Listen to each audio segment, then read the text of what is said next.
Lux presents Hollywood.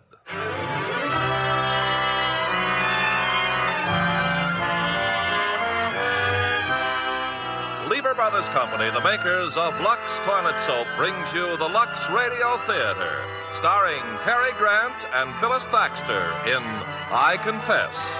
Ladies and gentlemen, your producer, Mr. Irving Cummings.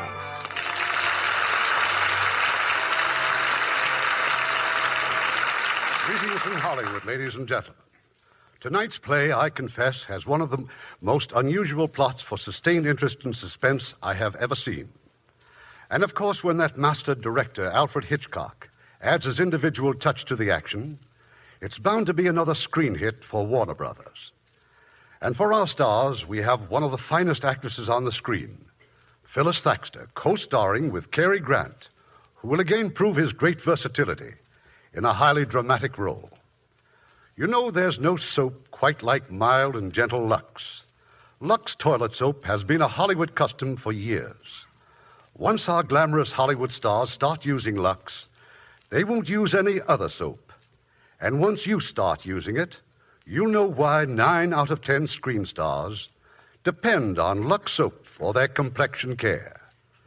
Now, I Confess, starring Cary Grant as Father Michael Logan and Phyllis Thaxter as Ruth.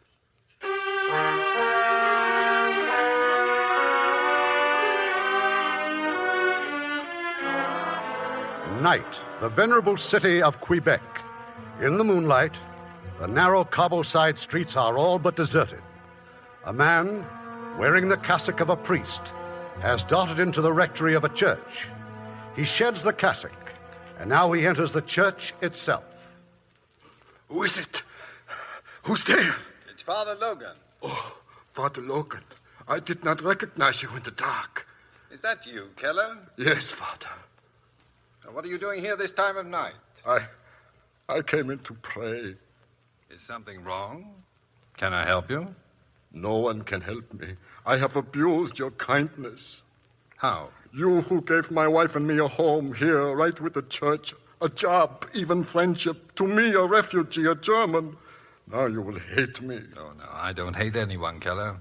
You will hate me. But it was for her, for my wife. She worked so hard, Father. It breaks my heart. Keller, what is it? I must confess to you. I want to make a confession. All right, we'll go to the confessional. Yes. I want you to hear my confession.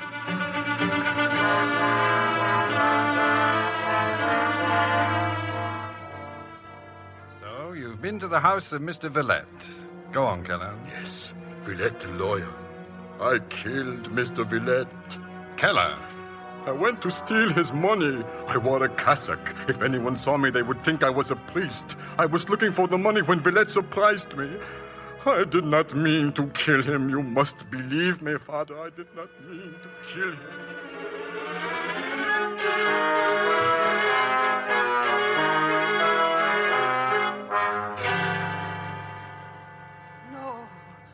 No, you didn't do it. Otto, you did not kill him. I have just come from confession. Oh. Father Logan is my priest. You are my wife. It is right that you should also know. But why, Otto? Why? I am not a murderer. It was an accident. It was the money. How could I watch you work so hard? I lie awake night after night, and I think all we need is $2,000, Alma. With $2,000, we can start a new life. And Villette was rich. Otto. Oh, it's so dangerous. They will catch me. They will hang me. I cannot. Father Logan will go to them. He will tell them. He will tell them? No, he cannot tell them what he heard in confession. Police will come. Why, Alma? Why should they come? I have told them nothing, have I? Alma, no one knows. Father Logan knows. But he cannot tell them what he heard in the confessional. Can't you understand that? What are you going to do? Nothing at all. In the morning you are going to the police? Tomorrow is Wednesday, Alma. Isn't that the day when I attend to Mr. Villette's garden? But he is dead. I always work in Mr. Villette's garden on Wednesdays. Tomorrow is Wednesday. Now go to bed. You need to rest. Rest, Alma. Rest.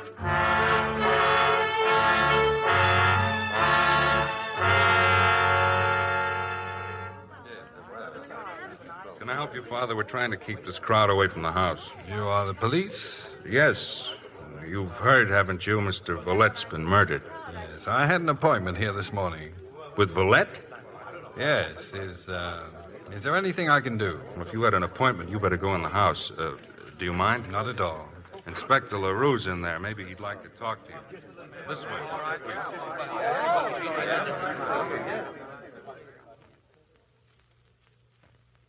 Father Michael Logan, huh? What church, Father? The Church of Sainte Marie, Inspector. Well, how are Father Millet and Father Benoit? They're both very well, thank you. Good. So you had an appointment with Villette? Yes. Anything special? No, there was something he... You've heard what's happened, of course, Father. Oh, we've got Keller in the next room. Keller? He works at the rectory, doesn't he? Yes. He and his wife work there. Poor devil's terrified. I've been waiting for him to settle down. I see. It was Keller who found the body. You don't mind if we call on you later? No, I'll be at the church. Maybe that we'd like to know what your appointment was all about, eh? Well, I'd better see Keller now. Yes, well, goodbye, Inspector. All right, Murphy, bring him in, will you, please? I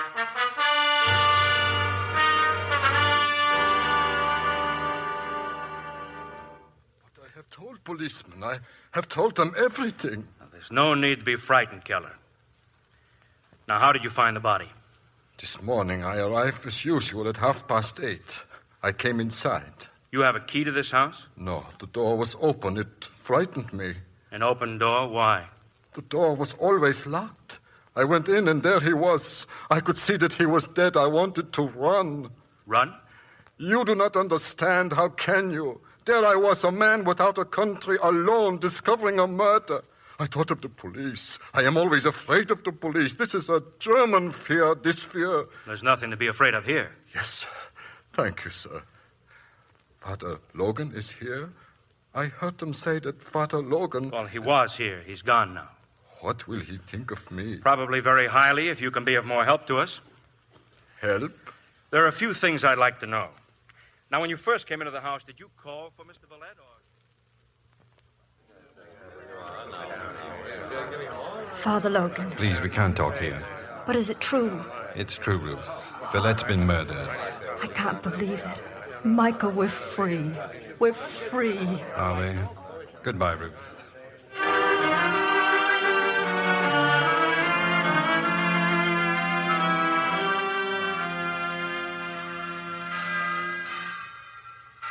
Father Logan? Come in, Keller. The police, they sent me home. I must talk to you, Father. Why? Why did you come to Villette's house? I know what you must think of me, but I can't give myself up. They would hang me. Has not God forgiven me, thanks to you? But the police never would. I don't know what you're talking about. I confess to you. It was my confession. You must tell me what to do. There's nothing I can add to what I've already said. You are so good, Father. It's easy for you to be good. Have you no pity for me? Otto? Alma?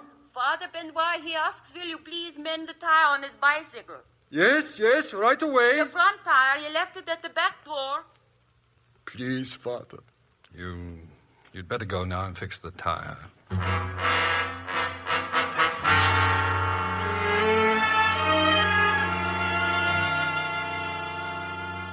That's about it, Mr. Robertson. I said to myself, you're in no position to go to the Crown Prosecutor. You've got nothing to give him. But I'm here just the same, Mr. Robertson. Oh, you're quite a man, Inspector. Quite a man. Now, we know that Villette was murdered, strangled, and that robbery may have been the motive. But we're not certain. And no fingerprints and no suspects. Oh, this should be very simple for you, LaRue. I took the liberty of bringing a girl along. A girl? Schoolgirl. Oh. Murphy's got her out there in the hall. Just a possibility, Mr. Robertson. All right, LaRue. Let's hear what she's got to say. Thank you, sir. So, you are Augustine. Yes, monsieur.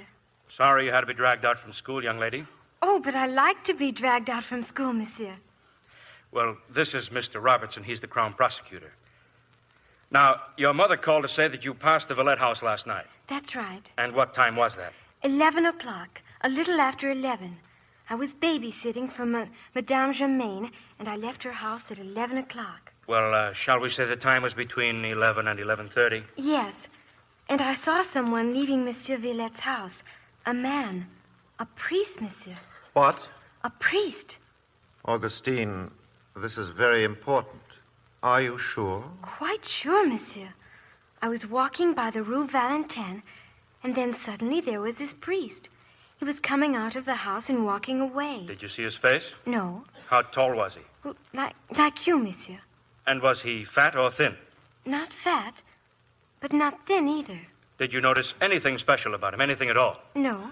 Did he see you, Augustine? I don't think so, monsieur. But you are absolutely sure he was a priest? Yes. Thank you. You may go now. Oh, I must ask you a favor. I don't want you to say anything to anyone about this. Promise? Oh, yes, monsieur. Goodbye. Goodbye, little one. And if you should need me again... Yes? It would be very nice if you could drag me out of school. You know what this means? We'll have to check every rectory in town, find out which priests were out late last night. It's ridiculous to think a priest would be involved. LaRue, you don't really think it could be a priest? Yes, maybe. There was a priest this morning who... Well? Nothing. I'll have to check further. Don't be so mysterious. Well, I should know something more by tomorrow. Good day, Mr. Robertson, and thank you.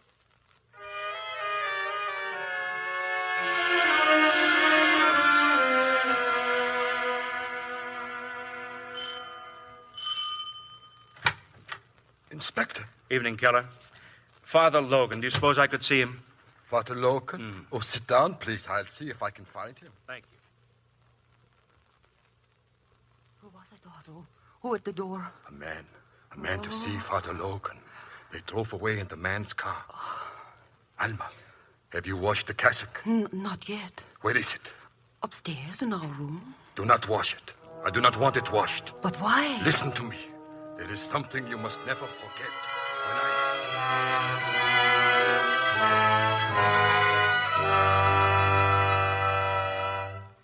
I suppose we might have had this little talk at the rectory, Father. Hope you don't mind coming here to my office. Not at all. As long as Father Millet knows where I am. You told him? Yes. Unpleasant bit of business, isn't it, Father? If there's anything I can do... Well, just a few questions. Now, how long have you been at St. Marie's? Nearly 3 years. You know, I guess I've known Father Millet for 25 years. I was a choir boy when he was over at the Basilica. Yes, he told me tonight what a fine voice you had. He's just forgotten, that's all. I hear you were in the Army. Yes. Got the military cross, Yes. You seem to have done a number of brave things. Well, I survived. Are you given to understatement, Father? Well, that depends. Now, this case, this Villette murder, it's all understatement so far. You knew Villette, right? Yes, slightly. Well, then maybe you can help me. What was he like, Father? Oh, I didn't know him well. Well, did you know him socially or in a business sort of way? Actually, neither. I met him once many years ago. Cigarette? Thank you, no. It's a funny thing. No one seems to have known this Villette, really known him. Yet he was a lawyer, had clients. Not one of them has any information that means anything. May I ask what you were going to see him about yesterday morning? Well, that was a personal matter. Well, were you acting for someone, Father? One of your parishioners, perhaps? I can only tell you that my visit had nothing to do with Villette's death. Oh, of course it didn't. But you do understand, don't you, that I must consider every scrap of information? Yes. When a crime's been committed, each scrap of information is important to us. Of course. I know sometimes it seems like prying. It can be very embarrassing. Oh, I'm not embarrassed, Inspector. Good. Well, I've been wondering about that lady you met outside Villette's house. She was in that crowd out there. I just happened to glance out the window when I saw you talking to her. Inspector, the appointment I had with Villette could not be of any importance to you. Oh, but we're not discussing that at the moment, Father. You see, with a murder, one has to jump from one detail to another. Forgive me, I guess I jumped too abruptly for you. Well, perhaps I just don't follow as fast as you jump. I'm sorry. See, I have a methodical mind. I have to take things one by one. Well, about this lady you met out there on the sidewalk. I wish I could discuss it, but I can't. May I ask who she is? She isn't involved. Excuse me, Father, but that's something for me to decide. I know. But you'll have to take my word for it. She's not involved. Your word. I respect your word, but I need help. I'm not able to help. I see. I just don't want all this mystification to make things too awkward for you, Father. Awkward for me? A priest was seen leaving Villette's house at the time of the murder. I saw a priest outside Villette's house the next morning. Well, Father? Well? Too much mystification might lead one to believe that both priests were one and the same, mightn't it? What do you have to say? What would you want me to say? That's up to you. Well, then, I'd say that a man of intelligence would not be led to believe anything on so little evidence. You're perfectly right. We've checked on every priest in Quebec. Each can account for his movements at the time of the murder. That is, each, except one. Where were you at 11 o'clock, Father? I was walking. Alone? No. Good. Now, if you'll just give me the name and address of the person. I can't. Father, don't you want to help me? I've done my best. But you refuse to answer my questions. I know, and I'm sorry, but it isn't possible for me to answer them. It's a pity. A great pity. But I thank you for coming, Father. Good night. Good night, Inspector.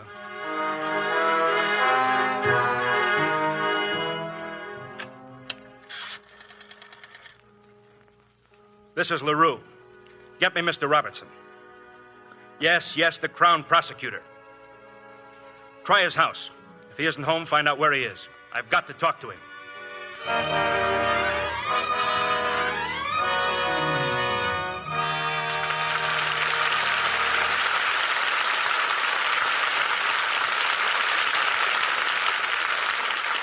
Before we continue with Act Two of I Confess, here's Francis Scully, our Hollywood reporter. What are you reading, Francis? Well, I've got a batch of reviews on the world premiere of The Robe, Ken. 20th Century Fox held it in New York last Wednesday night.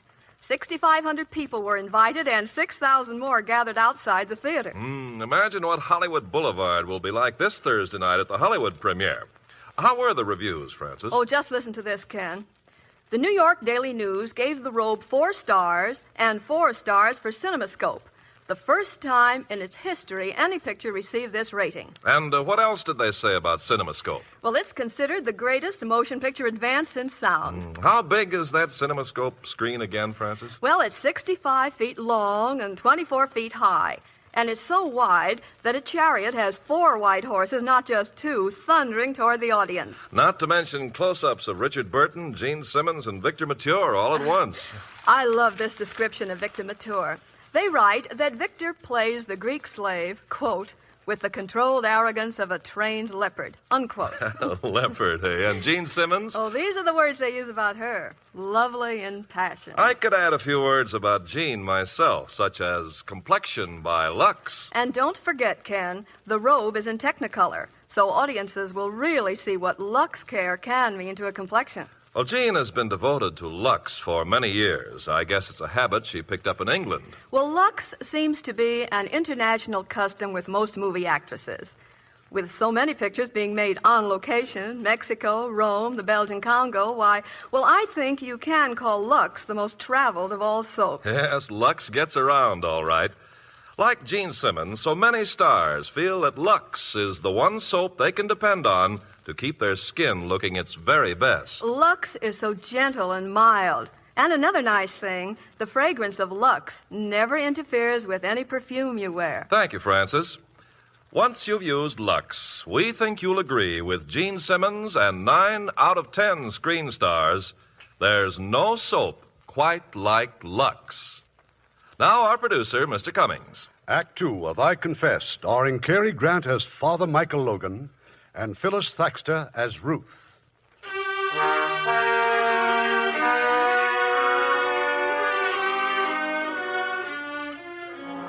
It's a few moments later.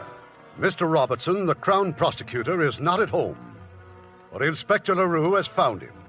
He's been a guest tonight in the home of some old friends, Pierre Granfort and his wife, Ruth.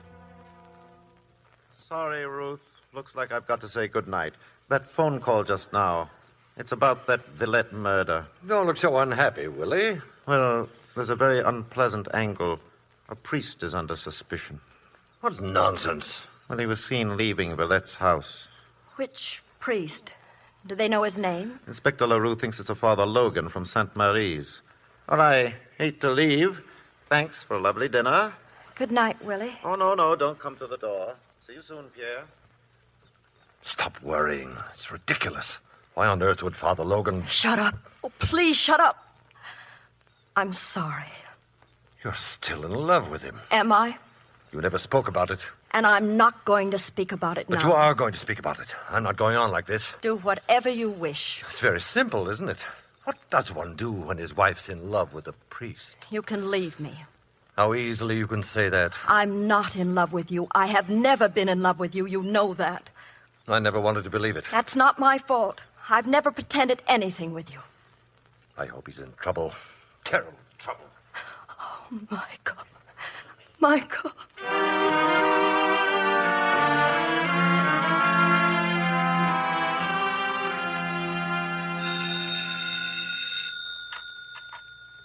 Hello? Summary's Rectory? I want to speak to Father Logan, please. Father Logan? Oh, but he is asleep. I'm not asleep, Mrs. Keller. Oh, it is very late. I'll take it. Thank you. Good night, Father. Hello? Michael, I've got to see you. Ruth, please. That's impossible. I've got to see you tomorrow morning. I've got to meet you somewhere. Michael, aren't you listening? I hear you. I'm going to Levis tomorrow morning. The ferry, Michael. The 9 o'clock ferry. All right. Good night.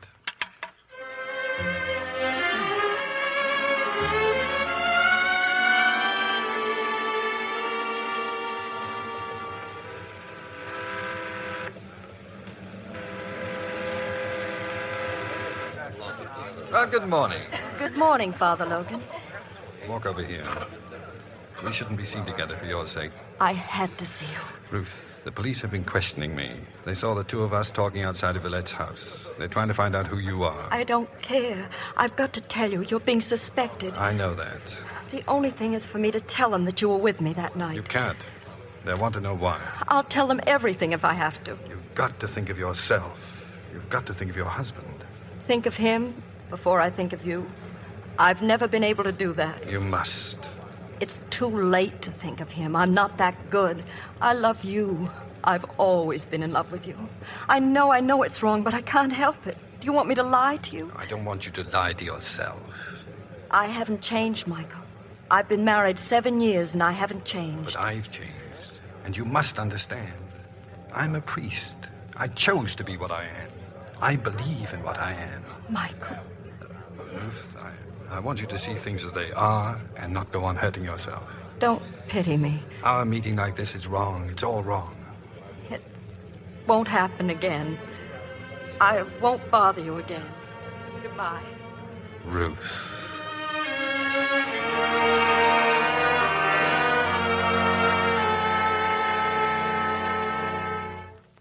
Ruth, who was it? Who just telephoned? Willie Robertson. He wants me to come to his office now. Why? I was seen on the ferry this morning with Michael Logan. Apparently, I was being followed by a detective. Would you like to tell me what you're going to do? Answer whatever questions they ask me. I'm going to tell them why Michael could not have killed Villette. Oh. Has Father Logan cleared himself to your satisfaction? He didn't have to. I was with him at the time. Would you like me to go with you? I'm in no position to ask favors, am I? Get ready. I'll get the car. Thank you.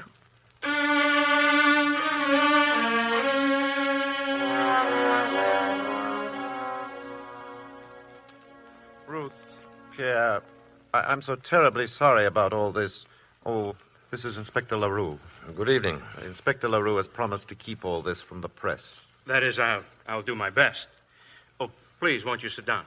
Thank you. Father Logan is here. Here? Yes, the other room. If you'll join us, Father, please. Good evening, Father Logan. Good evening. Good evening. Father Logan. May we begin, please? What is it you want to know? Madame, you met Father Logan on the ferry this morning. Yes. May I ask the reason for this meeting? I don't think the reason could help you, Inspector. You also met Father Logan on the morning following Villette's murder in front of the house. Yes. And the reason for this meeting? I had an appointment with Monsieur Villette. But Father Logan, knowing of the murder, stopped you from entering the house. Am I right? Yes. Of course, Father did not know you had an appointment. But he did know. The night before, I'd met Father Logan.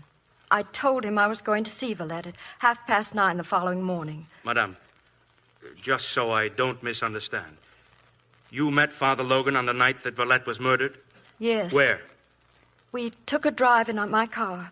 At what time, please? Between 9 and 11. Are you sure of the time, Madame? Yes, I came home just after 11. My husband had come in just 5 minutes before. That's correct, Inspector. You told your husband that you'd just seen Father Logan? No, I did not tell my husband. Inspector, I beg you.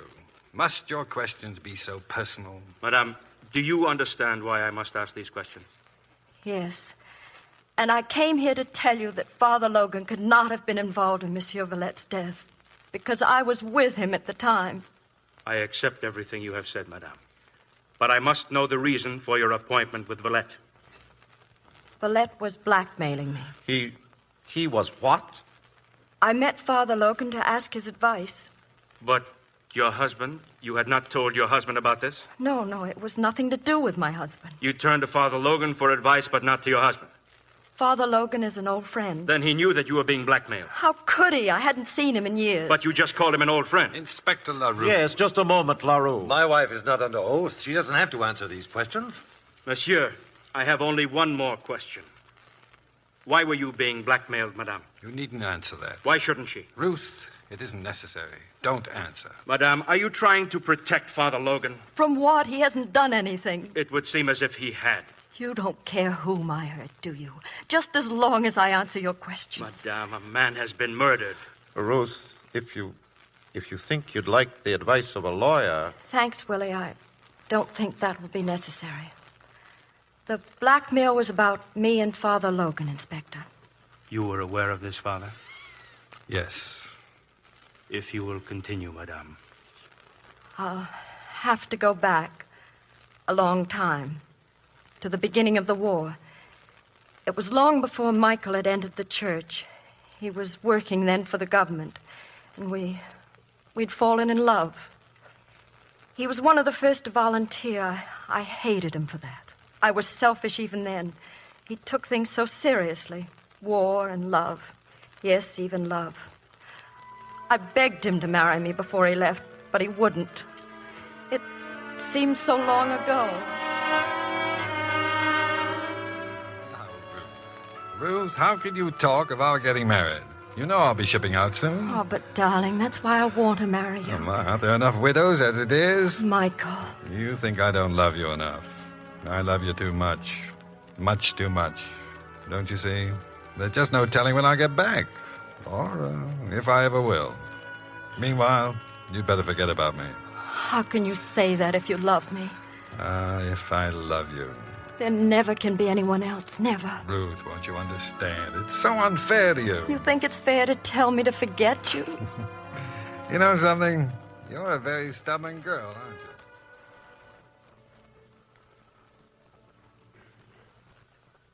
His letters were long at first, but after a while there were no letters at all.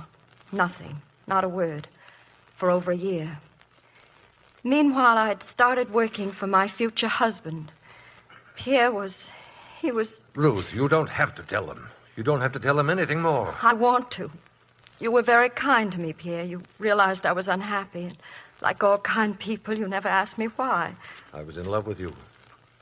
Anyway, 6 months later, we were married. When the war was over, Michael came home. I was at the dock the day the boat arrived. We arranged to meet the following afternoon. It was a lovely day, the end of the summer. We took the ferry and went over to the island. We started to walk, and Michael told me the thoughts that had come to him during the war. The war had changed him. Then suddenly a storm came.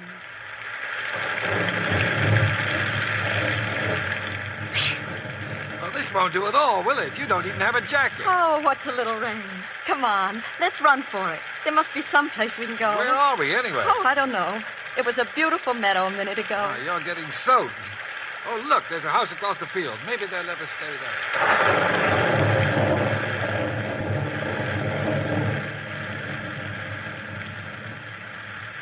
The house was closed, Inspector. Locked. The storm grew worse. There was a summer house in the garden, a roof and lattice and ivy. It was the only shelter we could find. Sometime during the night, the rain stopped. It was sunlight that awakened me. Michael was seated at a table, his head on his arms. He was still asleep. And then a man came walking through the garden. Hello. Well, I've been entertaining guests, I see. He called again, and Michael wakened. What a charming rendezvous. I trust you and the lady were not disturbed during the night. But what a compromising situation, monsieur. Michael, no, don't. He only defends your honor, madame. Get out. Get out? From my own garden? That doesn't give you the right to insult Madame Grandfort? Oh, yes, I know, madame. Ruth? That is, I know of her husband, the distinguished member of Parliament. I've seen you quite often, madame, waiting for him in your car. Oh, how exciting it must be to be young. Young and beautiful. This man, Villette? Villette. What could I say to Michael? I hadn't told him I was married. Father? Let her continue. I didn't see Michael again for 5 years, nor Villette either. Not till the day that Michael was ordained a priest. Villette attended the ceremonies. And after that, I started to run into him all the time. One day as I left the house, he was waiting for me on the sidewalk. And those are the facts, Madame Grandfort. If I don't act quickly, there'll be a terrible tax scandal. Only your husband can help me. Then go to my husband. There's nothing I can do. But your husband is so righteous, Madame. You could persuade him to use his influence, couldn't you? You can't be serious. Madame, must I tell your husband about you and Father Logan? Must I? There's nothing you can tell him. We did nothing wrong. Think it over. I'll give you 24 hours.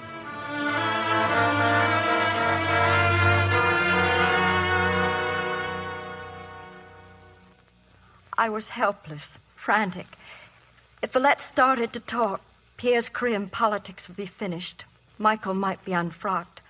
I thought that maybe Michael might help. I telephoned him at the rectory.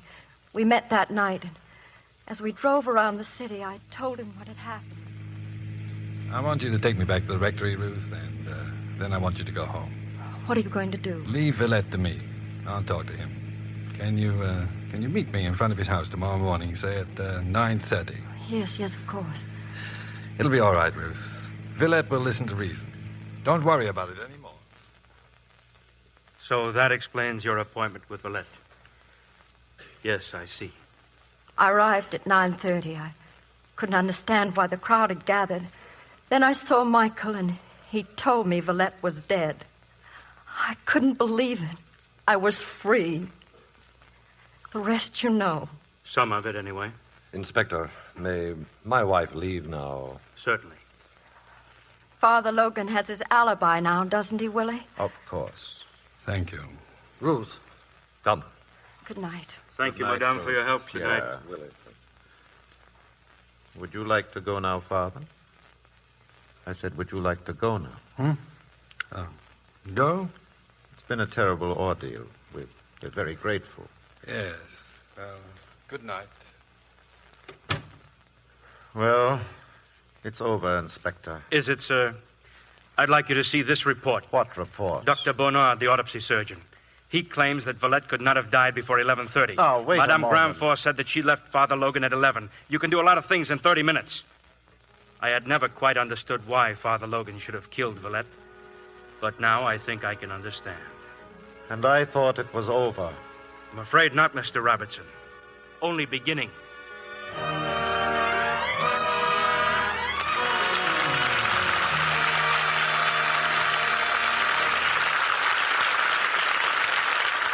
We'll continue with Act 3 of I Confess in just a few moments. Now we're going to meet lovely Joan Weldon, who was signed by Warner Brothers while singing in Song of Norway. What singing haven't you been doing lately, Joan? I'm in So This Is Love, Mr. Cummings, but I don't sing. I'm actually more interested in becoming a dramatic actress like Barbara Stanwyck. You don't come any better than Barbara. I saw her in the new Milton Sperling production, Blowing Wild, at the studio recently. Gary Cooper, Ruth Roman, and Anthony Quinn are stars in it, too.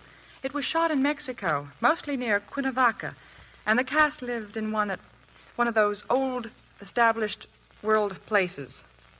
Built in 1527 by Cortez, the Spanish conqueror. Sounds like the picture Blowing Wild would have some wonderful scenery in it. Oh, it has, Mr. Cummings, and a very exciting story involving oil fields and armed bandits. Judging by the looks of Miss Stanwyck at the end of the picture, well, I hope she had Lux toilet soap along with her. Why is that, Joan? Miss Stanwyck was covered with oil and debris. She plays the part of an unscrupulous woman, infatuated with Gary Cooper. And I guess you'd say she gets her just desserts in the end. Well, Joan, knowing how much Barbara Stanwyck likes Lux, I'm sure she brought several cakes along. Lux is my favorite soap, too, Mr. Carpenter, for my complexion and in my bath. Most screen stars feel that way about Lux, Joan. They believe there's nothing more refreshing than a Lux bath. It's a great pick-me-up after a strenuous day. It certainly is, Mr. Carpenter. Well, thank you, Joan, and I'll be looking forward to seeing you in a dramatic role soon. Use the generous bath-size Lux. We think you'll like its creamy lather and pleasant fragrance as much as 9 out of 10 Hollywood screen stars do. We pause now for station identification. This is the CBS Radio Network.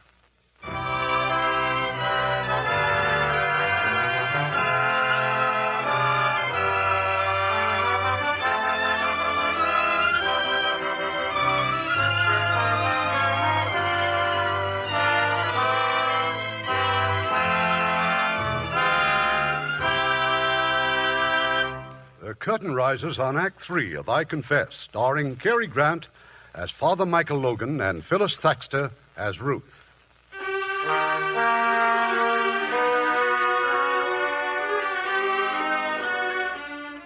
It's very early the following morning, but already the phone has rung in the Granfor home. An urgent call from Mr. Robertson, the prosecutor. And now Ruth has rushed to the church of Sainte Marie. But I can't talk to you now, Ruth. There are people waiting at the confessionals. Mr. Robertson phone.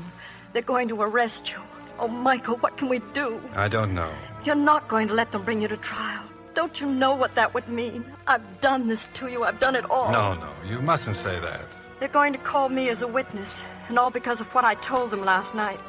They claim I've given them the motive they've been waiting for. Ruth, please. I must go now. I should have lied, but I told the truth. And now they'll twist everything I've said. They'll turn it. They'll use it. I wanted to help you. To help you. Well, it doesn't matter. There's nothing either of us can do.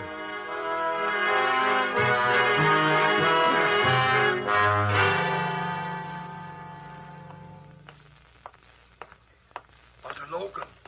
Keller? What is it? I can talk to you now. You are through with confessions? Yes. You have been talking to the police. They asked about me. You told them about me? I'm going to be arrested, Keller. You? You are trying to frighten me. You think by telling me that I will give myself up. So what are you going to do when they arrest you? I don't know. You are frightened.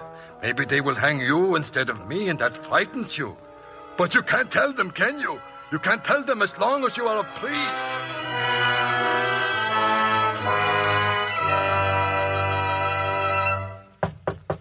Come in. Father Logan. You've been looking for me, Inspector LaRue? Yes, Father. Yes, indeed, we've been looking for you. For about 3 hours, we've been looking for you. Every policeman in Quebec. I've been walking. I've been trying to think. You can call it off, Murphy. You just walked in. You had lunch yet, Father? No. Well, let me order something for you. Oh, you're under arrest. Yes, I know. Priest arrested for murder. Father Logan charged with Villette murder. Robertson plans speedy trial of accused priest.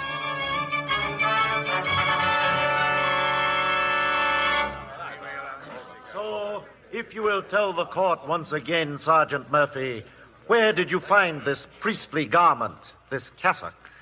The rectory, sir. Father Logan's room. I found it hidden in his trunk. Hidden? Objection, my lord. On what grounds can the witness claim the article was hidden? Sustained. Sorry, my lord. The Crown is content to establish only the fact that the cassock was in the accused's trunk. Now then, Sergeant, what did the police do with this cassock? We sent it to Dr. Bernard, pathologist at Laval University. I have his signed report here, sir. It's Dr. Bernard's opinion that the cassock was stained with human blood. Whose blood? The report says that the blood type is identical to that of the murdered man, Villette. Thank you. If it please the court, the Crown would like to recall the witness whom we heard yesterday, but very briefly. Will Otto Keller take the stand? Now then, Mr. Keller, you told us yesterday that you spoke with Father Logan on the night of the murder at approximately 11:45 o'clock. Yes, sir. Under what circumstances? My wife was asleep, sir. I was just about to go to bed, so I opened the window. I saw someone entering the church. Who? I could not tell at that distance, sir, so I went downstairs and walked out of the rectory and across to the church. I saw someone kneeling against the altar rail. As he lifted his head, I saw it was Father Logan, sir. Was there anything about his manner that seemed out of the ordinary? He seemed so distressed, sir. I asked him if he were ill. He said no. He said I should go back and leave him alone. And did you go back? No, sir. Father Logan had always been so very kind to my wife and to me. I wanted to help him if I could. Well? He told me again to leave him alone, so I went back to our room. Your witness, Mr. Crawley. The defense waives examination at this time, my lord. Waives examination. Then the Crown calls Madame Grandfort to the stand. Madame Ruth Grandfort, please. I can't answer your questions in any other way. How can I, when you repeatedly twist my words around and rephrase them? The witness will kindly confine herself to answer as to the facts. Madame Grandfort, you just told us you were in love with the accused prior to the war. Yes. But what we are trying to find out is whether or not you were still in love with the accused on that night of Villette's murder. Yes, yes. Thank you. And how often had you met with him between the night at the summer house on the island and the night Villette was killed? Never, never. You want this court to believe that a woman in love doesn't make some attempt to meet her lover? My lord. This line of questioning doesn't seem particularly relevant. But it is, my lord. I am trying to discover whether or not Villette's blackmail was based on his knowledge not merely of a single meeting between the accused and the witness, but of a continuous, uninterrupted series that's not true. It's not true. My lord, the witness appears to be on the verge of hysteria. May I excuse her for the moment and call the accused? Does the defense object? No objections, my lord. Call the accused. Father Michael Logan.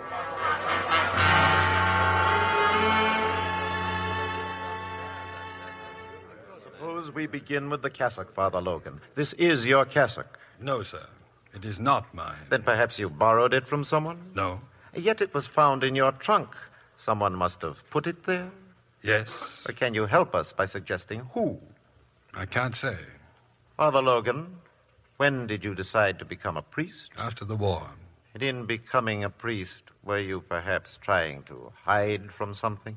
I've never thought of the priesthood as offering a hiding place. It involves certain responsibilities, certain morality. Yes. And yet you saw nothing wrong in having a clandestine meeting with a woman. Are you trying to imply that I was a priest at that time? I was not a priest. But did you consider that this woman was married? I wasn't aware that she was. And so you spent the whole day with her? Yes. We were good friends. I hadn't seen her in over 3 years. Such good friends that you made no effort to go home that night? We were caught in a storm. Oh, then the storm was the villain. I saw nothing wrong in being caught in a storm. Nothing wrong. Then why, on the following morning, did you hit Villette with your fist? Were you anxious to protect Madame's reputation? Yes. Oh, then her reputation was endangered. You suddenly realized there was something more than merely being caught in the storm. Villette made insinuations. My argument with Villette had nothing to do with any sudden realization. But you hit him in anger. Yes. You hit a man when he merely intruded upon a harmless situation. Then surely you are capable of far more violence when that same man blackmails your friend, Madame Grandfort. I am not capable of murder. You would go to such a man, and unable to control your temper, unable to face a public scandal, you would turn again to physical force. No, I would not. No, you would not. You say that you and Madame separated at 11 o'clock on the night of the murder. That's right, yes. Then it was possible for you to be at Villette's house by 11:30. Yes, it was possible, but I did not go there. I went back to the rectory. And what did you do, Father Logan? I went up to my room. Then I went downstairs and into the church. Did you see anyone there? Otto Keller. But Mr. Keller has told the court that the time then was 11:45 or after. That isn't true. Then perhaps you are prepared to tell us the truth. I have told you the truth. That is all you have to say. That is all. And I say that you did not return to the rectory until 11:45 or after, that you had met with Villette, that he threatened you with exposure, and that you then proceeded to kill him. No! No.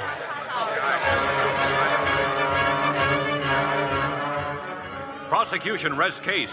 Defense blasts circumstantial evidence. Judge charges jury. Church withholds all comment. Verdict awaited. Priest to hang if guilty.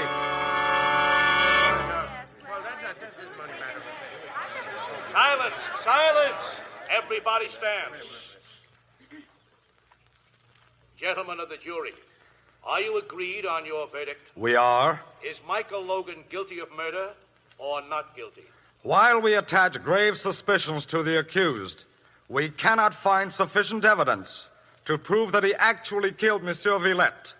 Our verdict is not guilty. Silence! Silence! Michael Logan, while I have no doubt, as judge of this trial, that the jury reached their conclusions in utmost regard for justice, I must express my personal disagreement with their verdict. Michael Logan, you are hereby discharged, and this court is adjourned.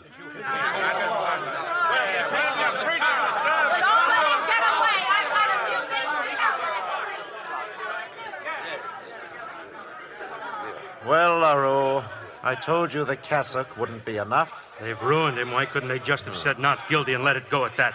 Are you satisfied, Willie? Are you satisfied with all this? Do you think I enjoyed it, Pierre? Someday, perhaps, you and Ruth may forgive me. Ruth? Here, look. Here out the window. What are they doing to him? People are angry, madame. If he were anyone else but a priest. They're throwing things at him. They're hurting him. The police will handle it. There, you see? I can't even help him now. And after all I've done to him. LaRue, look. Isn't that Mrs. Keller out there? What's she doing? Yes. She's shouting something. She's pointing to her husband and shouting, I better get down there. Those were shots. Mrs. Keller. Someone shot Mrs. Keller.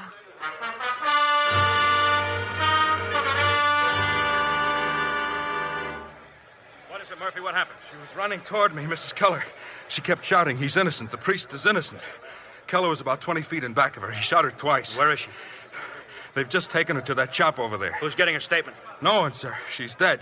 And Keller? He won't get far. We're after him now. He ran into the hotel down there. I don't want him shot. Well, he's still got the gun, sir. I don't want him dead. I want to talk to him. Yes, sir. Where's Father Logan? He went in the shop where Mrs. Keller is.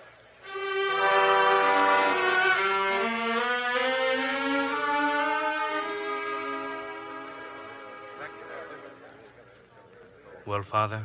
All she was able to say was, forgive me. We should have Keller in a few minutes. Now, what about him? Well, I'm not sure what you mean. Why did he shoot his wife? Why did she say you were innocent? I can't answer that. Keller worked in the rectory. He also worked as Villette's gardener. What else can you tell me about him? Will you let me try to talk to him? We've got to catch him first. All right, Father, come along. He's somewhere in the hotel. Thank you. What are you trying to do, Father? Protect him? I think we better go to the hotel.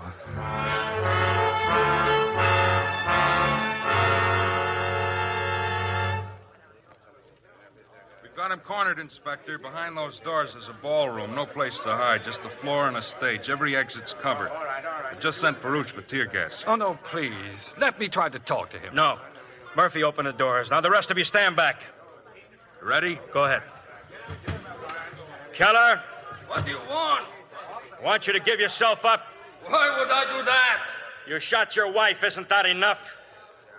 And what about Villette? Villette? So the priest talked. Logan, where are you, Father Logan? Keller.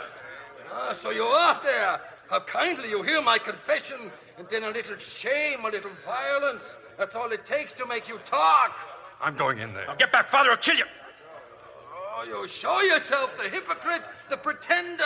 I thought you would rather die than to betray your faith. Keep him covered, Murphy. Yes, sir. Now get ready. Aim for Keller's shoulder. Make him drop the gun. Be easier to hit his leg, sir. Shoulder, the right shoulder. Gonna shoot now, Keller. Drop your gun and we shoot. Oh, no, please. Don't make them do it, Keller. That is all you have to tell me. Oh. Drop your gun, Otto. There's been enough bloodshed. You must not come closer, Father. I'll shoot you, you know. You won't shoot me, Otto.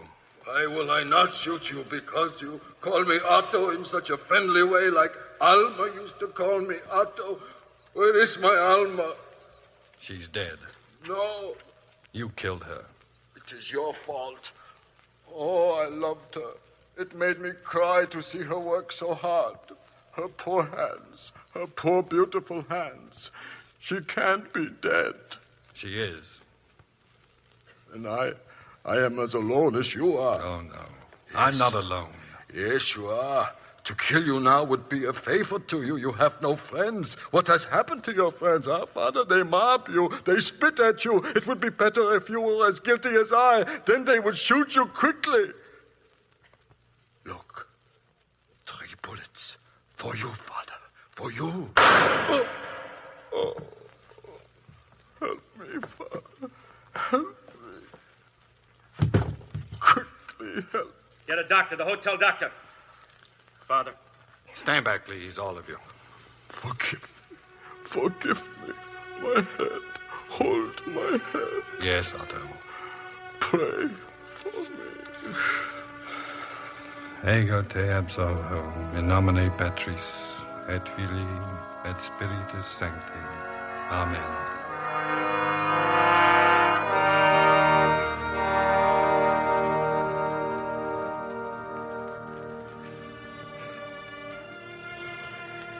Michael. It's all over. Yes. I want you to know I'm going home with my husband.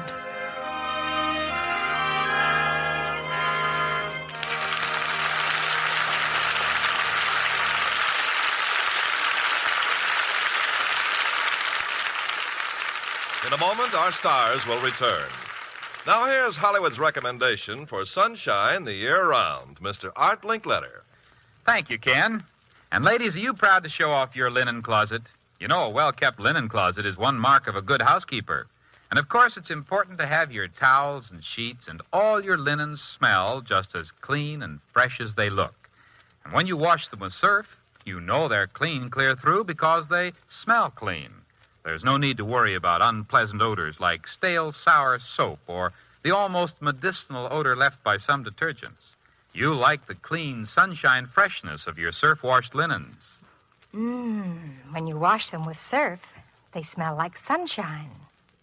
And that's true no matter where you dry them, indoors or out, on damp days or dry ones. All-purpose surf is the safe white detergent for your linens and for everything you wash. And when you wash them with surf, they smell like sunshine. Now, Mr. Cummings with our stars. And we call them forward for a curtain call. Cary Grant and Phylis Thaxter.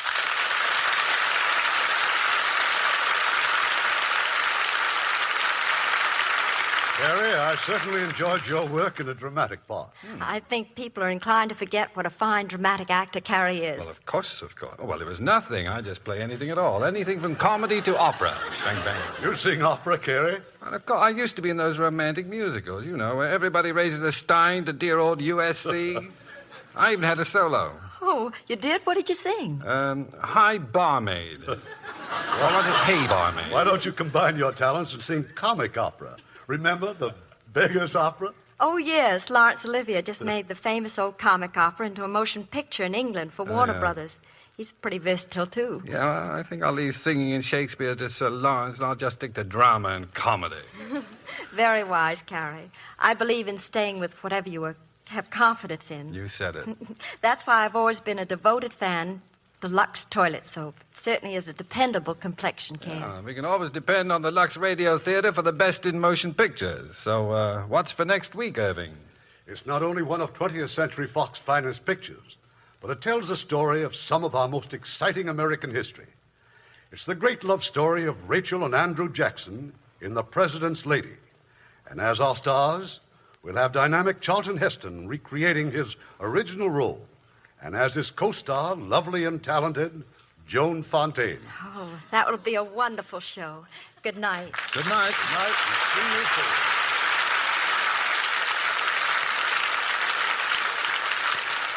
Good morning, honey. When you say good morning, does your breath say... Morning, Mom. Morning, Mom. Morning, Mom. Morning, Mom. It won't if you use Chlorident toothpaste. Chlorident absolutely gets rid of that stale, furry taste that's a sure sign of bad breath. Some toothpaste only mask bad breath temporarily. But with Chlorident, that wonderful, clean, fresh feeling tells you your breath is sweet, even hours later.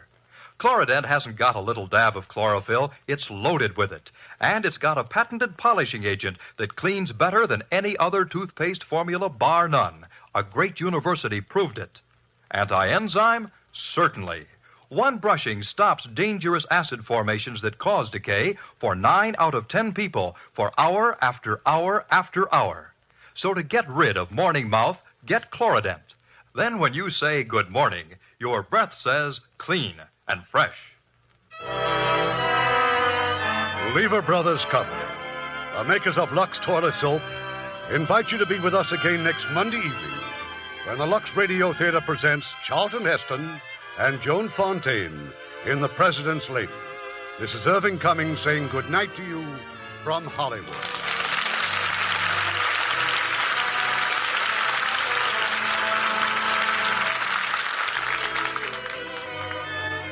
Heard in our cast tonight were Jack Crucian as LaRue, Leonard Penn as Keller, Edgar Barrier as Robertson, Shep Mencken as Murphy, George Baxter as Pierre, Ann Morrison as Alma, Charlie Lung as Villette, Jill Oppenheim as Augustine, Bill Johnstone as the defense attorney, and Herb Butterfield, Tony Michaels, and Eddie Marr.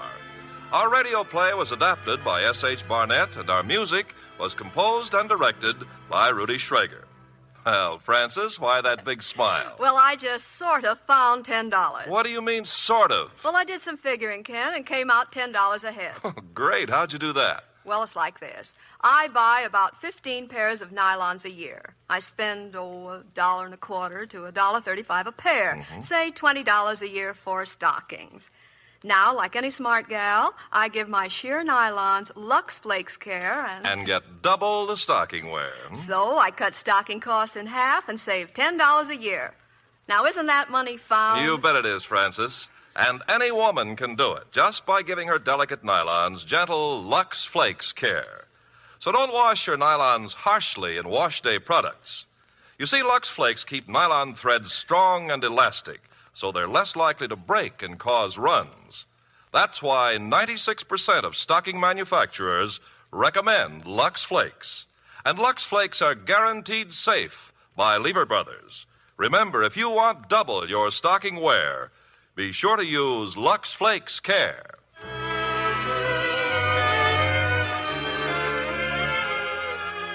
Lever Brothers Company unconditionally guarantees the quality and performance of Lux Toilet Soap, Lux Flakes, Chlorident Toothpaste, and Surf, or your money refunded. This is your announcer, Ken Carpenter, reminding you to join us again next Monday night to hear The President's Lady, starring Charlton Heston and Joan Fontaine.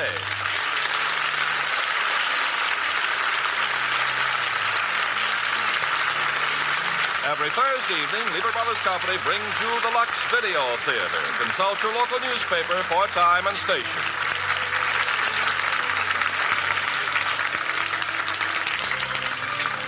This is the CBS Radio Network.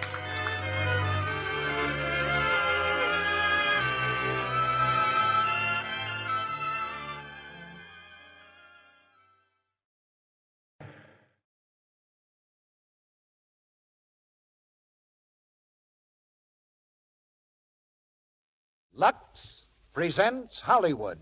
The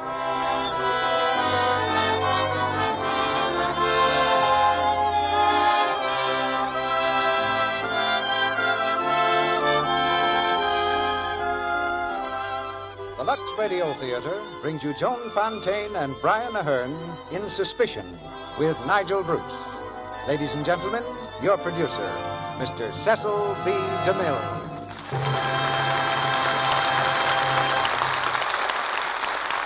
Greetings from Hollywood, ladies and gentlemen.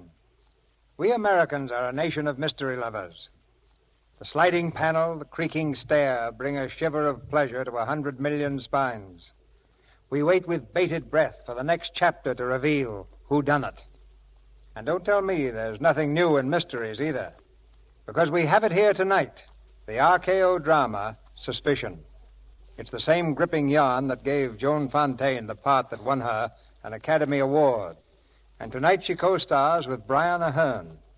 There are no sliding panels or creaking stairs in Suspicion. But in just about 3 acts from now, I think you'll agree it's one of the most absorbing mysteries of the year. 2 young people in love, with a strange threat hanging over them. These are the ingredients of Suspicion. Shake well, and you have an excellent spring tonic. And in the spring, a housewife's fancy usually turns to thoughts of house cleaning. But we got a different slant on the subject the other day from a listener in North Dakota. I don't believe anyone is happier to see spring come than we are up here, she writes. And so it seems like a good time to thank Lux Flakes for bringing us the Lux Radio Theater. It's our most valued entertainment all winter long. We aren't snowed in all the time, but we don't go very far when the sky is gray. The snow's gone now, and so is that supply of Lux Flakes we acquired last fall. Thanks again for making life on one North Dakota farm a little more cheerful in the months just past. To the lady from Dakota, our best wishes for a pleasant summer. She'll find that Lux Flakes, unlike snowflakes, will be just as welcome in the months to come. Now the curtain for Suspicion, starring Joan Fontaine as Lena and Brian Aherne as Johnny, with Nigel Bruce as Beaky. Let me go! Let me go! You little fool. What's the matter with you? Let me go! Hilltop overlooking the English countryside, the trees bend low before the moaning wind. Smoke-gray clouds weave swiftly across a smoke-gray sky. Against this sky are silhouetted the figures of a man and a woman. The man's arms are about her shoulders. She struggles wildly, fiercely, then breaks away. Again his arms reach out. Her hands are caught and held as in a vice. Now, what did you think I was trying to do? Kill you? Nothing less than murder could justify such a violent self-defense. Why, look at you. Let me go. Oh, I'm beginning to understand. You thought I was going to kiss you, didn't you? Weren't you? Well, of course not. I was merely reaching around you, trying to fix your hair. What's wrong with my hair? I'm glad you asked me that. It would have been extremely discourteous for me to bring the subject up. Are you serious? Of course I'm serious. You always give me the feeling that you're laughing at me. No, I give you my word. Well, what's wrong with my hair? Let me show you. No. Don't back away. I'm not going to hurt you. Now, let me see. Yes, this'll do it. What are you thinking of? A week ago, I'd never even seen you. And now here we are on a Sunday morning missing church while I unbraid your hair. I think you've done enough fooling with my hair. There we are. Have you got a mirror? You look splendid. I must be quite a novelty by contrast to the women you're photographed with in the newspapers. Oh. Well, how do you like your hair? Oh, now, don't screw up your face like that. You look like a monkey. What does your family call you? Monkey face? I'll have to go now. I'll be late for luncheon. Anyway, if my father saw me come home both late and beautiful, he might have a stroke.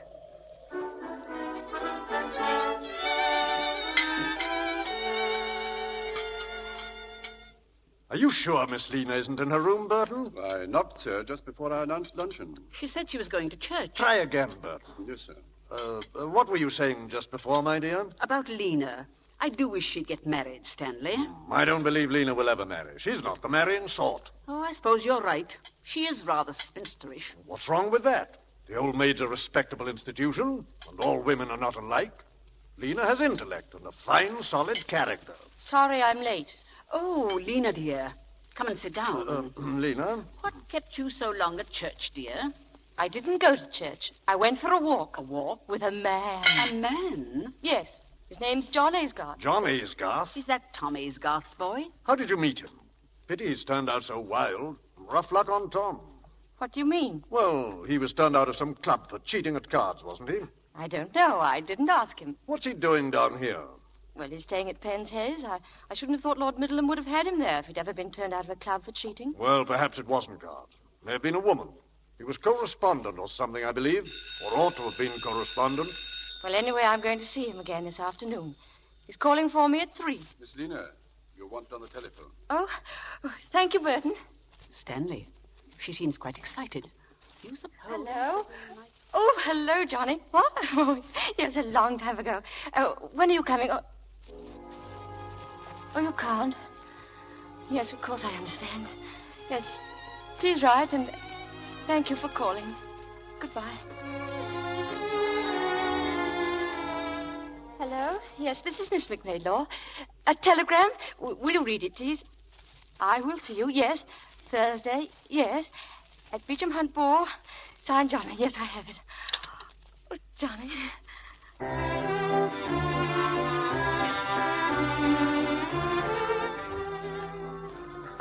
I believe this is our dance, isn't it?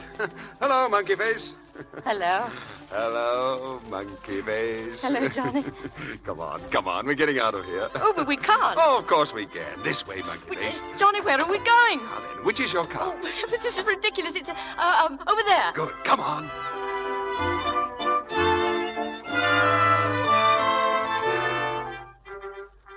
Tell me, have you ever been kissed in a car before? Johnny. Johnny what? Well, you mustn't joke with me. I'm no good at joking. I don't know how to flirt. Well, I'm not joking. I'm serious. Have you ever been kissed in a car? No. Would you like to be? Yes. Well, you're the first woman I've ever met who says yes when she meant yes. What did the others say? Oh, hanged if I know. Anything but yes. But they kiss you. Well, usually. Have there been... Have there been what, Monkey Face? Well, have there been many? I'm afraid so. Quite a few. Are you always frank with them like this? No, not particularly. Well, then, why are you frank with me? Because I'm different? Oh, no, it isn't that. I'm honest with you because, because I think it's the best way to get results. Johnny, I hope I'm not saying the wrong thing, but I love you. No. Now, you haven't said the wrong thing, Monkey Face. I think I'm falling in love with you, too. That's why I stayed away for a week. I was afraid of you. I never thought it would happen like this. Oh, neither did I.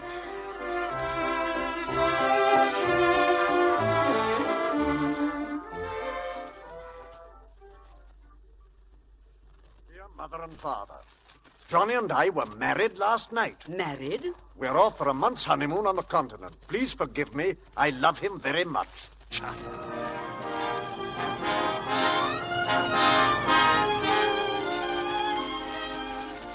Just put those grips there. Thank you. The trunk goes up on the landing.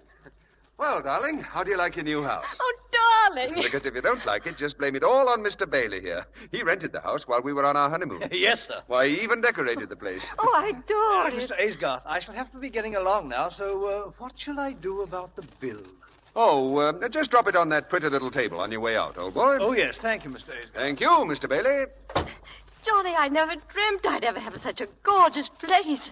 Are you sure you can afford it? Here, look. Just press that button there on the phonograph. There we are. Oh.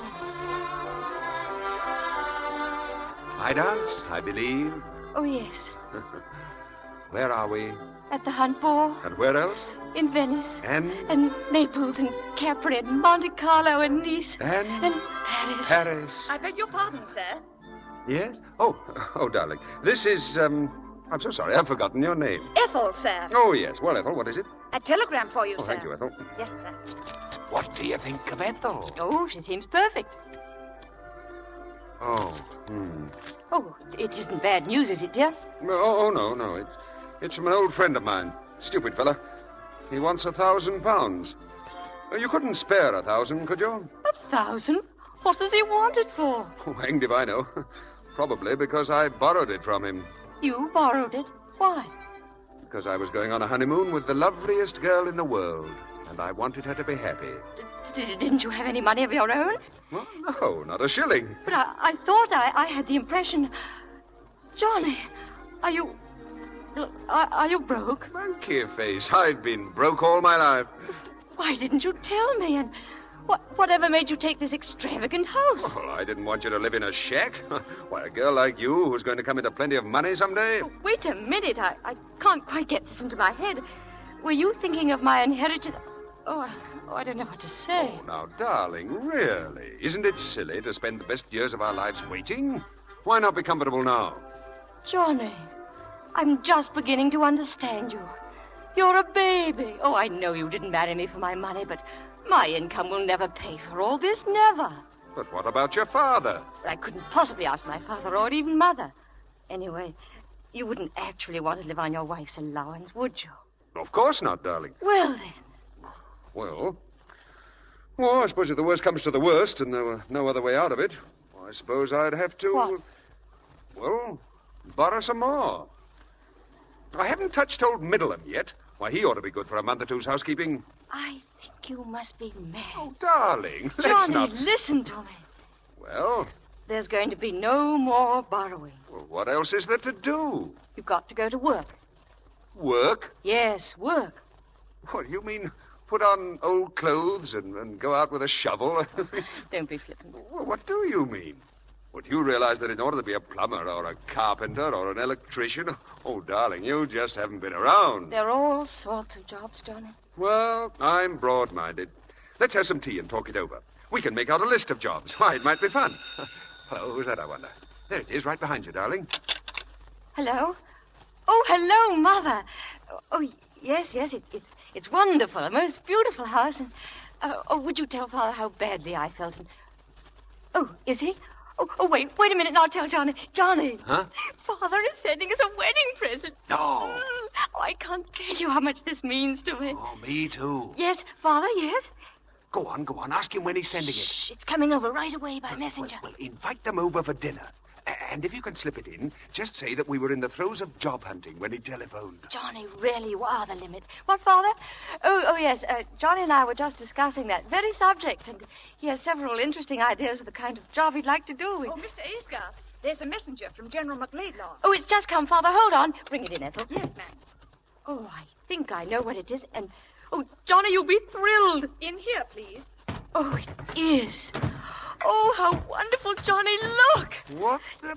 Yeah, what is that thing? It's a chair, darling. A Queen Anne chair.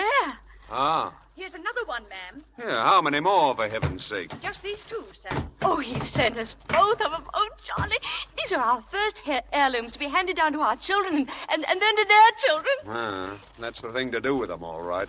Oh, well, I must tell him. Oh, Father, you're so good to me that it makes me want to cry. You've made me so very happy, and you've made Johnny very happy, too. Oh, yes. Wait a minute, Father. He wants to say something to you. No, I don't. Say something very nice. These chairs really belong in a museum. Now, go on. Hello, General. Yes. Oh, but really, sir, shouldn't you have sent them to a museum?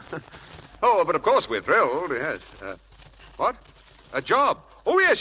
Lena and I were just going into that. Well, I have several excellent opportunities. I've just had a letter from my cousin, Captain Melbeck. He wants somebody to manage his estate for him, you know. I thought I'd take the job. Yes, well, I'm glad you approve, sir. Yes. Well, we'll get together soon. Goodbye, sir. That was a fib about Captain Melbeck, wasn't it? Was it? Listen to this letter. We'll give your idea the fullest consideration. Let me know if you would like to take the job. Yours sincerely, George Melbeck. Did you have this letter all the time? I did. Why didn't you tell me? Because, dear, I never dreamed I'd be using it. Any more than I ever dreamed we'd be receiving these two beautiful chairs.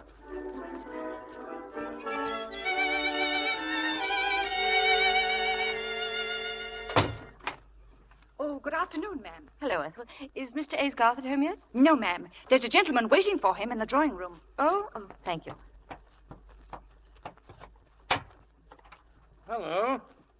I say, a nice place old Johnny's got here. Oh, yes, I'm Beaky Thwaite.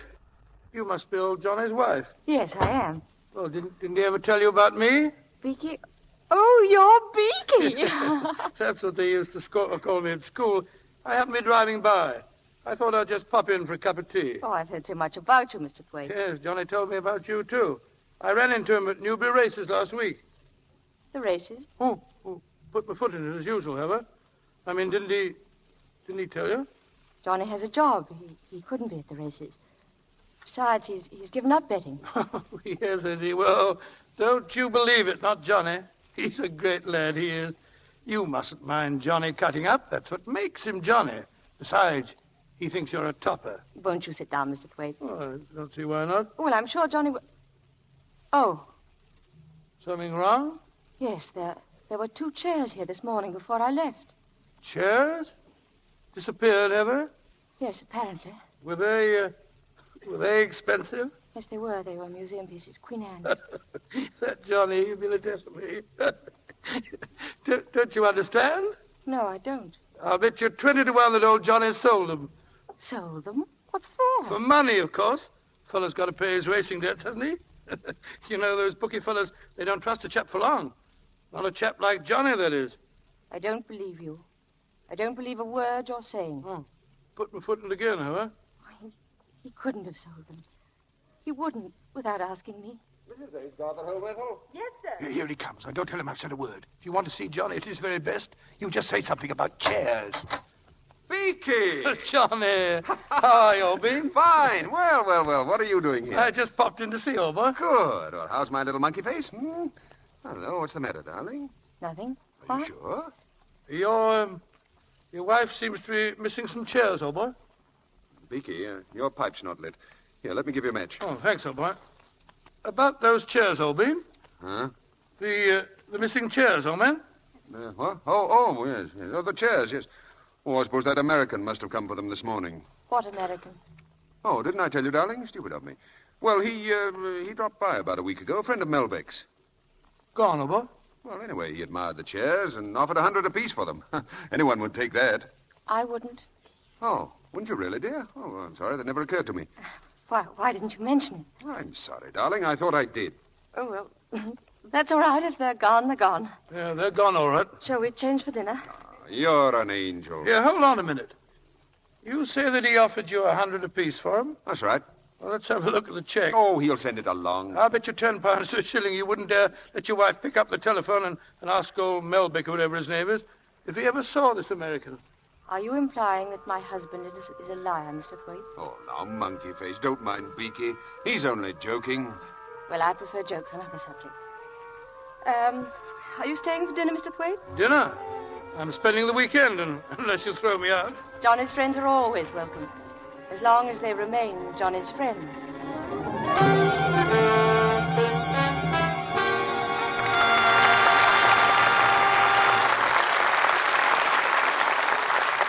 Mr. DeMille presents Act Two of Suspicion, starring Joan Fontaine, Brian Aherne, and Nigel Bruce, in just a moment. Now, here's a last-time announcement about the Lux Flakes Garden Club. Yes, this is the last time we can tell you on the air about our wonderful flower bargain. 3 hardy vitamin-treated chrysanthemum plants, a whole $1's worth, for only 10 cents on the opening tab from a large box of Lux Flakes. Single and double chrysanthemums, pom-pom and button types, in all their full range of glorious color, are included in our offer. Some will grow as big as 3 or 4 inches across. Plant them now, and from early next fall right up until killing frost time, you'll have armloads of blossoms, dozens from each plant, to cut and arrange indoors at a cost of almost nothing. These Lux Mum plants are all first-quality, well-rooted, field-grown plants. They'll bloom year after year, and one in each set of 3, the feature mum, blooms in a soft, glowing shell pink color that's specially lovely indoors under artificial light. And an extra special feature of our offer, every one of our plants has been given a special vitamin treatment with transplantone to strengthen the roots and produce earlier and more perfect blossoms. Now, even though you haven't a garden, you can still enjoy the luxury of fresh flowers for your home. For these Lux chrysanthemum plants will thrive in flower pots or window boxes in any Sunday window. Order as many sets of 3 plants as you want, but order them promptly. Don't forget, this is the last time you will hear this premium offer. So get your order in the mail right away. If not tonight, then tomorrow, if you possibly can do so. But by all means, send it not later than next Sunday, May 10th, as this radio offer expires on that date, May 10th. Because of the tremendous rush of orders, we ask you to allow at least 2 weeks for your plants to reach you. Now, here's what you do. Write your name and address on a piece of paper or on the handy order blank which your dealer has. Mail it with 10 cents in coin. No stamps, please. 10 cents in coin and the opening tab from a large box of Lux Flakes to Lux Garden Club, Hollywood, California. With your chrysanthemum plants, we'll send you a leaflet of planting instructions and another leaflet telling you how you can get several other flower bargains. Remember, for each set of 3 plants you order, send 10 cents in coin and the opening tab from a large box of Lux Flakes to Lux Garden Club, Hollywood, California. Be sure to include your own name and address, of course. The offer is good only in the United States. Now, our producer, Mr. DeMille. Act 2 of Suspicion, starring Joan Fontaine as Lena and Brian Aherne as Johnny, with Nigel Bruce as Beaky.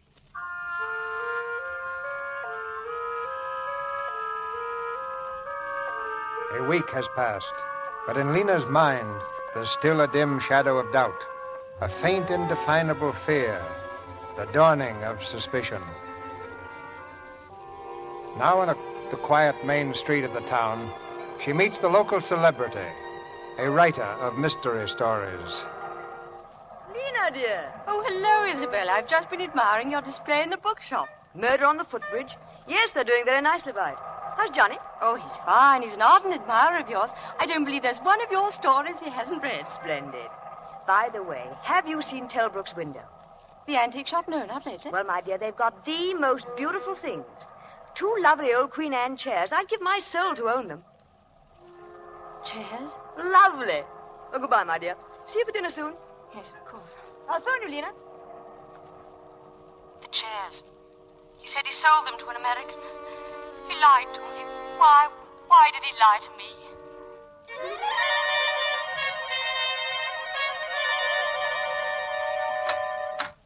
Hello, girl. Back so soon? Beaky, I owe you an apology. Good. I mean, what for? Well, I'll explain to you later. I say, you seem to be a little hot under the collar. Must be about old Johnny. Would you excuse me? My dear, you mustn't be angry with Johnny. It's a waste of time.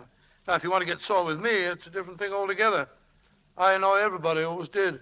Lena! Beaky! Where are you? Oh, hello. Now then, don't move either one of you. Just stay like that. I must watch the expressions on your faces. I say, what have you got in those packages, old bean? You'll find out soon enough. Oh, Beaky, this is a red letter day. Lena, look. Do you remember that little necklace you admired in the shop window in Regent Street? Here. I say. Beaky, here's a little present for you. What is it, Obin? Oh, stick. Thanks, Obin. Do you remember this fur coat? I saw the hungry eye you gave it the last time we were up in London. Well, it's yours. What do you say? Johnny, I don't understand what made you do all this. Oh, now, dear, don't be angry. Well, Johnny, I want to know what this is all about. Yes, what is it all about, Obin? Well, my friends, I have the pleasure of announcing that the Goodwood Cup was run today, and I happen to have backed the winner. A 10-to-1 shot, ladies and gentlemen, and I had £200 on him. £200 at 10 to 1? Why, that's 2,000 quid. Darling, what's happened to your tongue? Oh, come on, darling, smile. Johnny, where did you get the £200? I say, old girl, that's not a very tactful question. Where did you get it? Oh, you know very well there was no American. I got it for the chairs, of course. You sold the chairs to gamble all your money on a horse. Well, not exactly. I owed the bookies some money, but then along came this hot tip. Oh, darling, come on, give us a smile. Yes, come on, old girl. Come. Oh, I know. What? You tickle a chin, I'll make a noise like a duck. Come on, old man. More duck. More duck, Obin. No, it's no good, Beaky. No. Oh, I forgot something. Darling, look at this. It's a receipt from a certain antique shop. Paid in full for a certain pair of chairs. They'll deliver within the hour. Johnny. There, you see? She's smiling. Hi, Julia, so she is. Oh, Johnny, darling. Well done, old bean. I say, What about celebrating? Oh, trust old Beaky to say the right thing at the right time. Come on, darling, look at me. Are you happy? Yes. Of course she is. Here you are, Lena. This is yours, old girl. Thank you, Beaky. And here's yours, old bean. And now for a toast. Yeah, wait a minute, Beaky. What are you drinking? Brandy? Oh, just this once, old bean? You know that's not good for you. All right. Oh, well, maybe just this once. Oh, thanks, old bean. Monkey Face, I drink to the last bet that will ever be made by Johnny Aysgarth. The last bet, old bean. Well, bottoms up. Beaky. What's the matter with him? Sit down, Beaky, sit down. Here. Don't get some water quick. It won't help. I've seen this happen before. There's nothing much you can do about it. Open his collar, he can't breathe. That's no use, darling. It'll either kill him or it'll go away by itself. Sorry, old bean. One of these days, it'll kill him.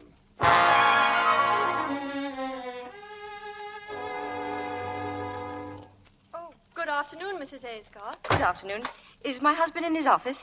Mr. Aysgarth? Why, no. When do you expect him? Well, I really couldn't say. Perhaps you'd like to talk to Captain Melbeck. Yes, I would. Very much, please. This way. Mrs. Aysgarth to see you, sir. Oh, come in. Mrs. Aysgarth, what a pleasure to see you. Good afternoon, Captain Melbeck. Do sit down. Well, I don't want to impose upon you, but you're Johnny's cousin as well as his employer, and I thought I'd come and see you. Of course. I've been feeling pretty badly about Johnny ever since I had to discharge him. Discharge? Now, don't worry, Mrs. Aysgarth. I told him I wouldn't prosecute. I don't understand. I told him I wouldn't prosecute. What on earth are you talking about? When did you discharge him? 6 weeks ago.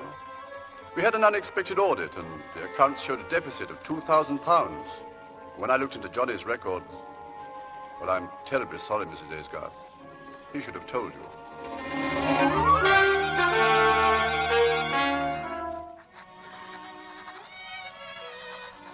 Johnny, I am leaving you.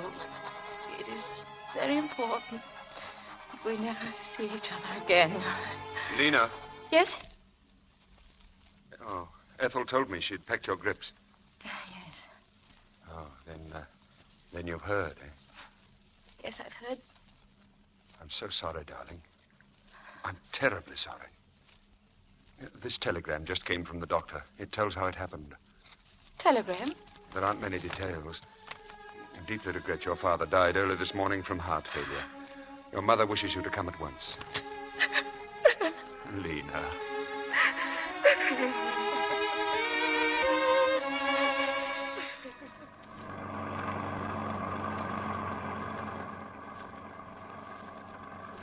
Tired, darling? A little. It's been a nasty week for you. I'll be glad to get you home. Lena, do you ever have any regrets that you married me? Why do you ask that? Seems pretty obvious that your father would have left you a lot more than his portrait if you'd been anybody else but Mrs. John Aysgarth. Oh, is that what you meant? You haven't answered my question. What about you? Have you any regrets? Monkey face. Marrying you is the one thing I've never changed my mind about. Do you really mean that, John? Yes, I really mean that. What about you? I couldn't stop loving you if I tried. Have you tried? Yes, once. When? When I found out you'd lost your job with Captain Melbeck. How long have you known? Since last Friday. Who told you? Captain Melbeck, I met him. Did he tell you why? No. Suppose you tell me why. Oh.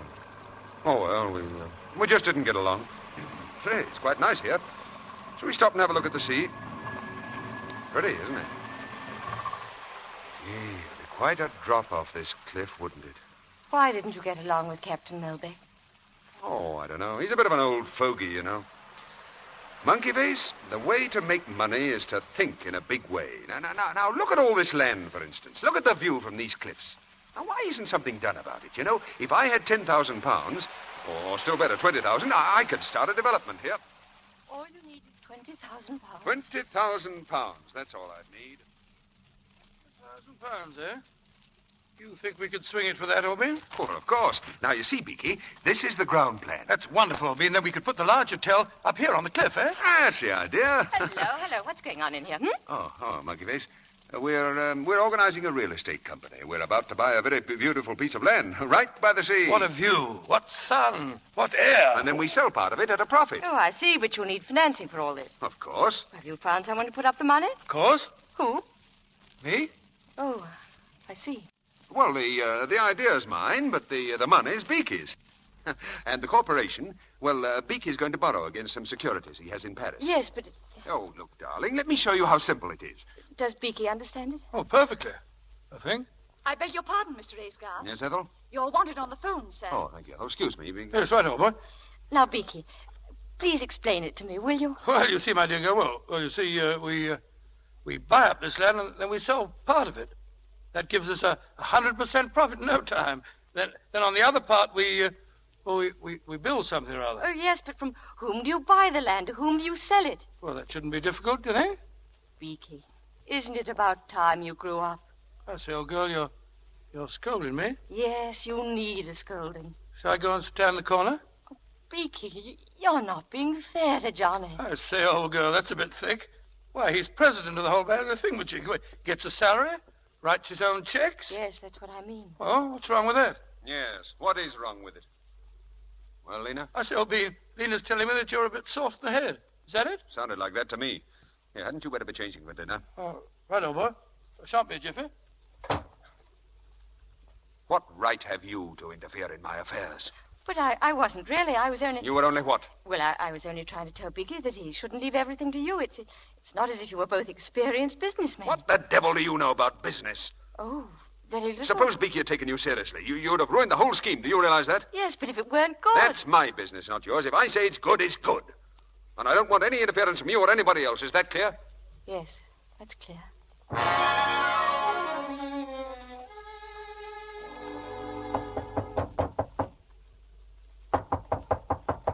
Yes, who is it?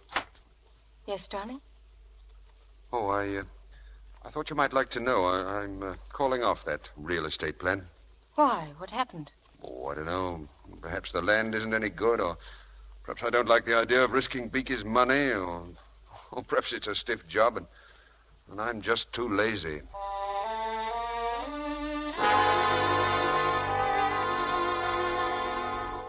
I don't know what it is, but every time I play anagrams, I can only make three-letter words. D-O-U-B. D-O-U-B is no such word. Try this.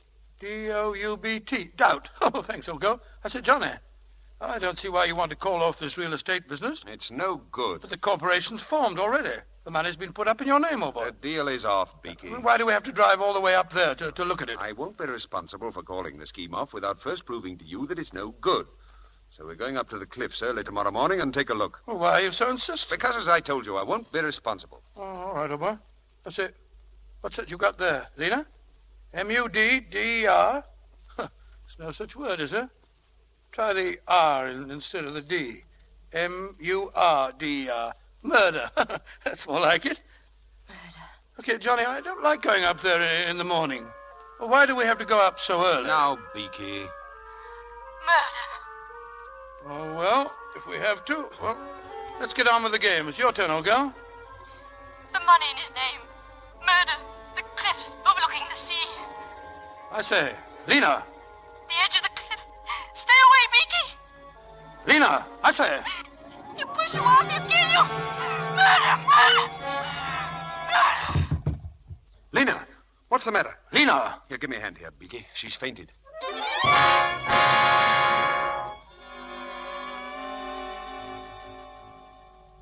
What time did Mr. Aysgarth leave? Why, about 7, ma'am. And Mr. Thwaite went with him? Yes, ma'am. Well, why didn't you wake me? Well, Mr. Aysgarth said not to disturb you. What car did they use? Well, ma'am, What car? Which one? Listen. Oh, that's Mr. Aysgarth now, ma'am. He's back. He's come back. Hello. Morning, Lena. Johnny. You feeling better? Oh, what's the matter? You're as white as a sheet. Where's Beaky? What? Hello, old girl. How are you feeling? Any better? Lena, what is it? Oh, Johnny. Oh, darling, I'm so glad. Well. What is all this? Why, I've only been away a few hours. It seems like 1,000 years. Yeah, seems like that to me, too. Oh, shut up, Beaky. It was nothing. Nothing. I came very near to losing my life. Do you call that nothing? You nearly lost your life. Came very close to it. Oh, let's drop the subject. No, go on, Beaky. I want to hear about it. Well, there we were on the top of the cliff. I was trying to turn my car near the edge. Was Johnny in the car? No. He was a few feet away. Go on. Well, I didn't realize that I was backing the car right towards the edge, but I was. And if old Johnny hadn't taken a flying leap and grabbed the brake, I should be in Kingdom Come by now. Johnny saved your life. Johnny. Oh, I can never tell you how much this means to me. To you, darling? Yes, it means a good bit to me, too. I mean, the old fellow deserves a reward. I say, how about a night out?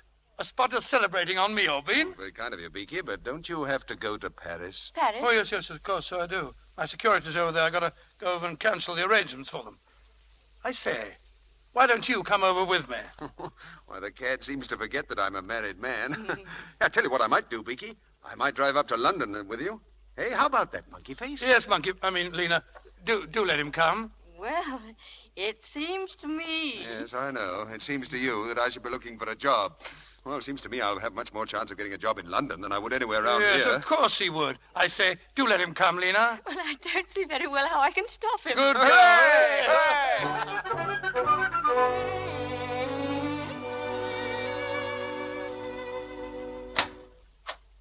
Mrs. Aysgarth. Yes, Ethel? There's an Inspector Hodgson in the hall, ma'am. He wants to speak to Mr. Aysgarth. Show him in, Ethel. Very good, ma'am. Will you come this way, please, sir? Thank you. Mrs. Aysgarth? Yes? My name's Hodgson, Inspector Hodgson from the county police. Oh, how do you do? I understand your husband's not in, ma'am. No, he's been up in London for 2 days. Well, perhaps you might be able to help us.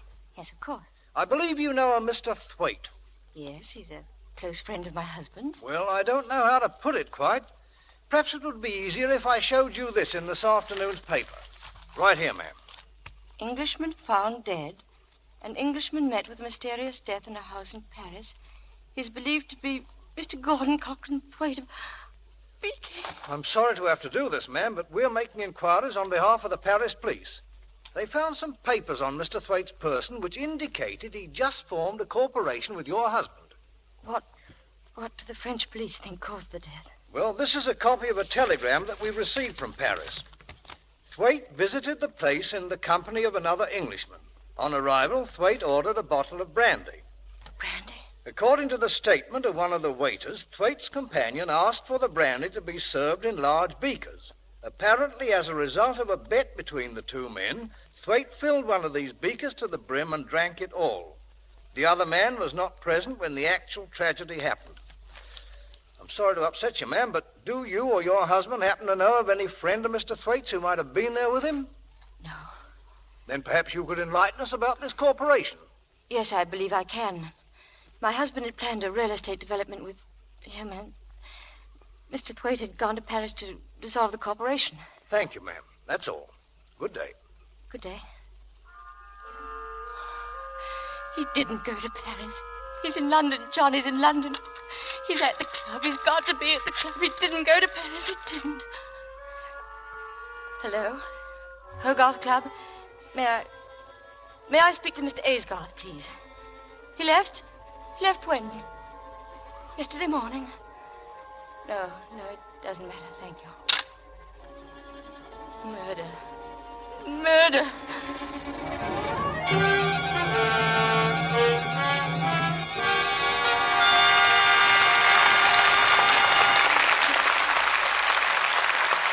We pause now for station identification.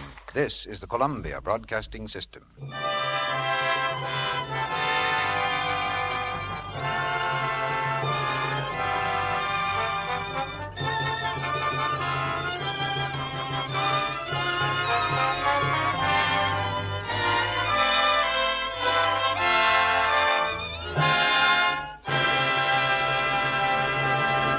After a brief intermission, Mr. DeMille returns with Joan Fontaine and Brian Aherne for the third act of Suspicion. Meantime... Say, Mr. Ruick, do you know how Mother Goose did her dishwashing? Well, it sounds like a gag to me, Sally, but go ahead. Well, it was very easy. She made everyone eat with a spoon. And when they were all through eating, Why, the dish ran away with the spoon. Now, Sally. Why, it was a wonderful system. Quick, easy, no dishpan hands. But you couldn't exactly call it thrifty, Sally. There's no record that the dishes and spoons ever ran back again. Now, I can tell you a way to wash dishes that saves you from dishpan hands and is thrifty, too. The Lux Flakes way. You're right, Mr. Ruick. Scores of tests have proved how gentle Lux is, have shown that hands, reddened and roughened by strong soaps in the dishpan, grew lovely again after changing to Lux Flakes. Yes, simply changing to Lux took away that red, rough look without the use of any creams or lotions. And new Quick Lux goes further, gives you more suds, ounce for ounce, even in hard water, than any of 10 other soaps tested. It's very thrifty. So you needn't have red dishpan hands. You save your hands when you wash dishes the thrifty Lux soap way. Get the generous big box first thing tomorrow morning and use it for your dishes every day.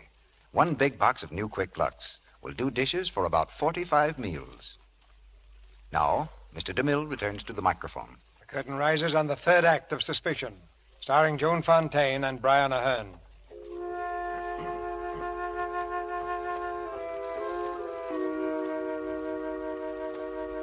In Lena's mind, the sharp sting of suspicion has given way to the dull, sickening ache of certainty.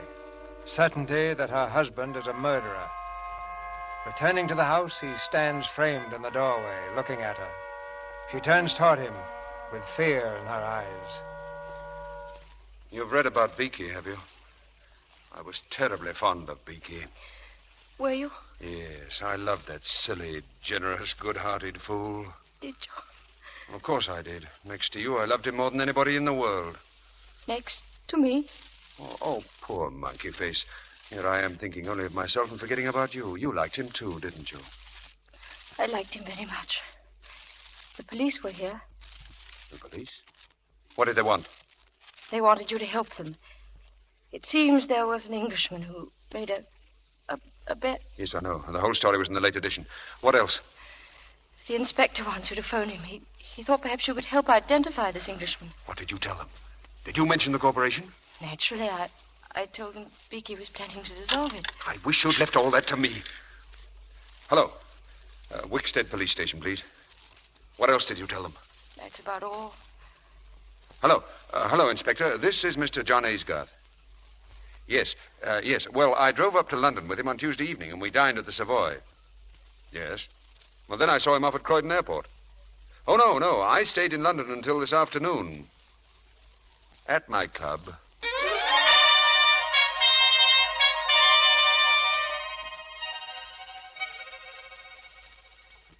Lena, how nice to see you. I don't see half as much as you as I'd like. Oh, that's sweet of you, Isabel.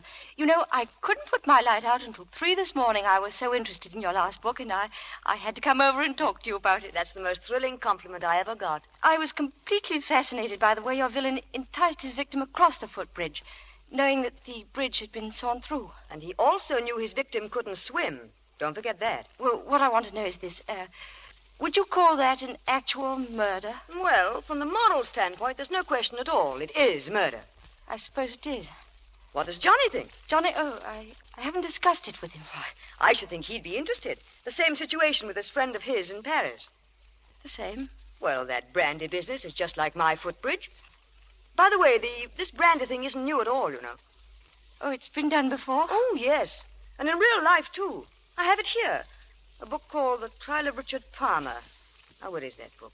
Trial of Richard Palmer, The Trial of... Oh, I remember where it is. It's in your house. My house? Yes. Johnny borrowed it a week ago.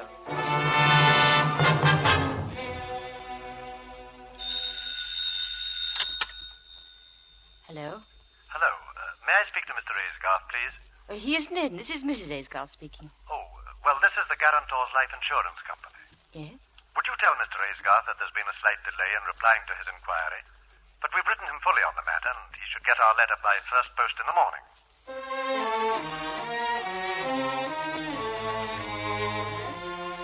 Dear sir, replying to your inquiry regarding a loan of £5,000 against your wife's insurance policy.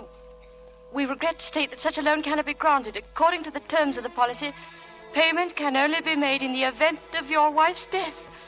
If you... Morning, dear. Any letters for me? Oh, what's the matter? Nothing. Darling, you're not shivering, are you? I have a bit of a chill. Cold in all this sunshine? My poor little shivering baby. Oh, what are we doing tonight? We're going to Isabel's to dine. Oh, what a bore.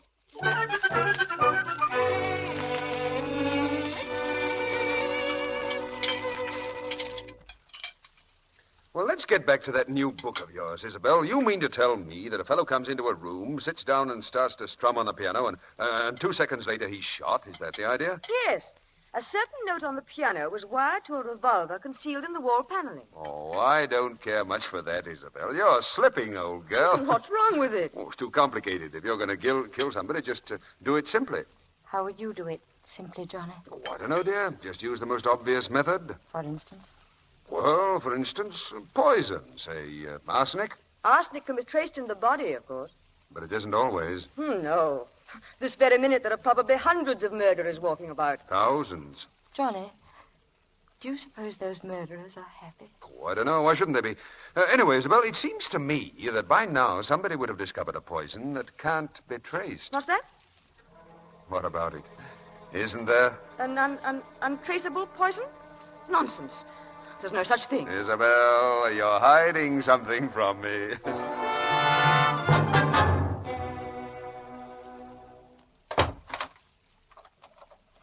Johnny, you're locking up. What about Ethel? Oh, it's Ethel's night off. She won't be back till morning. What about Cook? Have you forgotten? Cook's away on holiday. Oh. My darling, you're shivering again. Do you suppose you're catching cold? Yes, I think that's what it must be. Oh, well, we'll have to tuck you into bed and get you nice and warm. Come along. No, Johnny, please don't. What's the trouble? Johnny, I'm in a state tonight. I don't know why, but I'd like to be alone. Would you mind sleeping in your dressing room? Well, of course I'd mind. Please, Johnny, I haven't been sleeping well. Oh, I understand. You used to sleep badly when I wasn't here, and now you... Well, all right, if that's the way you feel about it. Good night.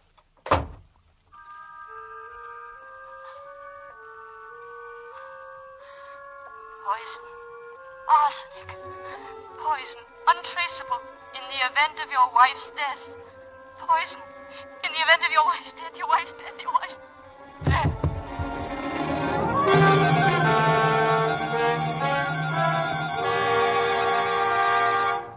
Come on, Lena. Wake up, dear. You feeling better? Yes, Hello, darling. Isabel. I came over this morning. We were quite worried about you, Lena. This morning? Have I been sleeping all day? The doctor gave you a pill, darling. That's all you needed. Rest. Here, I'll run down and tell Ethel to fix something for supper. I'll be right back. He's 1 in a million, that Johnny of yours. Isn't it? I warn you, you'd better get well, because if you leave me alone much longer with him, my career will soon be over. He flirted with you, I suppose. Flirted? Worse than that. He's worming all my secrets out of me. Did you tell him anything today? Did I? Now, honestly, have you ever been able to deny Johnny anything?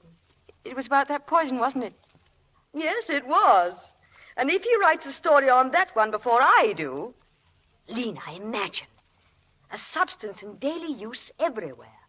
Anyone can lay his hands on it, and within a minute after taking, the victim's beautifully out of the way.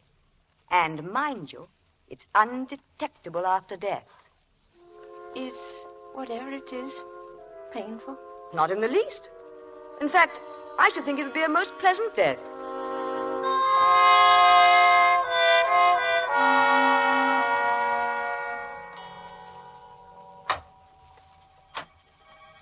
Lena, are you awake? Yes. I brought you a glass of milk. Here, darling, I'll put it here. Drink it before you go to sleep. Good night, darling.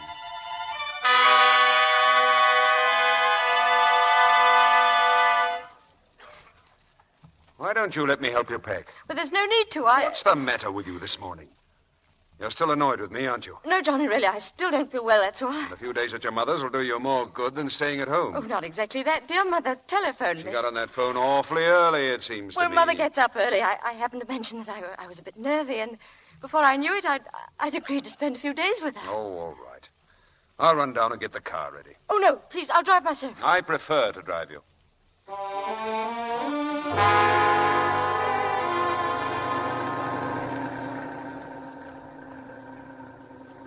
You're going so fast, Johnny. You want to get there, don't you? Well, did you have to go by this Oh, road? why not? It's the shortest way, isn't it? Ha! There's the hotel site. And that's another thing I've failed at. The cliffs. He's going to kill me. That door is open. He's going to kill me. The curb up there, the door was swinging. He's going to push me out and down, open. Down, open. Look out! Get your hand off that door, Lena! Let me go. Lena, come back! No! Lena! Let me go! Lena, what's got into you? Oh, leave me alone. Stop it, you little fool, stop it! I've had enough. How much do you think a man can bear? Listen to me. You turn me out of your room, you go running away to your mother's, and now you shrink away from me as though you hated me. You're my wife, Lena. But I thought... Why, you almost killed us both back there, because you had to pull away even when I was reaching over to save you from falling out of the car. Well, you don't have to put up with me anymore. Johnny, wait. Where are you going? First, I'm taking you on to your mother's. And then what? Oh, don't you worry. I won't bother you again. Johnny, you mean you're... Johnny, why were you asking Isabel about that poison? What were you planning to do with it? Johnny, you were going to kill yourself. Oh, my darling. Yes, but I saw that was a cheap way out. So I'm going back to see it through. Prison term and everything. Prison? You mean Melbeck? That money you... I can't pay it back. I made the last attempt to raise the money when I went away with Beaky. To Paris. Paris? I didn't go to Paris. I went to Liverpool. I tried to borrow on your insurance. But it didn't work. You mean you were in Liverpool when Beaky... Then you didn't go to Paris? Well, of course not. Do you think I'd have let some idiot give poor old Beaky that brandy if I had? Oh, Johnny. If only I'd known. I was thinking only of myself, not of what you were going through. Oh, if I'd been really close to you, you could have confided in me, but you were ashamed to. Oh, if I'd only understood. Oh, Johnny, it will be different now. We'll make it different. People don't change overnight, Lena. I'm no good. Oh, let's turn back, Johnny. Let's go home and see it through together. No, it won't work. Oh, it will work. I know it will. Johnny, please, you can't shut me out. Turn the car around and let's go home. Please, Johnny. Get in the car. Johnny, where are we going? We're turning back. We're going home.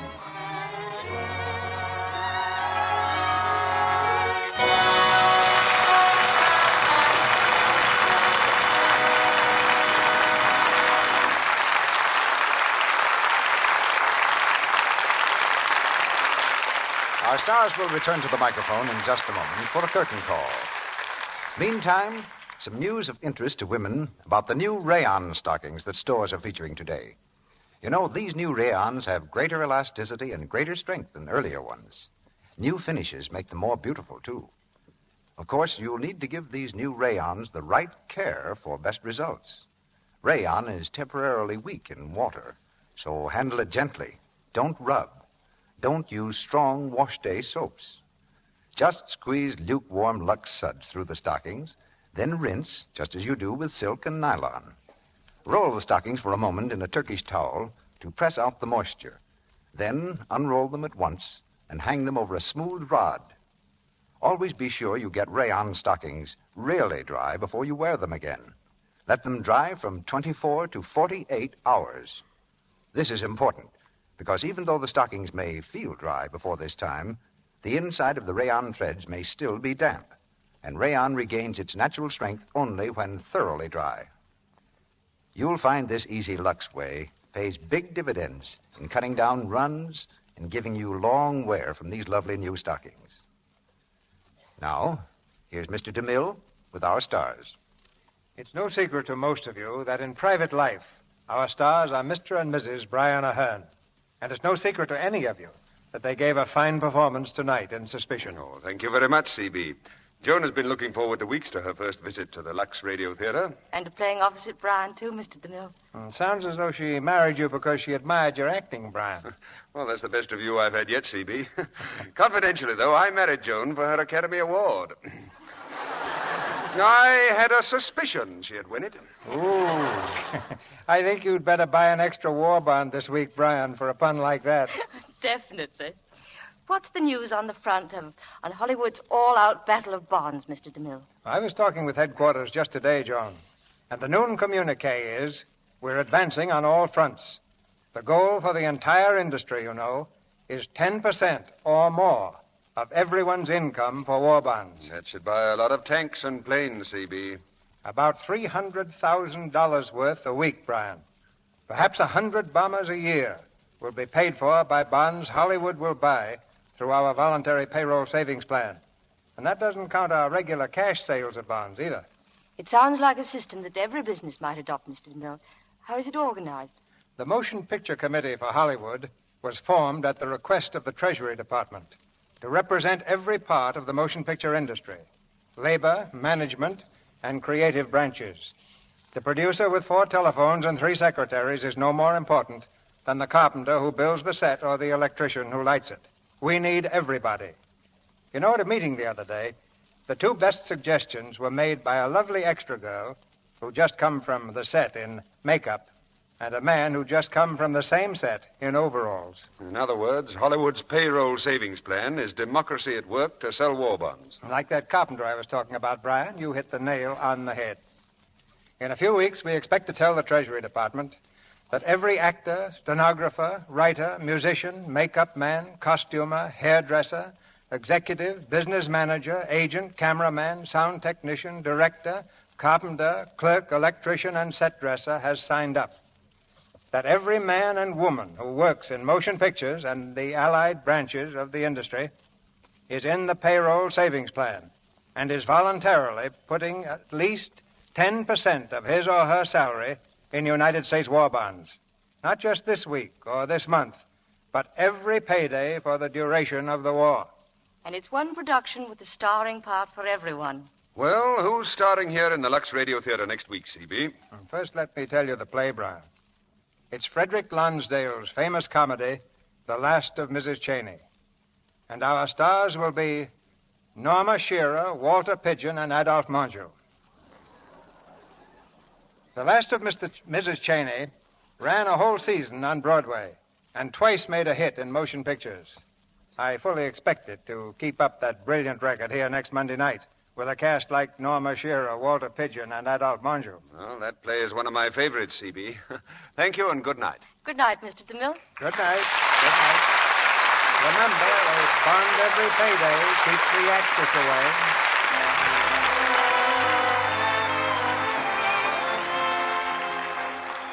Our sponsors, the makers of Lux Flakes, join me in inviting you to be with us again next Monday night when the Lux Radio Theater presents Norma Shearer, Walter Pidgeon, and Adolphe Mongeau in The Last of Mrs. Cheney.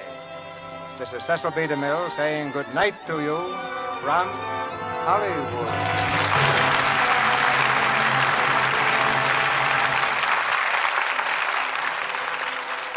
Ladies and gentlemen, modern medical science can cure cancer if the disease is discovered early. The Women's Field Army of the American Society for the Control of Cancer deserves your support in its campaign to spread knowledge of cancer control. Joan Fontaine appeared tonight through the courtesy of David O. Selznick and will soon be seen in the title role of the David O. Selznick production, Jane Eyre. Brian Aherne, star of Columbia Pictures, will be seen in their production of Salute to Sahara. Nigel Bruce appeared through the courtesy of Universal Pictures. His next picture is Universal's Sherlock Holmes Saves London. Heard in tonight's play were Jill Esmond as Isabel, Vernon Steele as General McLeodlaw, Gloria Gordon as Mrs. McLeodlaw, John Abbott as Melbeck, and Eric Snowden, Claire Verdera, and Pax Walter. The Lux Radio Theater is shortwave to American armed forces throughout the world. Tune in next Monday night to hear Norma Shearer, Walter Pidgeon, and Adolphe Manjou in The Last of Mrs. Cheney. Our music was conducted by Louis Silvers, and your announcer has been Melville Ruick. This is the Columbia Broadcasting System.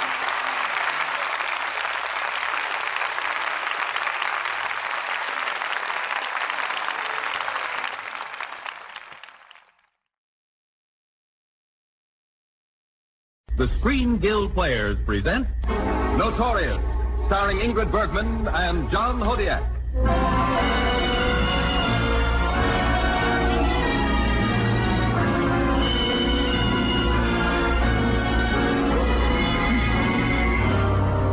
It is the judgment of this court that the defendant, John Huberman, having been found guilty of treason against the United States, shall be remitted to prison for a period of 20 years.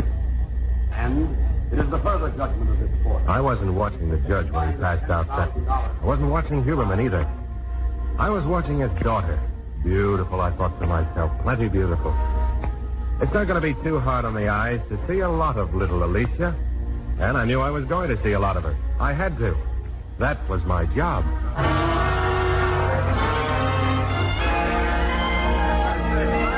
Now, this is a party, not a wake. Come on, everybody, drink up. Alicia, if we get any louder, we'll raise the police. Oh, what's the difference? They're after me anyway. They are? Oh, sure. Professor Prater and his little girl. Please. Come on, Mr. Hopkins, another drink. Oh, no, thanks. Come on. Those ice cubes are getting me drunk. Sissy, how about you, handsome? Thanks. Now we're cooking with champagne. Hey, haven't I seen you somewhere before? I don't think so. Oh, doesn't matter. I like party crashes. He didn't crash the party. I brought him, Alicia. Oh, just fancy. I'm a marked woman, you know. I'm apt to blow up the Panama Canal any minute. Oh, Alicia, Mr. Hopkins has passed out. Oh, already? I believe he's allergic to ice cubes. Oh, you really think so? I'm an expert. You know something? I like you. You know something? We ought to drink today. You know something? We will.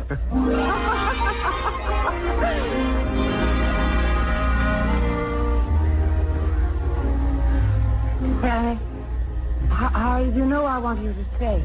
I figured you wouldn't want to be alone with Mr. Hopkins. That's the third time you've played the same record. Why do you like it? Oh, because it's a lot of hooey. Nothing like a love song to give you a laugh. That's right. This one, my favorite joke. Someday I'll find your Otto. Sort of a hunting song. How about we have a picnic? Outside? Too stuffy in here for a picnic. Want to swim? No. Want to finish this? Shame to leave it, thanks. My car's outside. Naturally. Want to go for a ride? Why not? I want to drive. That's understood. Better take your coat. It's chilly. You do. Come on.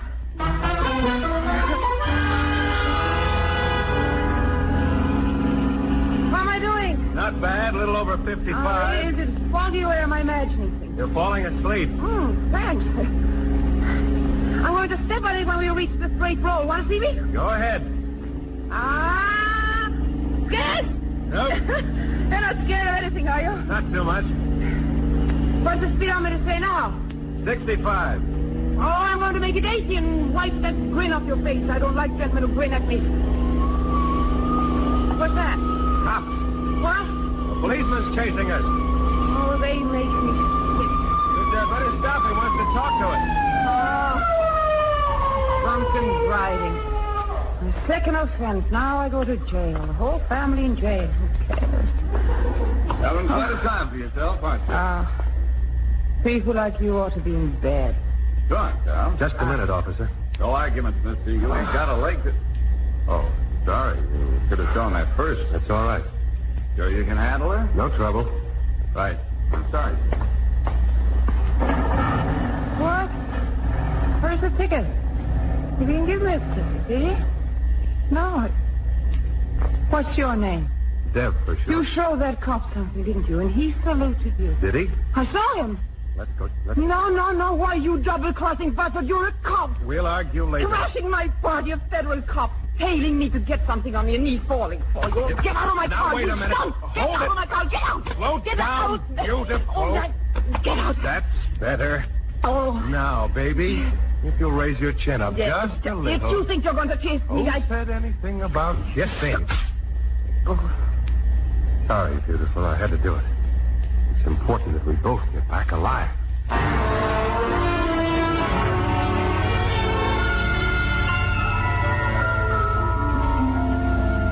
It's about time you were waking up. How do you feel? Don't worry. You'll live. You always do. Oh, well, it's always so little. What do you care how I feel? Got a little job for you. Oh, don't tell me. There's only one job you coppers would want for me. You can forget it. I'm no stooge. Why, she thinks you'd be perfect for the job. It's in Rio. Oh, I tell you, I'm not interested. A lot of those Nazis are beached in Brazil, the boys your father played around with. They'd take you at face value. No pun. They'd trust you. You could make up a little for your daddy's peculiarities. That is, if you felt in the mood. I should have. Patriotism. Don't make me laugh. I hadn't expected to. Waving the flag with one hand and picking pockets with the other. That's your patriotism. You can have... What have you got there? A recording. The label says conversation between John Huberman and his daughter Alicia, January 9, 1946. What? You see, we've had this bungalow wired for months. Listen. No, I don't want to hear it. I do. There is for us, both of us, a mint of money in it, Alicia. I told you last month I wouldn't do it. Why not? This is not your country. My mother was born here. We have American citizenship. Yeah, but in your feelings, you're a Nazi. No. Alicia, if you only knew what we stand for. I know what you stand for, and I've hated you ever since I found out. You lost the war, but you never give up, do you? I hate you, all of you, and I love this country. You understand that? Alicia, I love this country. And I'll see you all hang before I raise a finger against it. Now get out of here. So help me, I'll turn you in. Go on, get out. End of record. Period. Oh, that proved much. I didn't turn him in. We didn't expect you to. That's the Nazis to turn in their fathers. How soon can you leave for Rio? I don't know. How soon do you want?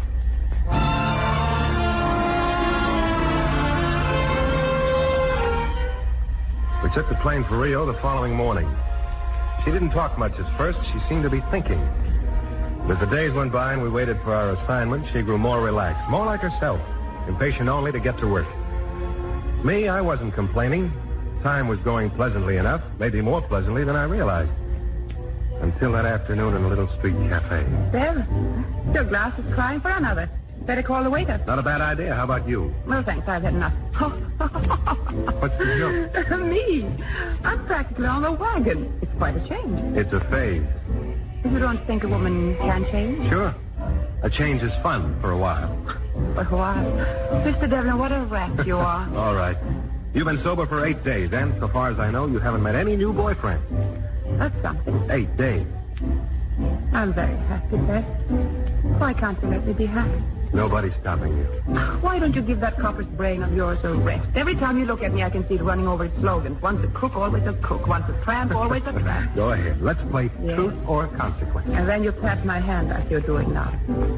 Most men would hold my hand. Why won't you? Waiter, 1 rum highball, please. Yes, senor. You're scared, aren't you? You're afraid you'll fall in love with me? Madly in love? You having fun kidding me? No. No, I'm kidding myself, Dave. I'm pretending I'm a very nice, unspoiled child. His heart is full of daisies and buttercups. When you look at me, you see Shirley Temple. That's a nice daydream. And then what? Then I wake up. I've changed my mind. I think I'll have another drink. A double. No. I like it this way. Thanks for the assist. Dave, why won't you believe in me? Just a little. Why won't you? Oh, I know why, Dev. You're sore at yourself. You're in love with me, and you're sore at yourself. Yes, the invincible Devlin. In love with someone who isn't even worth wasting the words on. That makes you sick all over, doesn't it? Now, poor Dev. To love a no good guy like me, it must be awful. I'm sorry. Shut up. Let's get out of here.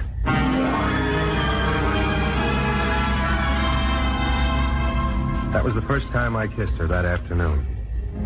It was funny. She was like a little high school girl. Like a kid who'd never been kissed before, bubbling and gay and full of beautiful plans. And I guess I felt sort of happy, too. And then she insisted on cooking dinner for us. Only first I had to go and see Prescott, my chief. He told me what I'd have to tell her. When I got back, I wasn't feeling happy anymore. I said to myself, he'll like it this way. Dinner on the balcony, a little world above the world. It isn't too cold out here, is it, Deb? Deb? Oh, darling, what's the matter with you? Trouble? Come on, handsome. I think you'd better tell Mama what's going on. After dinner? No. Now. All right. We've got a job. Oh, so there is a job. I've begun to wonder. You remember a man named Sebastian? Alex Sebastian? Yes. Yes, one of my father's friends. The reports say he had quite a crush on you. Well, I wasn't very responsive. He's here, head of a large business concern. Yes, his family always had money. They're using it to help a bunch of exiled Nazis here in Rio. Nothing big? It has all the earmarks. We have to contact him. Go on. Let's have all of it. You managed to run into him accidentally. If he acts like he's still interested, you go to work on it. Martha Harris. She makes love for the secret papers? There are no papers. You land him. Find out what's going on in his house, what the group around him is up to, and report to me. I suppose you knew about this pretty little job of mine all the time. No. Prescott just told me this afternoon. Did you say anything? Well, I mean about maybe I wasn't the girl for such shenanigans. I figured that was up to you. If you cared to back out. You didn't put in a word for me at all? Not a word of... not a word for that little lovesick lady you kissed this afternoon? I told you we've got a job. Don't get bored. I was just fishing for a little bird call from my dream man. One little remark like, Mr. Prescott, how dare you suggest that Alicia Huberman, the new Miss Huberman, be submitted to so ugly a thing? You're not funny. Do you want me to take this job? You're answering for yourself. I'm asking you. It's all up to you, honey. Not to you. But, darling, what you didn't tell Prescott. Tell me that you believe that I'm nice and that I love you and that I'd never change back, no matter how much they told you about what I used to be. I'm waiting for your answer. What a little tallywog. Never believing me. Never one little word of faith. Just down the drain with Alicia. That's where she belongs. Oh, Deb. Well, when did you say I go to work for Uncle Sam? Tomorrow morning. Well, I'm a little out of training. Oh, it is cold out here. I think I need a drink.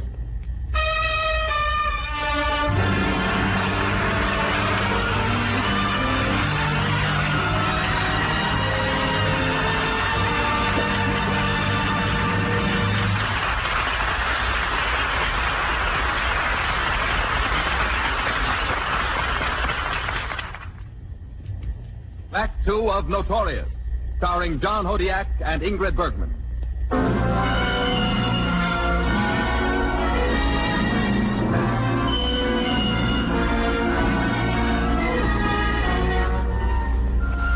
I had to hand it to Alicia. She didn't waste any time. The following morning, quite by accident, of course, Sebastian discovered that she was in Rio. And judging from her reports after that, he didn't exactly waste time either. He told me about it at the races near the finish line. She'd managed to ditch him for a couple of minutes. I can't stay long. He'll be looking for me. He's getting very jealous. Don't look at me when you talk. Pretend you're watching the horses. Can you hear me? Yes, go ahead. Alex took me home for dinner last night. I met his mother and his pals. Who? Ever hear of Dr. Anderson? No. Scientist of some sort. Gray hair, mustache, face is scarred. Looks like powder burns. Check. Who else? Eric Mathis and William Rossman. Both big shots can stop him. Go on. Emil Hupka. No. He made quite a scene at the dinner table about the wine. Didn't like the vintage? No, not that. He was frightened for a moment when Alex started to open the bottles. Seemed to think it was something else, not wine. Was it? No, it was wine. We drank it. Hupka make any other break? He didn't have much chance. Mathis suggested he might be tired, offered to drive him home, insisted on it. Hupka seemed scared. They'll find his body one of these days. What else? Oh, no, nothing very important. Just a minor item that you may want it for the record. What? Alex is on the hook. He's already been landed. Oh. Pretty fast work. Yes. That's how I am once I make up my mind. Hey, you better...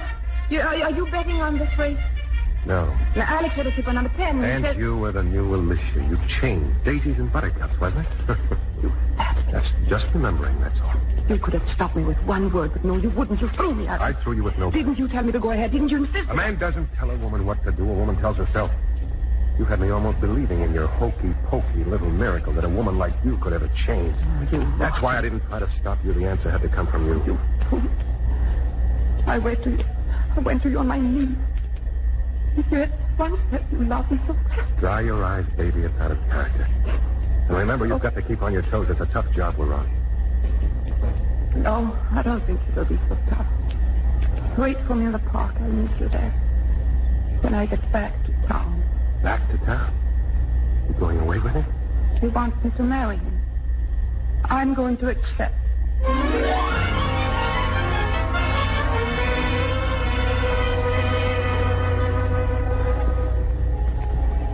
About time, don't you think? I was getting pretty tired of this park.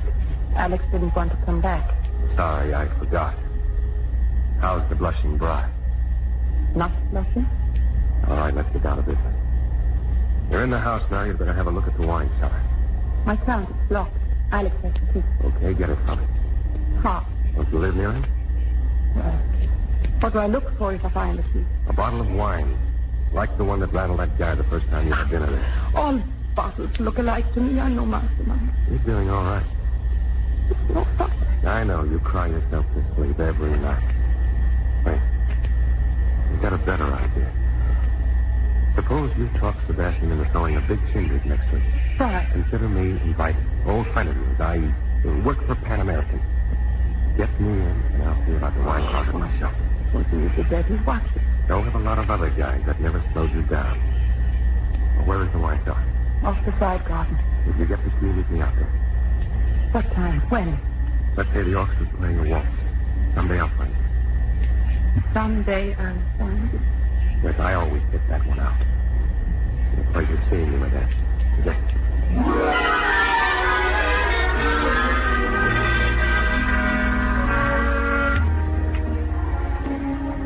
I thought you'd never get out.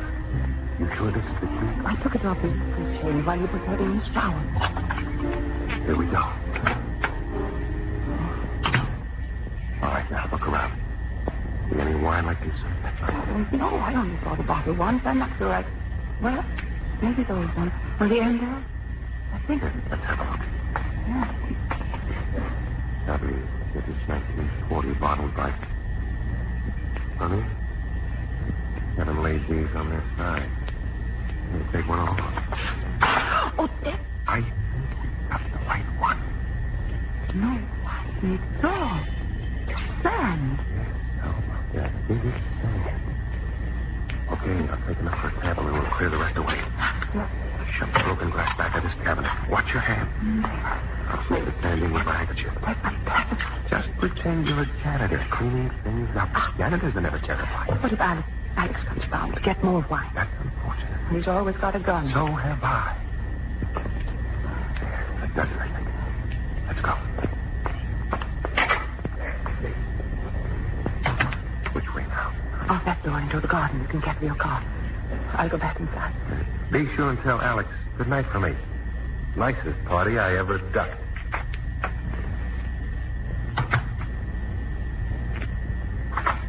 Yes, hurry, Joseph. I must get back to my guests.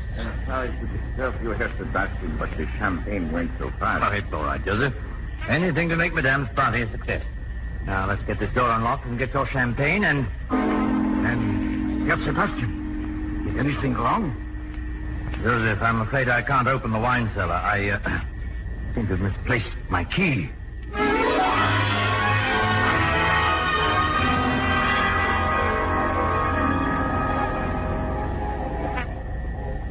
The park was pretty lonely yesterday. Where were you? I couldn't get here. I wasn't feeling well. Hangover, huh? You on the bottle again? What's that to you? Nothing, except you don't look so hot. Well, we finally got a lab report on that sand. What? It's uranium ore. Then it's something big. And how? Hey, what did you do with that key the other night? I put it back on his chain while he was sleeping. Did he say anything? Not a word. I was sort of thinking about that. What would he do if he knew the score? Maybe nothing. How do you figure that? He might be frightened of the others finding out. If they thought he'd endanger them because he fell for me, they wouldn't like that. That's the trouble with those Nazis. They don't appreciate true love. Now, you take a clean-cut fellow like me. Goodbye, Dad. What do you mean goodbye? Well, nothing. Goodbye. Fresh air isn't as good for a hangover as I thought. Will I see you tomorrow? If I'm up to it, you'll be here. I'll come. If I'm feeling better.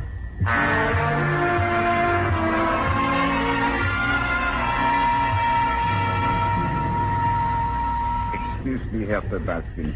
Madame is not coming down for breakfast? I'm afraid not, Joseph. She's ill again. Another one of those attacks.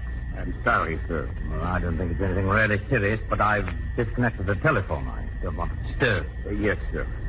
Should I fix her a tray? Well, some coffee, perhaps. Oh, and Joseph. Yes, sir. I think I had better take it up myself.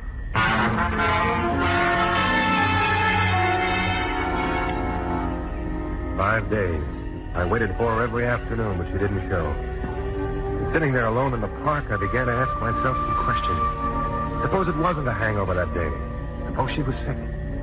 Suppose they were doing something to her. So I couldn't take it anymore. So I drove out to the house. I'm sorry, sir. Mr. Sebastian is busy. He's in the study with some business associates. I see. Is Mrs. Sebastian in? Madame is confined to her bed. She's been very ill. Oh, that's too bad. We have all been most concerned about her. I will tell Mr. Sebastian you are calling, sir. Will you wait here, please? Wait here. That's what I wanted.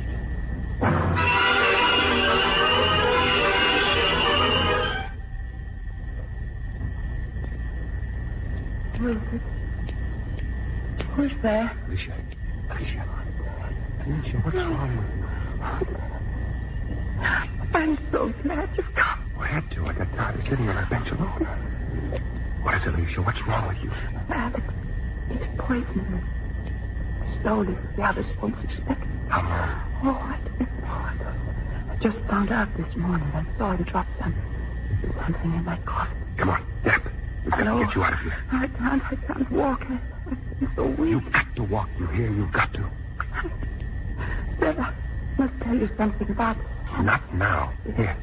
Put this coat over your shoulders. They got carelessly talked. I heard it. Come on now. Stand up.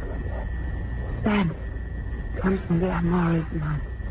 The town called San Mars. We'll find it. Good work. Now, walk. Try to walk. I can't make it. You go alone. What good would that be? What good would I ever be again alone? Yes. Why do you think I'm here right now? Because I love you. Do you understand that? I love you. That's putting it mildly. I've gone around howling inside for you. No. Not just for your sake. No. Long ago, all the time, from the beginning. That's it. Just keep walking like that. You love me. Oh, Dad, if you'd only said it before. I'm doing all right now. Yeah, we're almost at the door. I love you. Keep walking down it. Oh, Dad, what about Alex? He won't let us get out. Listen, he's more scared than we are. One word from us and he's in trouble with his pal. It would be easier for you alone. You're never getting rid of me again. Never tried to. Maybe I'm delirious. Oh, Dad, hold me tight. Afterwards, for years, longest clinch in history. Come on.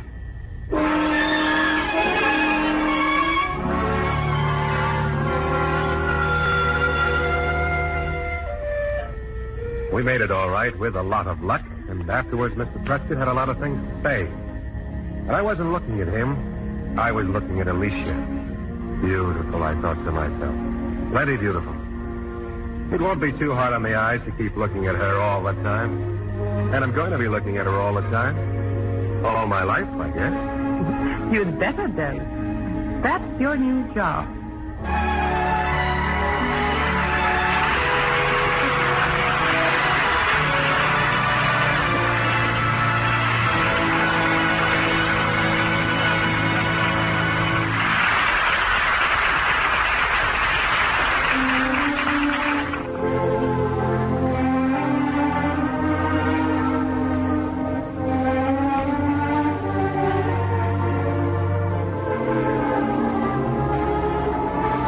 Screen Guild Players has been a presentation of the United States Armed Forces Radio Service, the voice of information and education.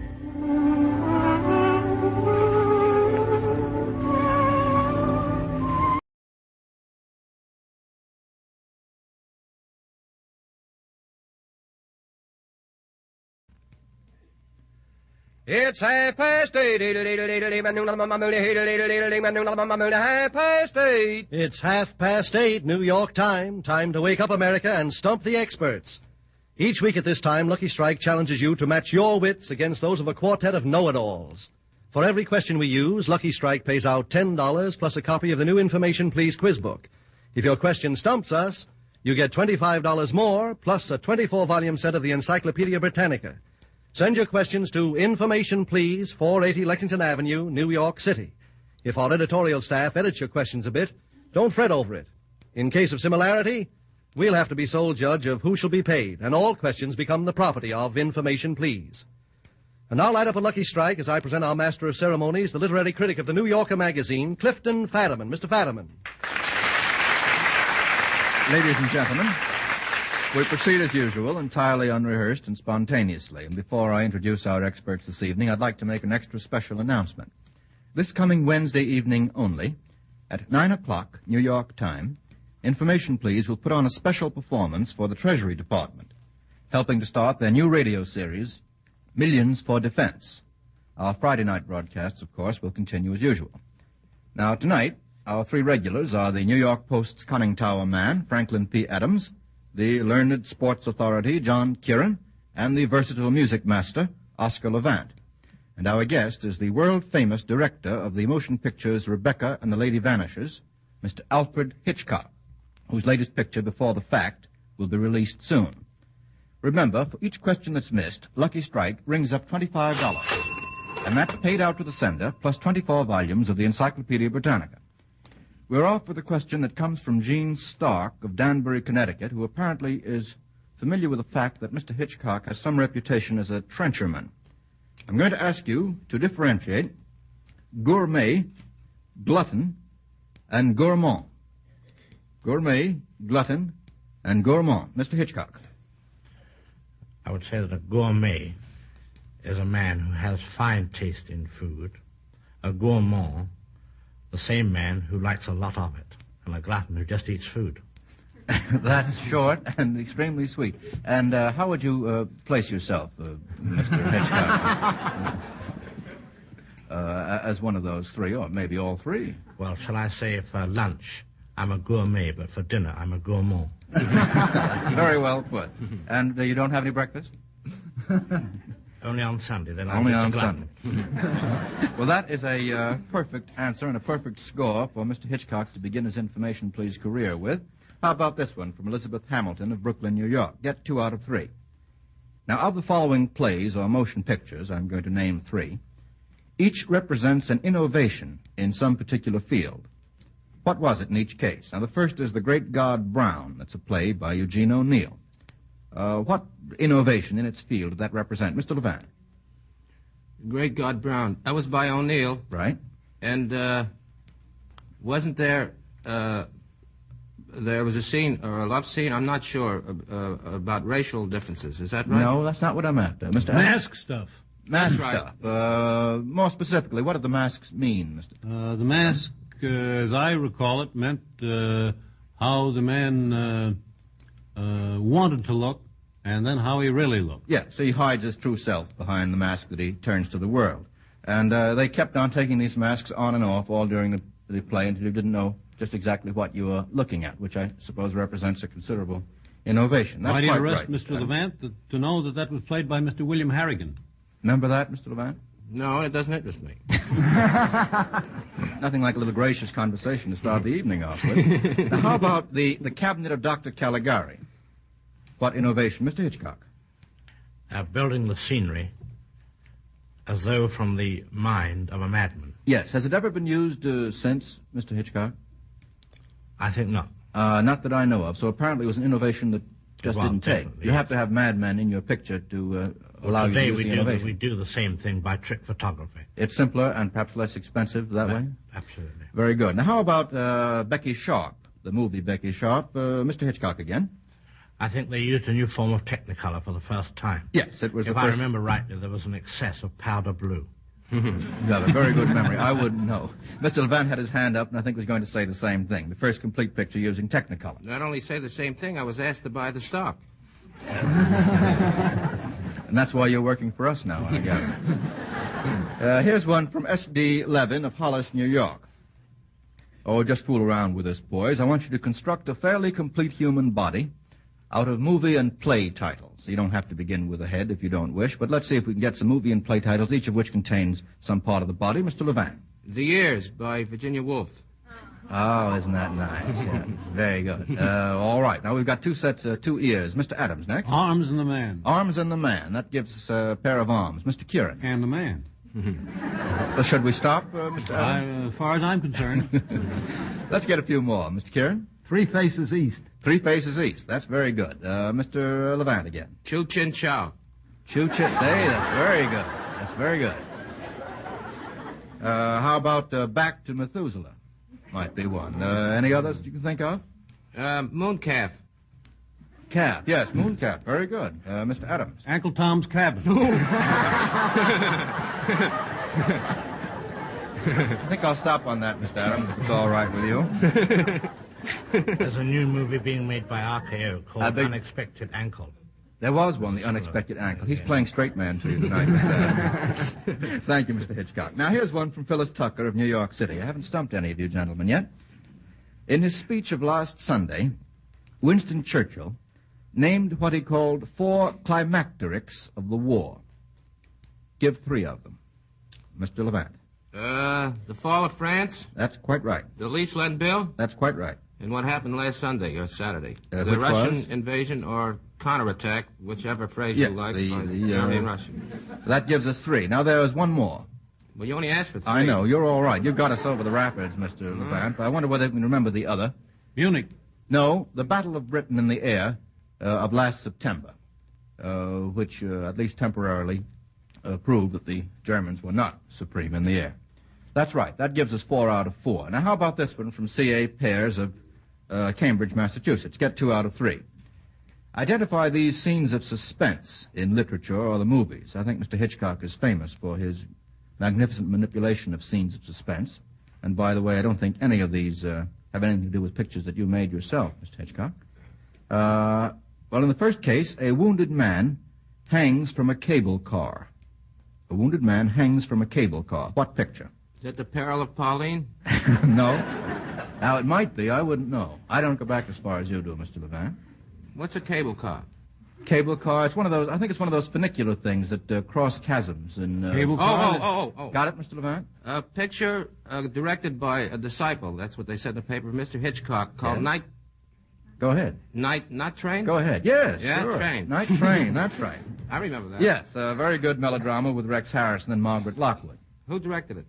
Do you remember, Mr. Hitchcock? Yes, it was directed by a man called Carroll Reed. Unfortunately, I never go to the movies, so I wouldn't have seen it. You don't go to the movies? Me neither, I see. Mr. Hitchcock.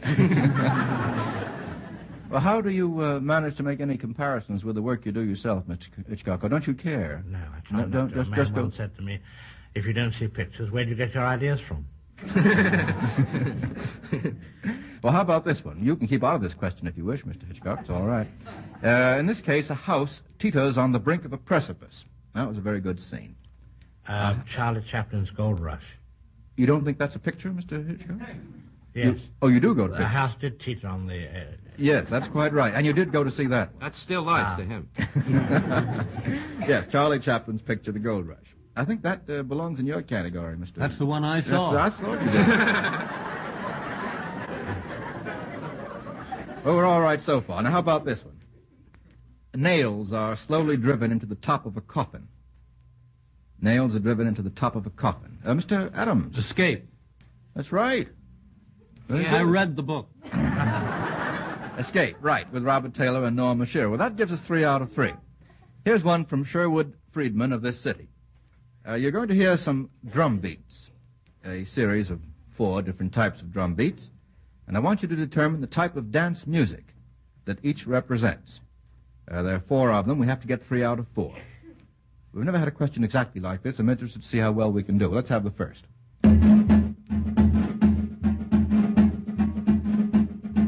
Mr. Hitchcock. The rumba is right. Yes, very good. Now the second. Mr. Levant. That's a Viennese waltz, not Absolutely to be confused right. with any other waltz. Absolutely right. Now the third.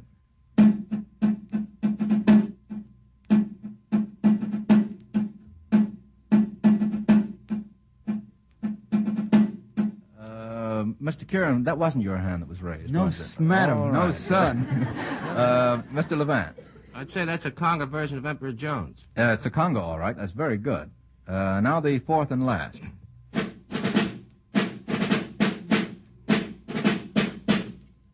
That's nothing. How about that? We're safe. We've got 3 out of 4. Any guesses on that? Want to hear it again? No. All right, then we won't hear it again. That is... We'll do one more bar. Mr. Hitchcock. Is it the bolero? It is, Mr. Hitchcock. Thank you very much indeed. That's very good. A bolero. That gives us 4 out of 4. Which means that so far Lucky Strike has paid out absolutely nothing and no sets of the Encyclopedia Britannica. Now Mr. Cross points out that knowing the facts about tobacco comes in handy today.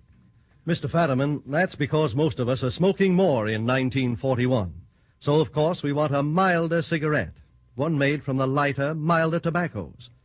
Now, tobacco like that costs more than the ordinary kind. Yes, it costs more at auction after auction. But Lucky's pay the price to get it. For example, last season at Carthage, Tennessee, the American Tobacco Company paid 23% more per pound for the tobacco it bought for its cigarettes and other tobacco products. Yes, 23% above the average market price paid for all the various types and grades of tobacco sold there. And the best we bought will go to Lucky's.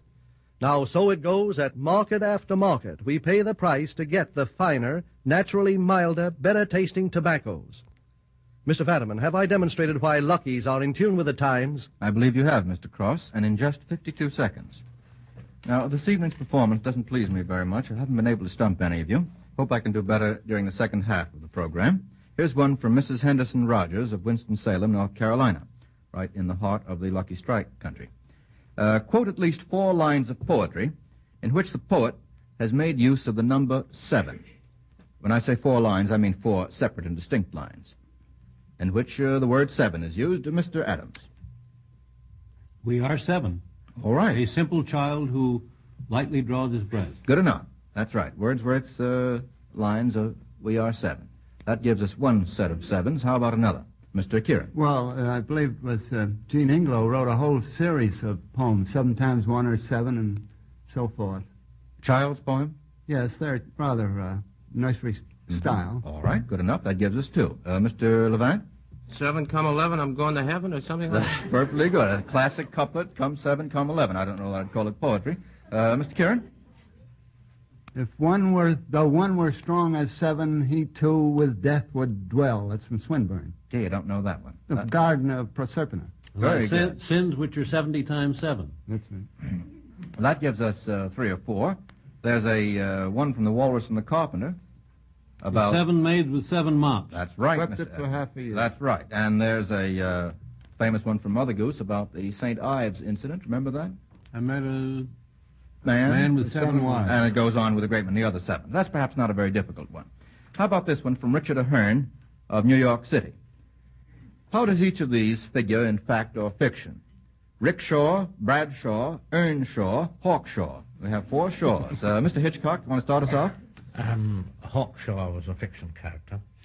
Rickshaw Hawkshaw was a fiction character. What part did he play? Detective. A detective, yes. Detective. Rickshaw is an oriental 2-wheeled vehicle.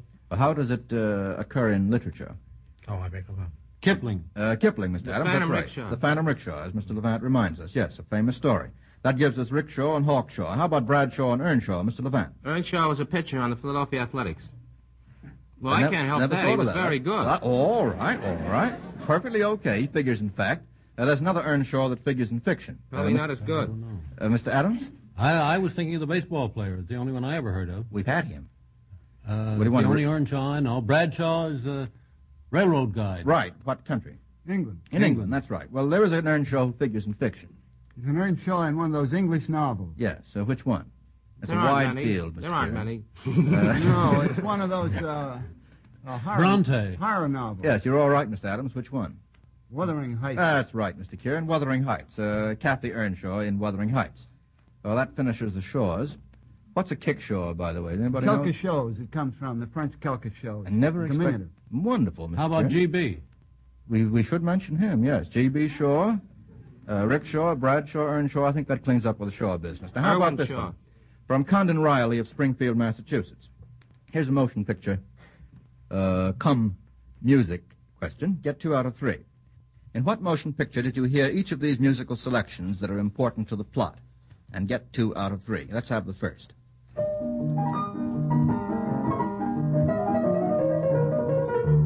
Mr. Levant had his hand up at once.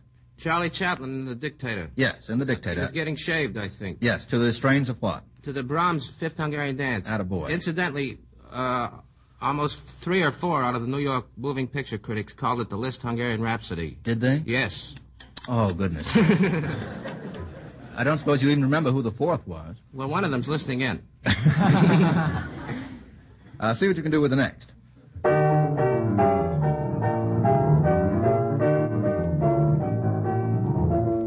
Now we have Mr. Levant again. Mr. Kieran looking a little quizzical.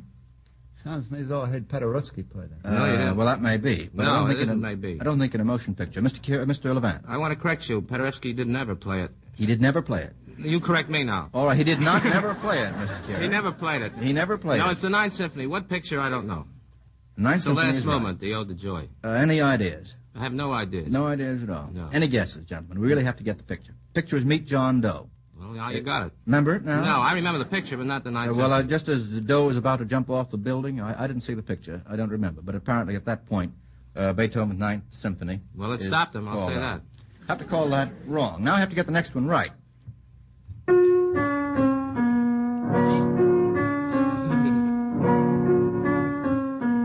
Mr. Levant again. It's a Tchaikovsky B-flat concerto. Good enough. And the picture. The picture was The Great Lie, in which Mary Astor gave a very good portrayal of a very nervous pianist. That's very good, Mr. Levant. I don't think very many people would remember that. Why? That's It's all the good way through going. the picture. Is it really? All the way through. Which you might have to see in order to answer. That's pretty snobbish, Mr. Adams. Well, that gives us 2 out of 3 and passes us safely on to a How about question. you, Stuff? Boys, control yourselves. Here's one from Amelia Edgerton of New York City. For what famous artist did each of these women model? The first is Lucrezia. For whom did she model? Lucrezia.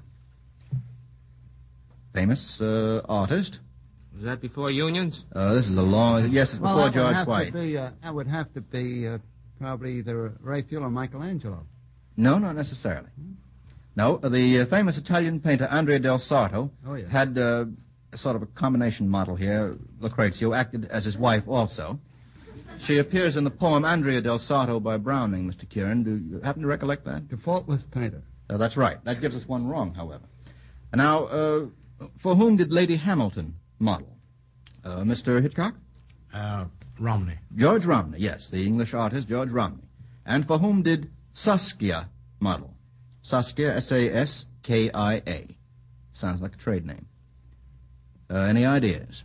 Who was around in those days? Well, this was sort of 17th century-ish. Oh, that wouldn't be the Dutch painter, would it? Which one?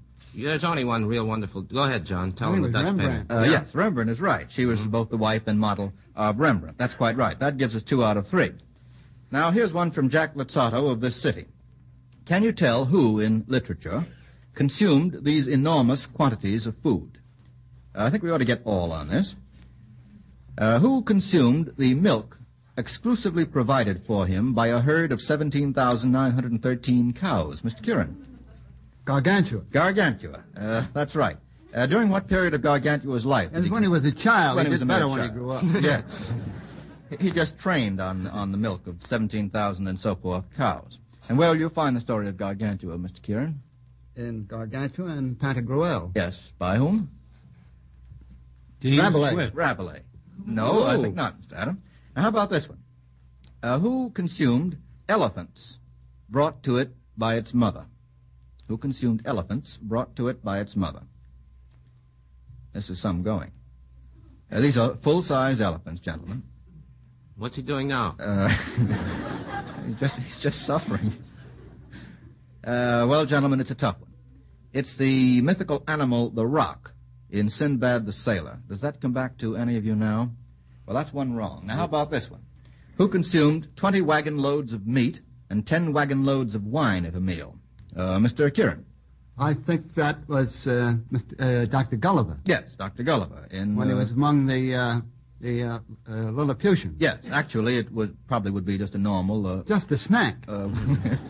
Well, if he hadn't been among the Lilliputians, it would have been a normal or ordinary Hitchcock meal, but as it was, it amounted to considerable among the Lilliputians. Well, that gives us one wrong and sends $25 in encyclopedia to Mr. Luzzato, courtesy of Lucky Strike. How about this one from R. Thorvald Kroc of San Francisco? Get 2 out of 3. Who watches or overhears each of these scenes or incidents? Who overhears their own funeral oration? Their own funeral oration. Mark Twain. You're on the right track. Well, he made the remark. No, I don't think so. You mean my reports of my death have been exaggerated? Yeah. I don't mean that. But as a matter of fact... Max Schmeling. No. Certainly. That's true in a way. You mean... It's true, definitely. Somebody in Huckleberry Finn. You got the wrong book, Mr. Tom Sawyer. Yes, it's Tom, Joe, and Huck in Max Tom Schmeling Sawyer. in Tom Sawyer? Pardon? He's not in Tom Sawyer. I bet he wishes he were. I think I have to count that wrong, Mr. Adams. Don't you think so? All right, we'll count that wrong. That means I have to get the next 2 right. Who overhears his stepfather praying? Mr. Kieran. Hamlet, That's Prince the one and of only. Denmark. That's quite right. And who overhears 2 women discussing the infidelity of their friend's husband? That's a kind of complicated situation. Who overhears 2 women discussing the infidelity of their friend's husband? Mr. Adams. Would that be in The Merry Wives of Windsor? No, but a modern version of it. Merry Wives? No. Oh, women. Women, yes. Yeah. Claire Luce's play The Women. And who does the overhearing? Well, everybody in the audience. That's true, but particularly one on the stage. Oh, the alleged nice girl, played sometimes by Norma Shear. I don't think it was. I think it was the manicurist. Oh, that's right. Oh, she may have been a nice girl, too. I'm not saying anything against the manicurist. I think I have to count that wrong and send another $25. And instead of the Britannica, courtesy of Lucky Strike... You guessed everyone right. You called everyone wrong. No, we... Max Schmeling was right, and the women he didn't overhear right. his actual oration, did he? Oh, I'm sorry, you're right. I mean, he was reported killed on the radio. Yeah. But I don't think there was a real oration pronounced. I withdraw. Impolitely. All right. How about this one? Here's a single-part question, gentlemen, from Frank Manley of Detroit. What is the name of the country bounded by the USSR, China, India, and Iran? Mr. Hitchcock. Turkestan. No, it would not be. Turkestan, is Turkestan a country, independent country? Or even semi-independent? Or rather a region, part of the Tibet. USSR? No. Mr. Kieran. Afghanistan. Afghanistan would be the right answer. You rushed in where Kieran's feared to tread, Mr. Hitchcock. And that's going to cost us $25 and a set of the Britannica going out to Mr. Manley. And how about this one from Mrs. Joseph Dobos of Bridgeport, Connecticut. Identify these boy meets girl situations in various movies and plays. Get 2 out of 3. In the first case, a rich young man meets a white-collar girl at her father's home in Philadelphia. Mr. Levant. Kitty Foyle. Kitty Foyle, that's right. Now, here's another boy meets girl situation. They meet when she sticks her foot out to trip him. When she sticks her foot out to trip him. Oh. Got it, Mr. Yes, Levant? Preston Sturges' picture with Barbara Stanwyck and Henry Fonda. That's right. And I don't know the name of the picture. The Lady Eve. Thank you very much, Mr. Hitchcock and Mr. Levant. The Lady Eve is quite right. And now, in this case, he falls in love with her at a masquerade ball. Mr. Kieran. Romeo and Juliet. Romeo and Juliet. There's no question about that. Gives us 3 out of 3. How about this one? From Mrs. A. Knockman of Brookline, Massachusetts. I'm going to ask you to identify each of these terms that are used in connection with the preparation of food. Here's the first phrase, à la Creole. À la Creole. What would that mean, à la Creole, if you saw it on a menu? Mr. Kieran. Well, it would mean cooked in the southern style, or a New Orleans style. Which would mean specifically Probably what? with a sauce on it. Made out of what? Okra. No, they might use okra in it, Mr. Adams, but more particularly what? Mr. Hitchcock, any ideas on à la Creole, Mr. Levant? Well, it all depends where you get it, but it usually has tomatoes and spices and pepper and Yes. old things in it. Not necessarily old things, but tomatoes and green peppers. Now, suppose you saw something described as à la printanière. À la printanière. That I know. You do know that, Mr. Levan? That's with vegetables. Yes, with various fresh vegetables. Bouquetier is the same thing. Spring vegetables, quite right. Greenish, probably in color. How about maître d'hôtel? What would that mean if you saw it on a menu?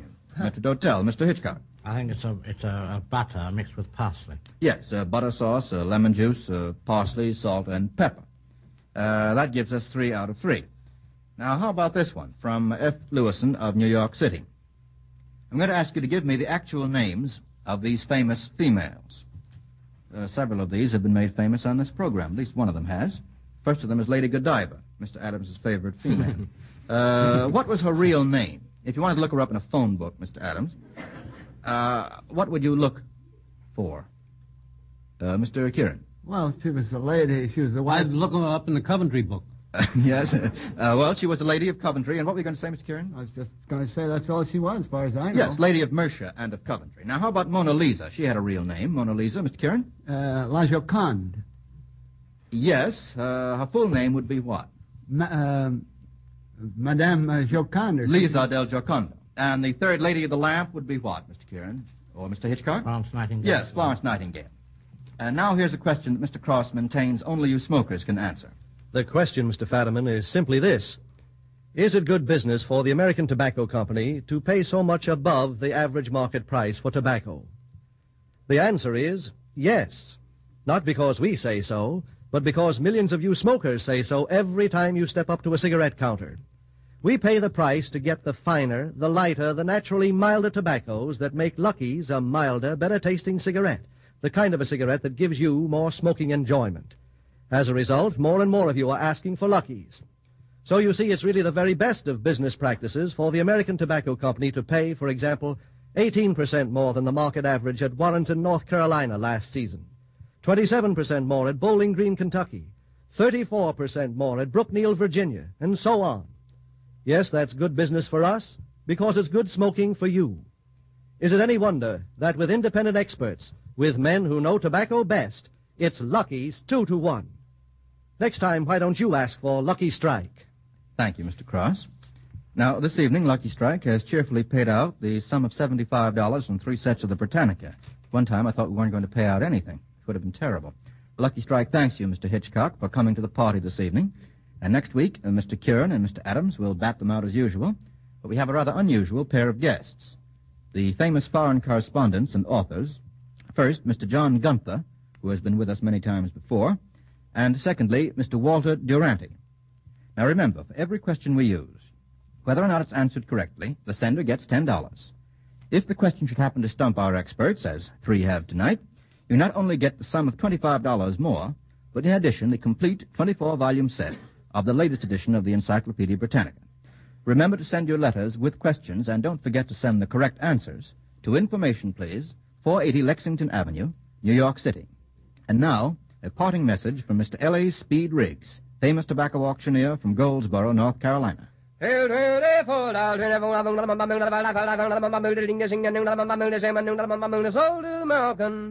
that chant, ladies and gentlemen, is just another way of saying that if you haven't tried a Lucky lately, you don't know what you're missing. By the way, if you're going visiting this weekend, we suggest that you bring your host or hostess a carton of Lucky's. It's sure to make a hit. Remember, with independent tobacco experts, with men who know tobacco best, it's Lucky's 2-to-1.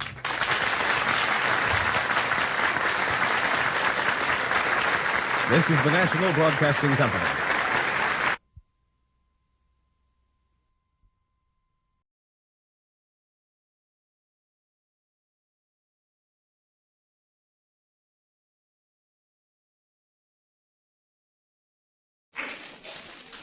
From Hollywood, the NBC Theater presents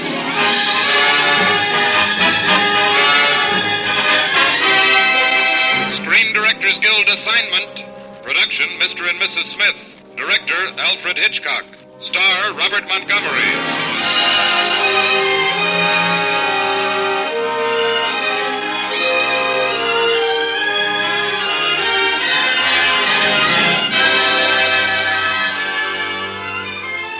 This is the Screen Directors Guild presentation of A Comedy of Marriage, Mr. and Mrs. Smith, starring Robert Montgomery and introducing the director of the film, Alfred Hitchcock.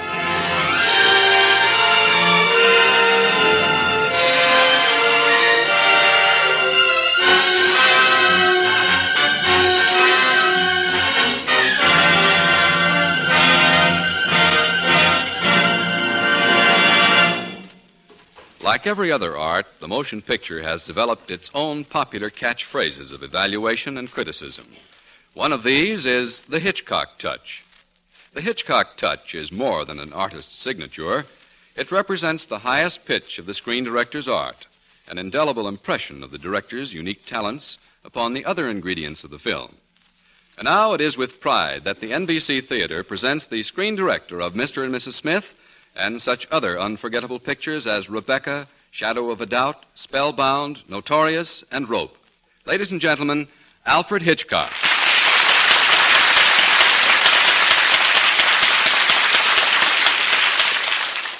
Thank you very much.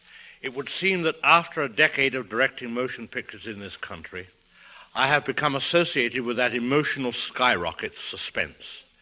So perhaps I should warn you that tonight, suspense has been suspended. I must confess to several attempts to scare the daylights out of an audience, or at least to tie their nerves into pretty little knots. But in Mr. and Mrs. Smith, we reversed ourselves and turned to comedy. So don't bother sitting on the edge of your chair. It might strain your diaphragm if you feel a giggle coming on. Now we give you Mr. and Mrs. David Smith, a family with a formula, a couple with a constitution, a set of rules for a successful marriage.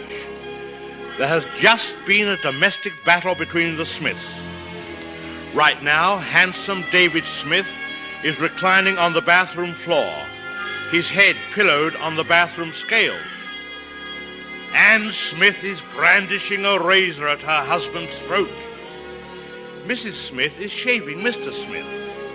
That's right.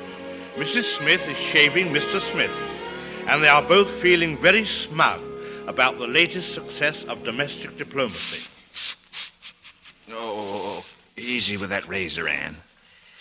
You look like 5 of the men who mutinied on the Bounty. Oh, I'm late for work. Now hold still. Oh, sorry. You realize that I've been away from the office 3 solid days? I know, but we had to keep our main rule. You are forbidden to leave the apartment after a quarrel unless you've made up. Yeah. If every married couple had that rule, there'd never be a divorce. No one would ever get down to the office either. We've got respect for each other, David. Yep, that's our big trick. David. Uh-huh. We're very happy, aren't we? Well, what do you expect me to say at the point of a razor? David, if you had it to do all over again, would you marry me? Uh-oh. Remember Rule 7. Be frank and honest with each other at all times. Well, frankly and honestly, if I had it to do all over again, put that razor down a minute, will you? Thanks. I wouldn't marry you. What? Well, a man gives up so much freedom and privacy and independence when he gets... Oh, now your feelings are hurt. Oh, no.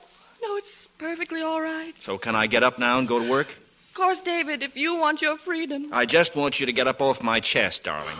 I don't want to cling to my husband if I'm not wanted. And I do want you. I love you. I'm crazy about you. I'm used to you. Oh, if my only hold on you is that you're used to me. Darling, you're my little girl, and I'm frantic about you. Now, forgive me. Say you forgive me. Oh, come on, say you forgive me. I forgive you. Well, give me a kiss. Now, can I get up and go back to work?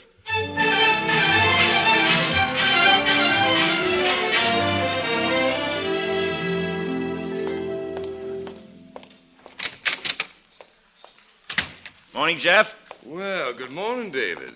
Glad to see I have a partner in the law business again. You've been out 3 days this time. Well, you know how Ann is, Jeff. You don't have to apologize to me, David. I envy you from the bottom of my heart. Yeah, she's a good kid.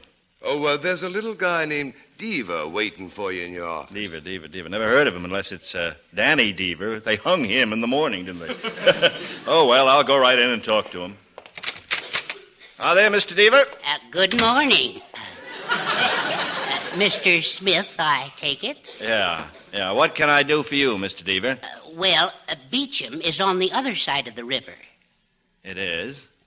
Say that again, will you? Well, Beecham is on the other side of the river. That's nice. Yes, but it was always incorporated in Brender County, which is in Idaho. You follow me? Yes, we're in Idaho. Go on. Yeah. Well, we in Beecham found out that we belong in Nevada. Yes? So anybody who got married in 1946 with an Idaho license... Yes? Like you did... Oh?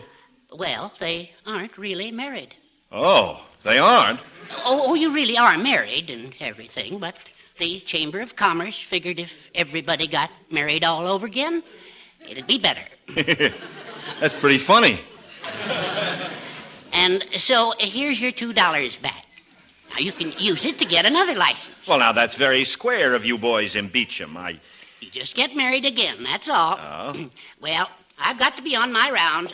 Good morning, Mr. Smith. Goodbye, Mr. Deaver. Thanks a lot. Oh, no. Not at all. Thank you. Yeah. Mrs. David Smith. Now, Miss Ann Krausmeyer. Miss Albright, get me my home, please. Little Annie Krausmeyer. My favorite date.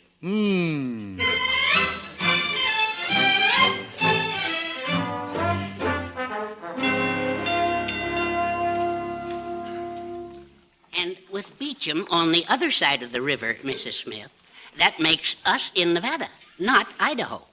So the marriage isn't legal. Not legal? But for 3 years... It's nothing serious, Mrs. Smith. Oh, no, just a matter for the vice squad, that's all. Please, Mrs. Smith. Stop calling me Mrs. Smith, as though that makes a good woman out of me. Oh, all you do is get married again and everything. I explained it all to your husband.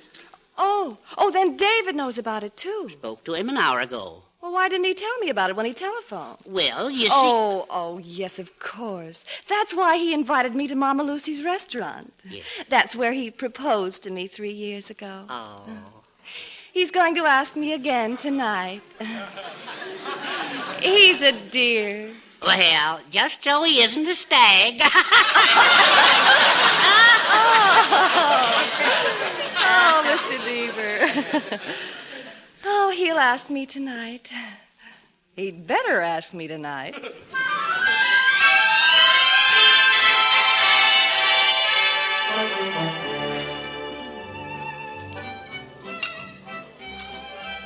It's a lovely dinner, isn't it, David, dear? Going up in price since 3 years ago.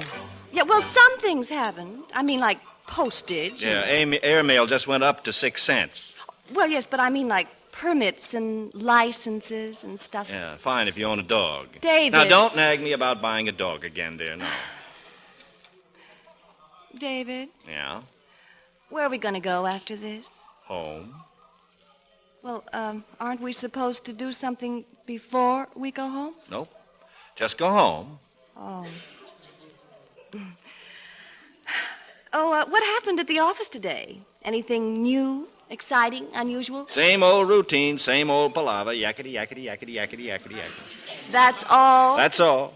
That does it. That does it. Anne. You know we're not married. Annie, the public... You were just going to go through life with me with that silly, what I know about us expression on your stupid face. Put down that champagne bottle. I was going to tell you later. Back home and without getting married, sure. Annie, everybody if is you don't looking. leave me alone, I'll call the police. Annie, for heaven's sake. Help, please. Annie, great Scott. This man is molesting me. Annie. Help. Annie. Help. Oh, for crying out. Annie.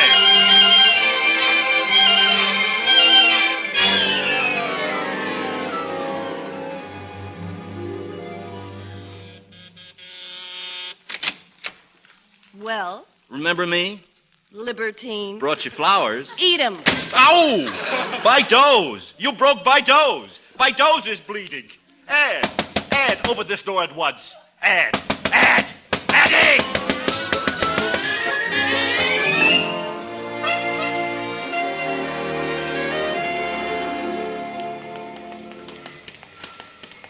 Anne, Stop following you're me. my wife. We are not married. All right, we'll get married. Does that suit you? That's a nice, snarling proposal. Well, I wouldn't have you. What's the matter with me? Name one thing about me you don't like. Oh, my, aren't we vain? One thing I am not is vain. Oh? What about that tar stuff you kept rubbing in your hair that smelled up the bedroom? I was only trying to keep my hair for you. Well, keep it for yourself. I've got hair. Oh. Now beat it before I call the police. Now, you see here, Annie. Help! Police! Annie. Measure! Annie. Measure! Public nuisance! Oh, Annie. Measure!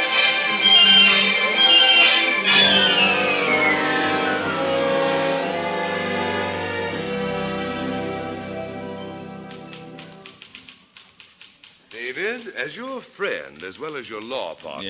Yeah, I know. I'll catch up on my work, Jeff. Don't worry. It's not that, Dave. I want you to drop into your own apartment tonight for dinner. I'll be there. You? What for? Well, Anne is fond of me, and I'm fond of her. I think I can get this thing straightened out, Dave. Why, Jeff? Why, Jeff, you're the best friend a fella ever had. We're partners, aren't we? You're the best partner a fella ever had. We were schoolmates, David. Yes, and you were the greatest halfback that Alabama ever had. You mean that, Dave? I used to think that Hinkle was the greatest, but Hinkle couldn't lay a hand on you. Thank you, David boy. Thank you.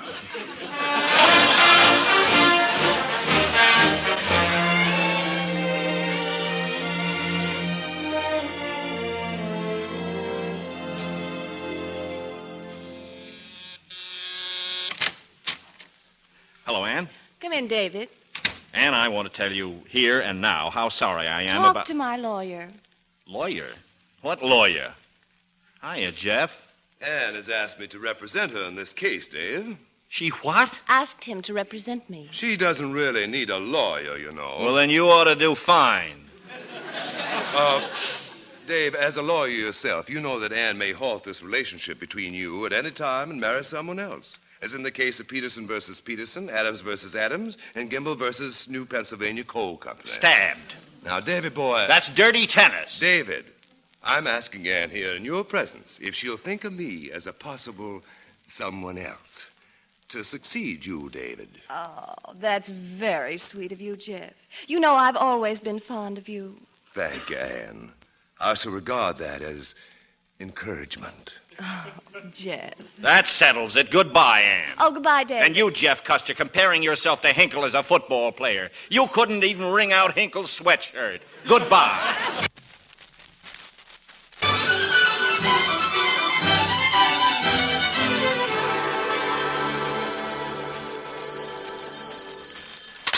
Hello? Anne, darling. Oh, yes, Jeff. Great news. My mother and dad have just come up from Alabama. They want to meet you. Meet me, but I'm a Yankee. When they see you, they'll forgive you.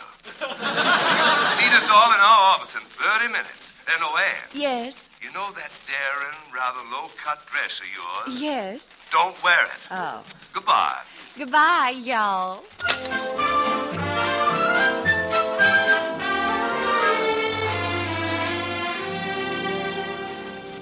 So, you're my boy's fiancée. Well, yeah. Those lovely Confederate gray eyes. Well, thank y'all. Any of your family from the South, Miss Grousemeyer? No. Oh? But an ancestor of mine deserted from the Union Army. Many Northerners saw it that way. Yes, I commend him quite highly. Son, this young lady will do. Jeff, my secretary tells me that... Am I interrupting something, Jeff? Mother, father, David Smith, my partner. How do? Happy to know a partner of Jefferson, sir. And this is Anne Krausemeyer, Jeff's fiancée. We've met, I think. Fiancée? And I was just about to suggest a boat trip for Anne and Jeff to New Orleans. Boat trip? Oh, but Anne isn't a very good sailor. I know. I tell you what, though, Jeff. If she gets sick on the boat, you put her to bed and put a hot water bottle on her stomach and hold it there. Hold it? There? No matter how she hollers, you hold it there. Never failed with us, did it, Anne? David fancies himself quite the doctor. Yes, and by the way, Anne, when does my laundry come back? I'm out of shorts. Shorts? His running shorts, Mrs. Custer. Every morning, David runs 5 miles. Runs? He's a Yankee, all right.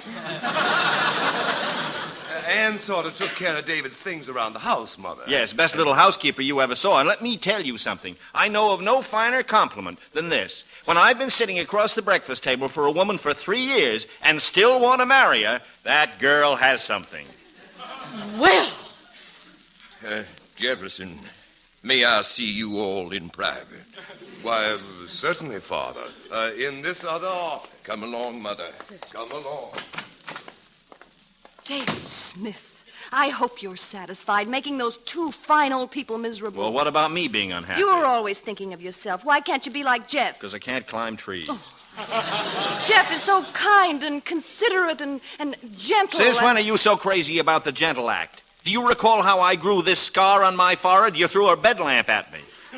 I was out for 3 days. That's only because you'd been out for 2 nights. Very funny. It's all right, Anne. I'll explain the entire situation in quick order. We understand completely, Anne. And we want you and Jeff to visit us at Lake Placid next week. Lake Placid? Oh, I'd love it. Thank you. As for this northern lawyer... Mr. Custer, is it my fault that I'm related on my mother's side to General Sherman? General Sherman? Father!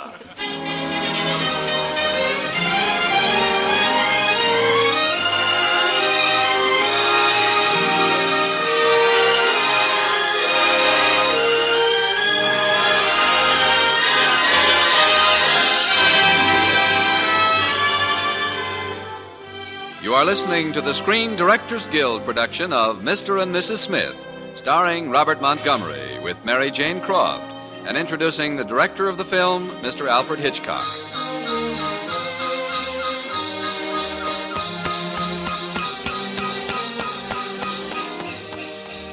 Bye. Bye. Thanks for driving us up here, boys. We'll telephone the hotel if we need you. All right, Mr. Custer. Oh, this air's so invigorating. Whew. Wonderful. There's our cabin, Anne. Oh, it's large, isn't it? There are 3 suites altogether. 3 suites in a unit. Oh, I see. You'll find your suite quite comfortable, I trust. They're adjoining, but not connecting. Oh, dear, proper Jeff. Hey, maybe there'll be some time for skiing before it gets dark, huh?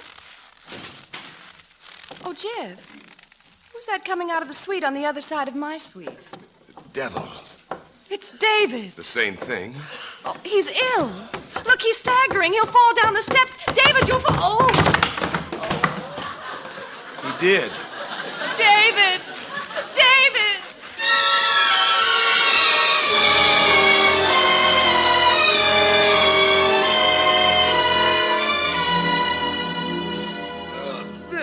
There, that gets him in bed. Oh, here, help me get these wet clothes off him. Why, Anne. Oh, we'll go away the first 2 weeks in December.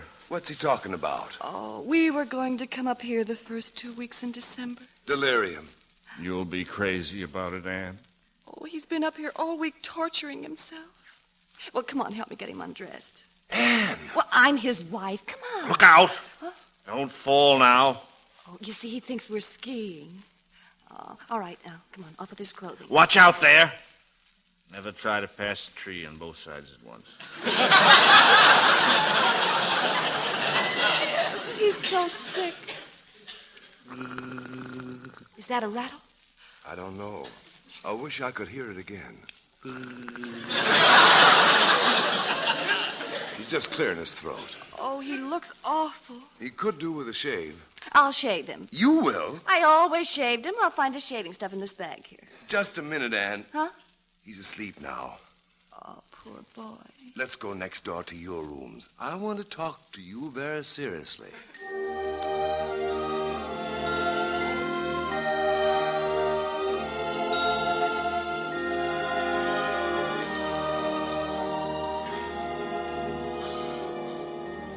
And so that's my position, Anne. I love you and I want to marry you. But I'm not sure that you're not still in love with David. Perhaps you better think about your promise to marry me, Anne, for your sake. Jeff, I don't think a person ever existed who was as fine and generous as you are. I'm thinking of your happiness, Anne. You're very sweet. Now I better have a look and see how David's doing. Don't wake him up. Well, I'll just have a look through his window. I'll be back in a minute, darling.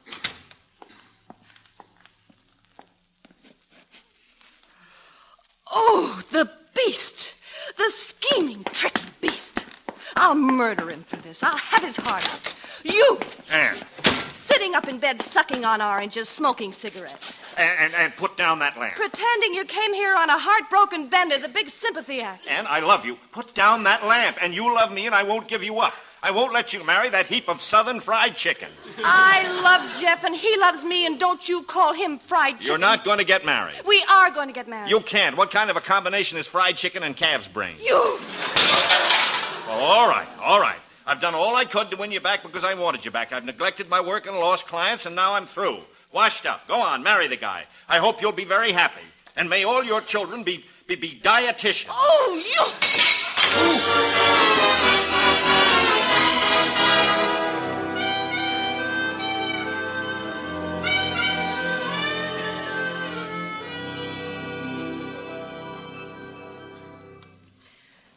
Jeff, I can't help worrying about David. He really does love me. And now he'll take to drinking. Or he'll find someone else, Anne. Oh, no. I'm afraid he'll ruin a brilliant career on account of me.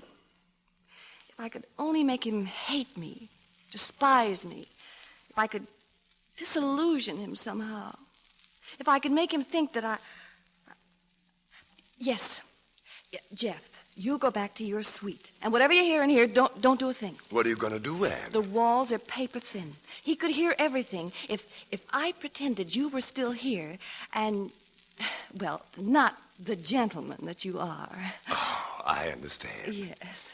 This is a mighty fine thing you're doing for him, Anne. Yeah. Well, go out, but don't make a sound. Good night, Anne. Okay, good night. Good night. Good night. Well, here goes. Oh, Jeff! No! Oh, Jeff, you were always such a gentleman. No!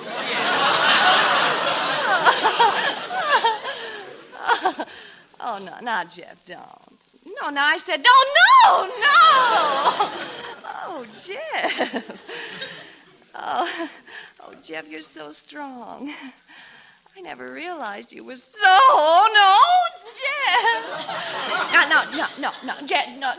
Jeff, now, look, now, if you don't behave, I'll have to ask you to leave. No, please, Jeff!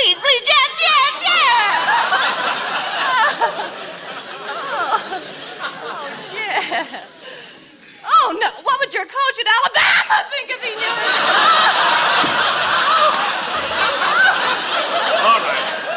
All right, just put her down, you big hunk of... Oh. David Smith, I despise you for busting in like this. I see. Well, there's just one way of handling you, and that's rough. Let go of me, you northern lawyer. You're coming home with me. I'm not.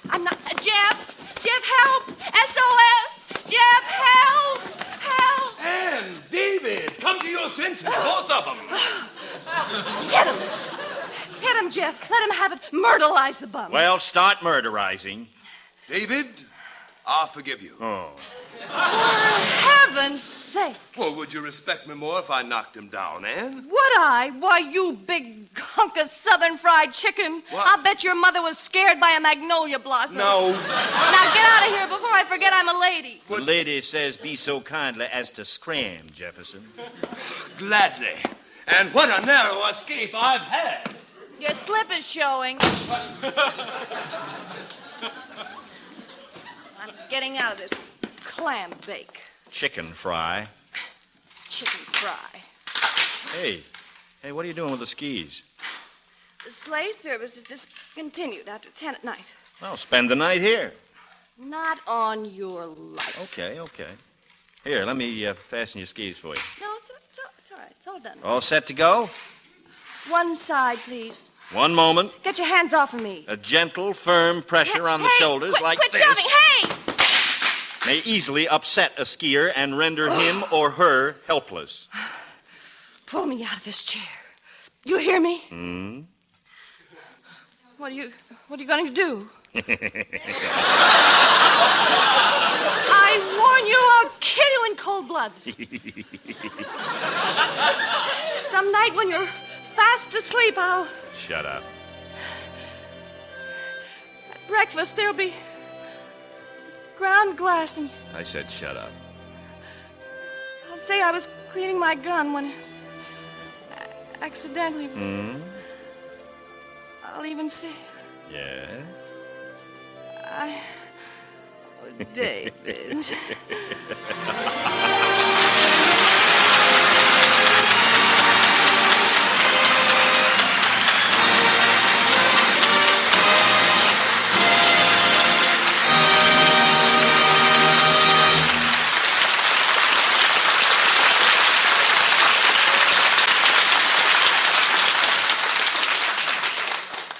The NBC Theater has presented the Screen Directors Guild production of Mr. and Mrs. Smith, starring Robert Montgomery with Mary Jane Croft, and introducing Alfred Hitchcock, the director of the film. Next week, the NBC Theater brings you the scintillating comedy Hired Wife, starring Rosalind Russell, and presenting screen director William Sighter. And now, here again are tonight's stars, Robert Montgomery and Mary Jane Croft, and screen director Alfred Hitchcock.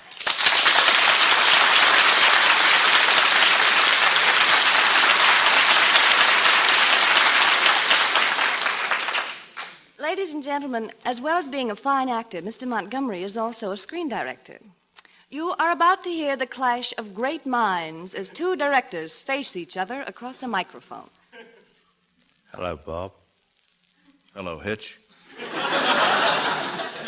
Well, Well, what? well, aren't you going to talk shop? Shop. Whatever you're talking about, Mary Jane. Well, you're both directors, aren't you? Mary Jane, Alfred Hitchcock is more than a director. He's a force, a state of mind. A state of mind? Have you ever seen a state of mind with a 92 3/4 inch waist measurement? Well, you know, there's one thing bothering me about our radio version of Mr. and Mrs. Smith. It didn't have the Hitchcock trademark, did it, Mr. Montgomery? You know, that's right. Hitch, you can't place yourself in a radio scene the way you do in a picture just to identify the Hitchcock product. Ah, that's where you're wrong. Do you remember the sound of shaving in the first scene? Yeah. Oh, when I was supposed to be shaving, Mr. Montgomery? Yes. Well, when the sound man made that noise, those were my whiskers being scraped. Ah, the Hitchcock touch. Good night, Hitch, Mary Jane. Good night. Good night. Good night. And good night to you, Robert Montgomery, Mary Jane Croft, and Alfred Hitchcock.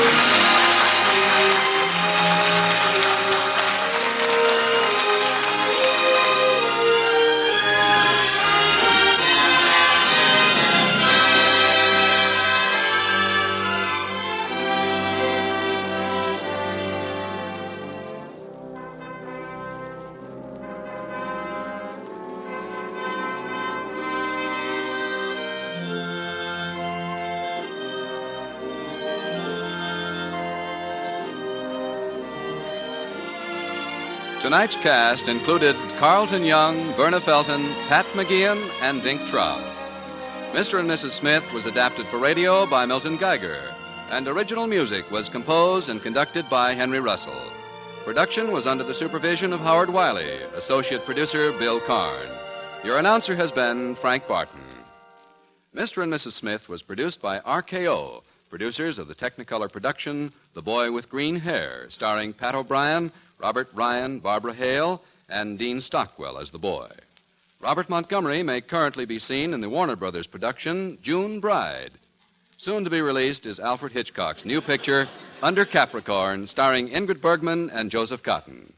Listen again next week when the NBC Theater presents Screen Directors Guild assignment. Production, Hired Wife. Director, William Sighter. Star, Rosalind Russell.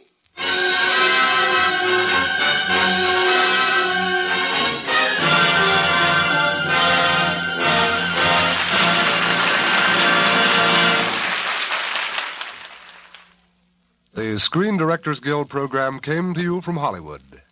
This is NBC, the national broadcasting company.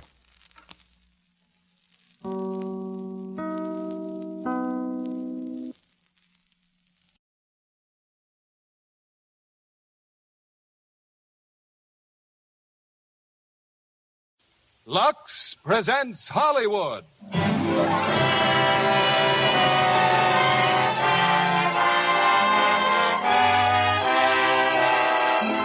Lever Brothers Company, the makers of Lux Toilet Soap, bring you the Lux Radio Theater, starring Vivien Leigh and Laurence Olivier in Rebecca. Ladies and gentlemen, your producer, Mr. William Keighley.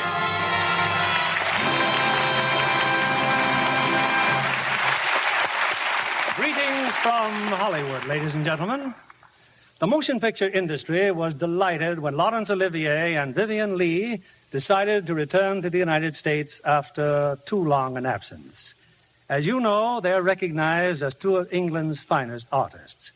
We've honored Miss Leigh with our Academy Award for her performance as Scarlett O'Hara and Mr. Olivier for his Hamlet.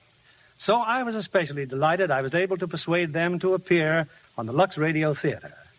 Since they're sailing next week for England, their schedule is extremely tight, and we consider it a rare privilege to have them in their first and only radio appearance together on our stage.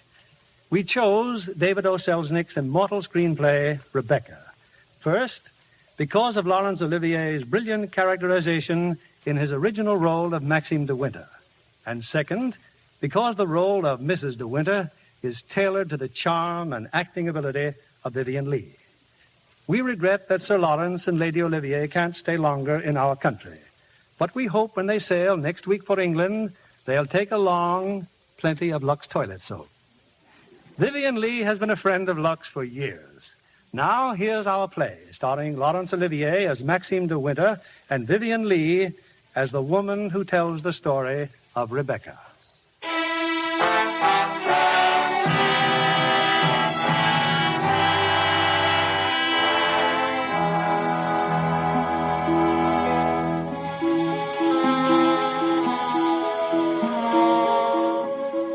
Last night I dreamt I went to Mandalay again. It seemed to me I stood by the iron gate leading to the drive, and for a while I could not enter, for the way was barred to me. Then, like all dreamers, I was possessed of a sudden with supernatural powers, and passed like a spirit through the barrier before me. The drive wound away in front of me, twisting and turning, and finally, there was Mandalay. Mandalay, secretive and silent. Time could not mar the perfect symmetry of those walls, but I knew I looked upon an empty, desolate shell, with no whisper of the past in its staring, blackened windows. We can never go back to Mandalay again. That much is certain. But sometimes in my dreams I do go back, to the strange days of my life which began for me in the south of France. There, on a great cliff towering above the sea, I first saw him. He was looking down, staring at the rocks below. And then suddenly, I thought I saw him about to... No, stop! What the devil are you shouting about? Who are you? What are you staring at? Oh, I'm sorry, I didn't mean to stare, but you were so close to the edge of the cliff, I was afraid that... Oh, you were? Well, what are you doing here? I was only walking. I came up the path and I... Well, get on with your walking. Don't hang about here screaming. Go on.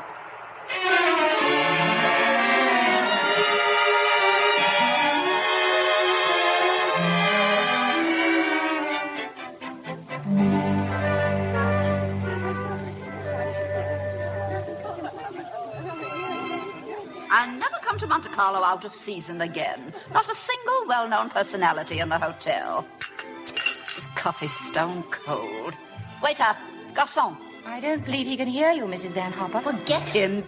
What are you being paid for, girl? Oh, but that's Max de Winter. Look, see him coming this way. What are you looking so surprised about? I saw him today on the cliff path. Mr. de Winter, how do you do? How do you do? I'm Edith Van Hopper. Do you remember me? It's so nice to run into you here. Do sit down and have some coffee. Mr. De Winter's having some coffee with me. You may go. Of course. I'm afraid I must contradict you. We shall both have coffee with me. Garçon, coffee, please. Oui, monsieur. You know, I recognized you just as soon as you came in. Are you playing the tables much here at Monte? No, I'm afraid that sort of thing ceased to amuse me years ago. Oh, I can well understand that. If I had a home like Mandalay, I should certainly never come to Monte. I hear it's one of the biggest places in that part of the country, and you just can't beat it for beauty. A cigarette, Mrs. Van Hopper. Oh, thank you. And you? Oh, no, Thank you. What do you think of Monte Carlo? Or don't you think of it at all? Well, I think it's rather artificial. She's spoiled, Mr. De Winter. That's her trouble. Most girls would give their eyes for the chance to see Monte. Wouldn't that rather defeat the purpose? Oh, now that we've found each other again, I do hope I shall be seeing something of you. Your valet's unpacked for you, I suppose. I'm afraid I don't possess one. Perhaps you'd like to do it for me. Well, this young lady might make herself useful. She's a capable child in many ways, aren't you, dear? Mrs. Van... That's a charming suggestion, but I'm afraid I cling to the old motto. He travels fastest who travels alone. Perhaps you've not heard of it. Good night. Well, what do you make of that? Do you suppose that sudden departure was intended to be funny? Oh, perhaps he didn't quite realize how it looked. Poor thing. I suppose he just can't get over his wife's death. They say he simply adored her.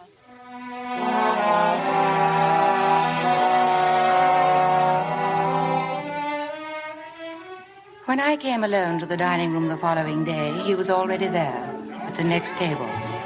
As I sat down, I paid the penalty of my awkwardness. I knocked over a vase of flowers, the water soaking the cloth. Mademoiselle. Oh, I'm so sorry. What a stupid thing to do. You can leave that, waiter. Go and let another place at my table. Mademoiselle will have lunch with me. Oui, monsieur. Oh, no, I couldn't possibly. Why not? Oh, please don't be polite. It's very kind of you, but... I wasn't being polite. I should have asked you to lunch with me even if you hadn't been so clumsy. Sit down. We needn't talk to each other if we don't feel like it. Well, thank you very much. What's happened to your friend? Oh, she's ill in bed with a cold. Oh. I'm sorry I was rude to you yesterday.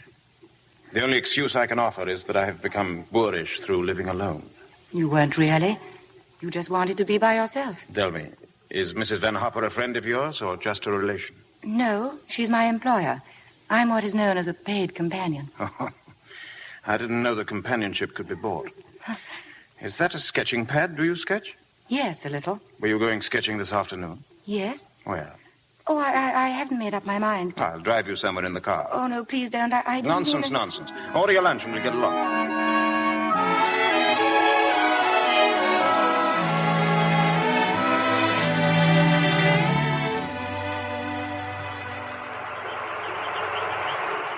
You've taken long enough for that sketch. I shall expect a really fine work of art. You're not a very easy subject. Your expression keeps changing all the time. Does it? Well, I'd concentrate on the view instead if I were you. It's much more worthwhile. Rather reminds me of our coastline at home. Do you know Cornwall at all? Oh, yes. Yes, I went there once on a holiday. I was in a shop there, and I saw a postcard with a beautiful house on it, right by the sea. And I asked whose house it was, and the old lady said, "That's Mandalay." Yes. Mandalay is beautiful. But to me, it's just the place where I was born and have lived in all my life. Now, I don't suppose I shall ever see it again. Oh. Well, we're lucky not to be home during the bad weather, aren't we? I can't ever remember enjoying swimming in England until June, can you? But the water's so warm here, I could stay in all day. There's a dangerous undertow, and there was a man drowned here last year, but I never have any fear of drowning. Have you? Why did you say that? Oh, have I said something wrong? I didn't mean to. Come along. I'll take you home.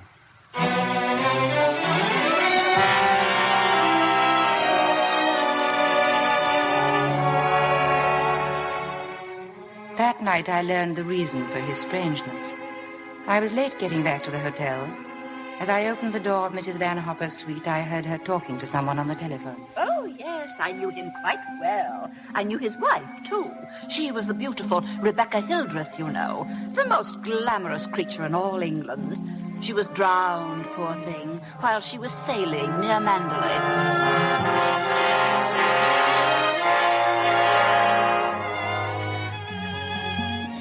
I am glad it cannot happen twice.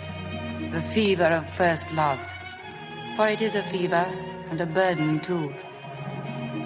I have forgotten much of Monte Carlo, of those morning drives with him, of where we went, of what we said. But I have not forgotten how I trembled as I sat beside him.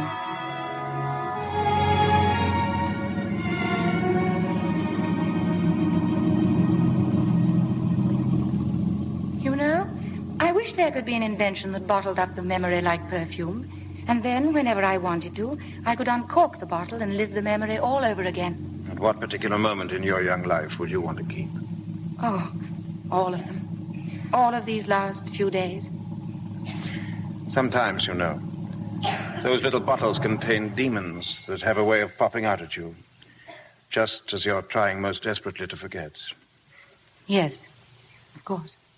Stop biting your nails. I didn't know I was. Would you please tell me, Mr. De Winter, why you asked me to come out with you? It's obvious that you want to be kind, but why do you choose me for your charity? I asked you to come out with me because I wanted your company. You've blotted out the past for me more than all the bright lights of Monte Carlo. But if you think I just asked you out of kindness or charity, you can get out of the car and find your own way home. Go on, open the door and get out. Here. Take my handkerchief. You better blow your nose. Thank you, Mr. De Winter. Please don't call me Mr. De Winter. I have a very impressive array of first names. George, Fortescue, Maximilian. You needn't bother with them all at once. My family call me Maxim.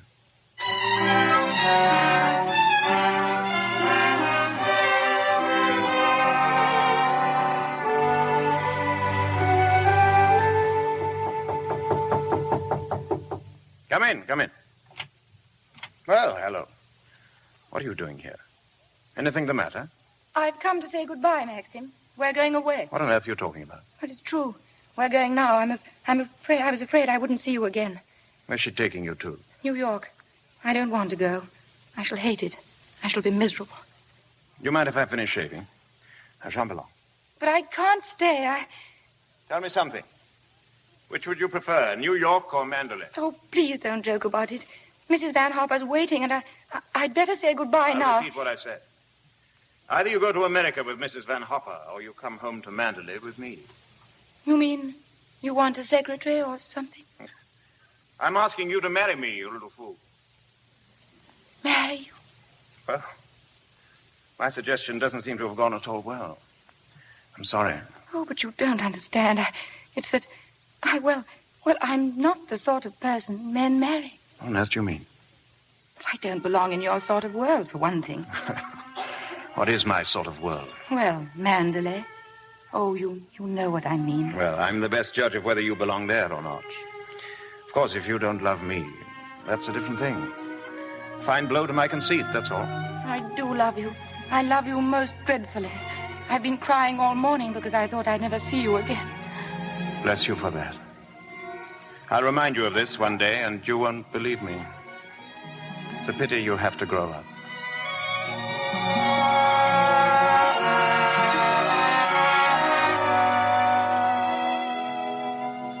I was afraid to tell Mrs. Van Hopper, for I knew what she would say. When we were alone, she congratulated me, but I didn't like her smile. But of course you know why he's marrying you, don't you? The fact is that empty house got on his nerves. He just couldn't go on living alone. You haven't flattered yourself that he's in love with you, I hope. Not after being married to Rebecca Hildreth, the most beautiful, the most cultured woman in all England. Well, goodbye and good luck, Mrs. De Winter.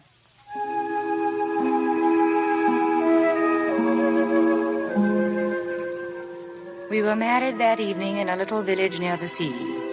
And in May, we came to Mandalay. We arrived early in the evening.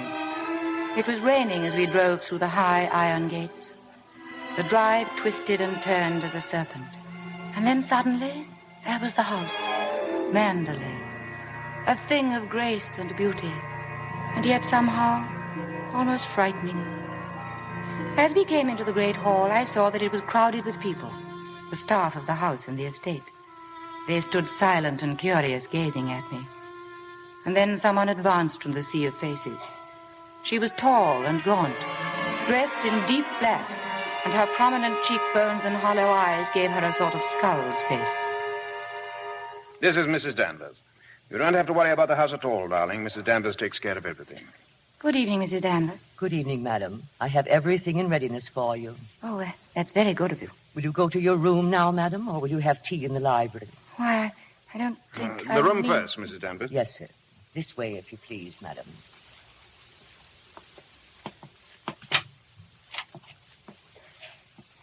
I hope you'll approve the new decorations of these rooms, madam. Oh, I didn't know that they'd been changed. What did it look like before? It had an old paper and different hangings. It was never used much, except for occasional visitors. Oh, then it wasn't Mr. De Winter's room originally. No, madam. He has never used the east wing before. The only good view of the sea is from the west wing.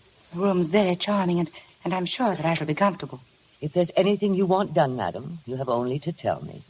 Mrs. Danvers, I suppose you've been at Mandalay for many years. I came here when the first Mrs. De Winter was a bride. I do hope we'll be friends, Mrs. Danvers. But you must be patient with me. This sort of life is new to me, and I do want to make a success of it and to make Mr. De Winter happy. So I know that I can leave all the household arrangements to you. I hope I shall do everything to your satisfaction, madam. I have managed the house since Mrs. De Winter's death, and Mr. De Winter has never complained. I think I'll go downstairs now. Certainly, madam. The room in the west wing I was telling you about is there, through that door. It's not used now. It's the most beautiful room in the house, the only one that looks down across the lawns to the sea. It was Mrs. De Winter's room.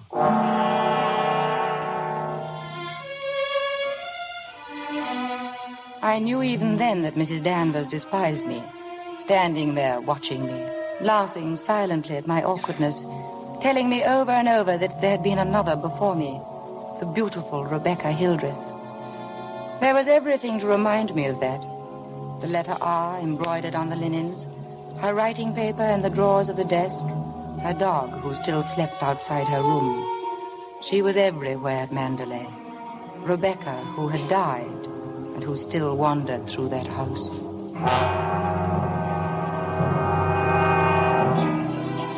I met someone else the next morning when I came down to breakfast. Oh, good morning. Good morning. You're Mrs. De Winter, aren't you? Yes. My name's Crawley. I manage the estate for Maxim. Awfully glad to meet you. How do you do? Fearful lot of stuff piled up while Maxim was away. Yes, I'm sure there must have been. I do wish I could help you with some of it. Help him? Frank never allows anyone to help him. Like an old mother hen with his bills and rents and taxes. Come on, Frank, we must go over these estimates. I'll get my papers. You'll find quantities of breakfast over there, darling. But you must eat it all, or cook will be mortally offended. I'll do my best, Maxim. Later on this afternoon, maybe, we'll take a walk around the estate. Just you and I, darling. There's a good deal I'd like you to see. I'll be ready, Maxim. Anytime.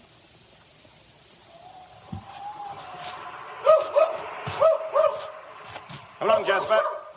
Come along. Keep that coat round you, dear. It isn't raining now, Maxim, must I? Certainly, certainly. Can't be too careful with children. Oh, it's glorious here. I love every foot of it, Maxim. Jasper, here. Not that way. Jasper, come back. He went down those steps by the cliff. Where does that lead to? It leads to a little cove where we used to keep a boat. Let's go down. No, a perfectly dull and uninteresting stretch of sand, just like any other. Oh, please, Maxim. Some other time, darling, not today. Listen. Is that Jasper? Well, there must be something wrong. Perhaps he's hurt himself. No, he's all right. Leave him alone, dear. I think I'd better go. No, come back.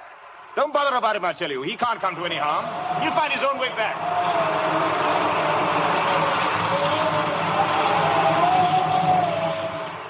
Jasper?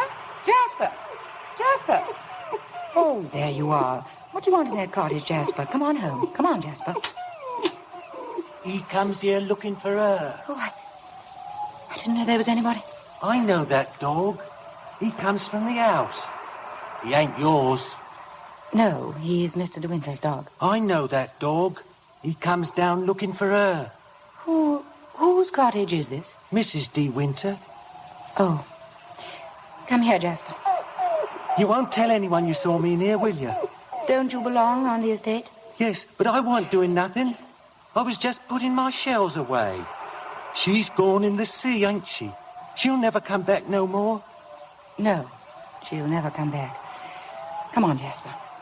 Come on, boy.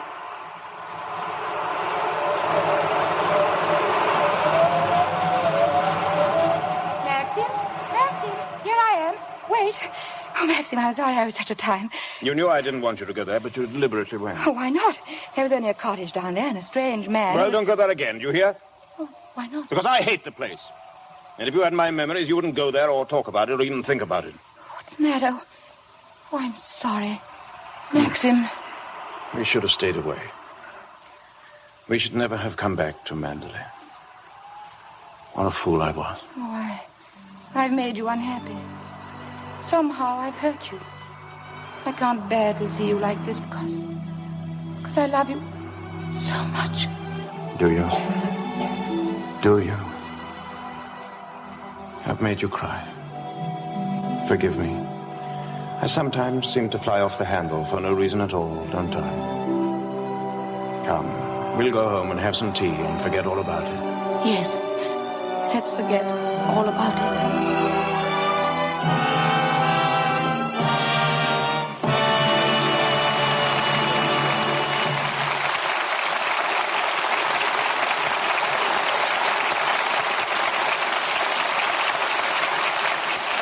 In a few moments, we'll bring you Act Two of Rebecca.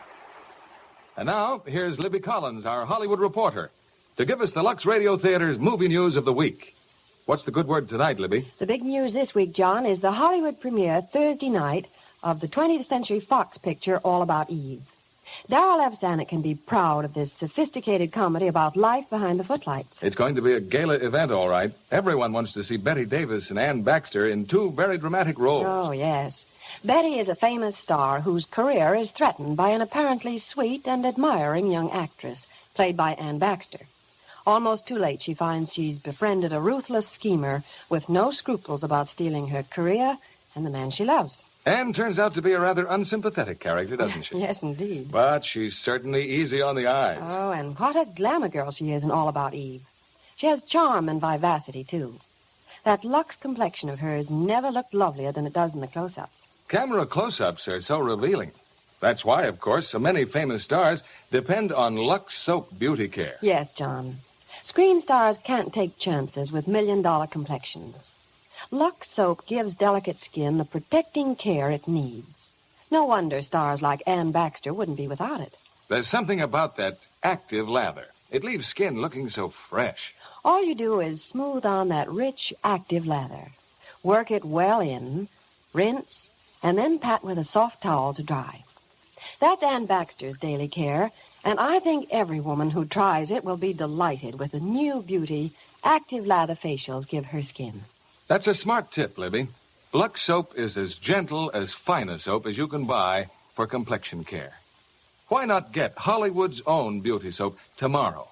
Remember, 9 out of 10 screen stars use fragrant white Lux toilet soap. Now, our producer, Mr. William Keeley. Act Two of Rebecca, starring Laurence Olivier as Maxim and Vivian Lee as Mrs. De Winter.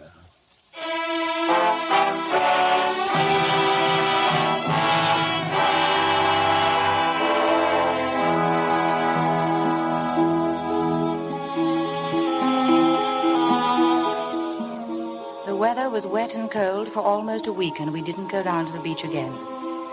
But I couldn't forget the dark, lost look in Maxim's eyes when we came up the path through the woods.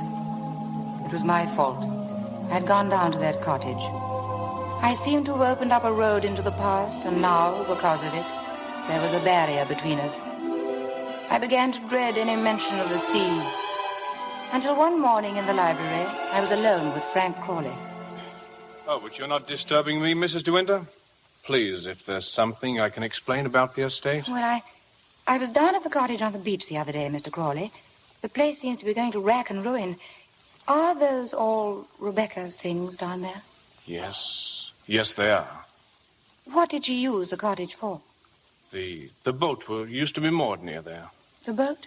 Oh, was that the boat that she was sailing in when she was drowned? Yes, it capsized and sank, and she was washed overboard. Where did they find her? Near Edgecombe, about 40 miles up channel. About 2 months afterwards.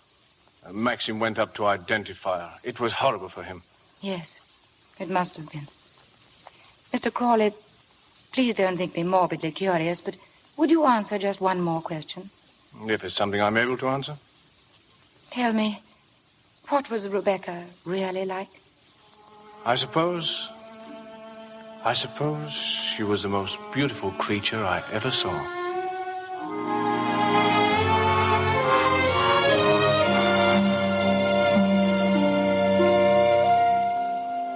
Maxim had to go up to London at the end of June, some business at the estate.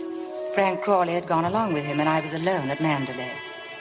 I was surprised one evening to hear voices coming from the west wing, from the room that had been Rebecca's. I recognized one as Mrs. Danvers. The other was a man's voice, a stranger. I really don't think it was wise for you to come here, Mr. Jack. Oh, nonsense, nonsense. It's been just like coming back home. I must say I feel a little like the poor relations sneaking around through back doors. Well, toodaloo, Danny. Goodbye, Mr. Jack. And please be careful. I will, don't worry. Oh, hello. Good evening. Oh, Danny, all your precautions were in vain. The mistress of the house was hiding behind the door. Oh, I wasn't really. I heard voices What in about presenting me to the bride, Danny? This is Mr. Favell, madam. How do you do? How do you do? Won't you have some tea or something?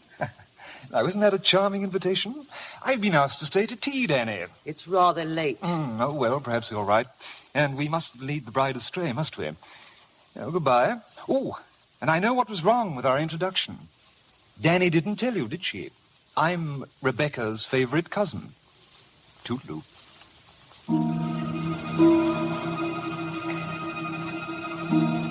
The man went quickly down the stairs, and Mrs. Danvers went after him. I had a terrifying impulse to see what lay behind the door in front of me, the door of Rebecca's room. I pushed it open slowly. I could hear the sea plainly through the window. I had expected to see the furniture swathed in dust sheets, but nothing was covered up. There were flowers on the dressing table, a satin dressing gown on the chair, and beneath a pair of bedroom slippers. And then, suddenly, the door closed behind me. Do you wish anything, madam? No, I just came in. You've always wanted to see this room, haven't you? Why did you never ask me to show it to you? It's a lovely room, isn't it? The most beautiful room you've ever seen. Everything is kept just as Mrs. De Winter liked it. Nothing has been altered since that last night. This is where I keep her clothes. You would like to see them, wouldn't you? Feel this wrap. It was a Christmas present from Mr. De Winter. He was always giving her expensive gifts the whole year round. You wouldn't think she'd been gone so long, would you? Sometimes when I walk along the corridor, I fancy I hear her just behind me. That quick, light step. I couldn't mistake it anywhere. It's not only in this room, it's in all the rooms in the house. I can almost hear it now. Do you believe the dead come back and watch the living? No, I don't believe it. Sometimes I wonder if she doesn't come back here to Mandalay and watch you and Mr. De Winter together. You look tired. Why don't you stay here a while and rest? Listen to the sea. It's so soothing. No. Listen to it. Listen to the sea. I won't listen. I won't.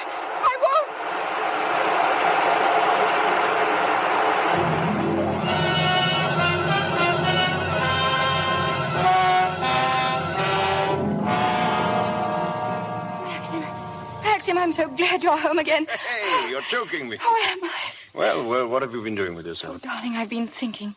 Could we have a costume ball, just as you used to? Now, what put that idea into your mind? Nothing. I just feel that we ought to do something to make people feel that Mandalay is the same as it always was. Oh, please, darling, could we? All right, if you think you'd enjoy it. You'd better get Mrs. Danvers to help you, hadn't you? No, I don't need Mrs. Danvers to help me. I can do it by myself, Maxim. Oh. All right, my sweet, I'm sure you can.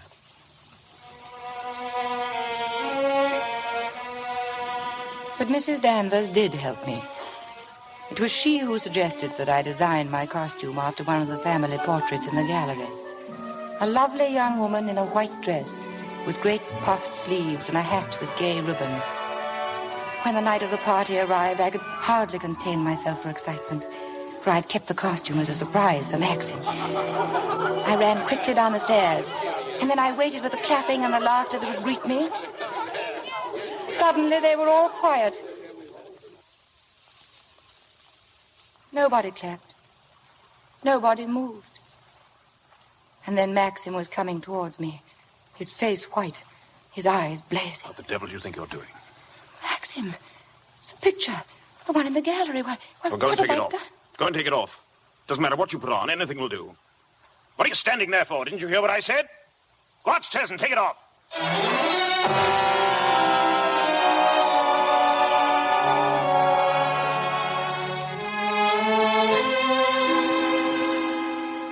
May I help you with another gown, madam? No. No, thank you, Mrs. Danvers. Mr. De Winter was upset. I watched you just now, madam. I watched you go down the stairs, just as I watched her a year ago. Even in the same dress, you couldn't compare with her. The same dress. You knew it. You knew that she wore it, and yet you deliberately suggested I wear it. Why do you hate me? What have I done to you that you should hate me so? You tried to take her place. You let him marry you. I've seen his face, his eyes. They're the same as those first weeks after she died. I used to listen to him walking up and down, all night long, night after night, thinking of her, suffering torture because he'd lost her. I don't want to know. I don't want to know. You thought you could be Mrs. De Winter, live in her house, walk in her steps, take the things that were hers. But she's too strong for you. You can't fight her. No one ever got the better of her. Never, never. She was beaten in the end, but it wasn't a man. It wasn't a woman. It was the sea. Oh, stop it. Stop. You're overwrought, madam. I'll open the window for you. A little air will do you good. Come and stand here, madam. Don't be afraid. Now look down there. Isn't the sea lovely? Why don't you go? Why don't you leave Manderley? He doesn't need you. He's got his memories. You've nothing to stay for. You've nothing to live for, really, have you? Look down there. It's easy, isn't it? Why don't you? Why don't you? Go on. Don't be afraid. Why don't you jump?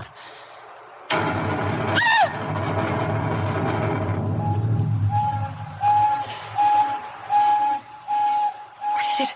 What's that noise? Maxim! Maxim! Maxim! Where are you? Maxim!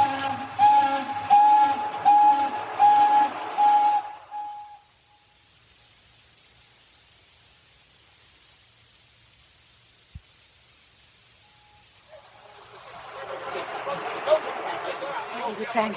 What's happened? Shipwreck. There's a ship aground sending up rockets. Robert, notify the Coast Guard. Shipwreck.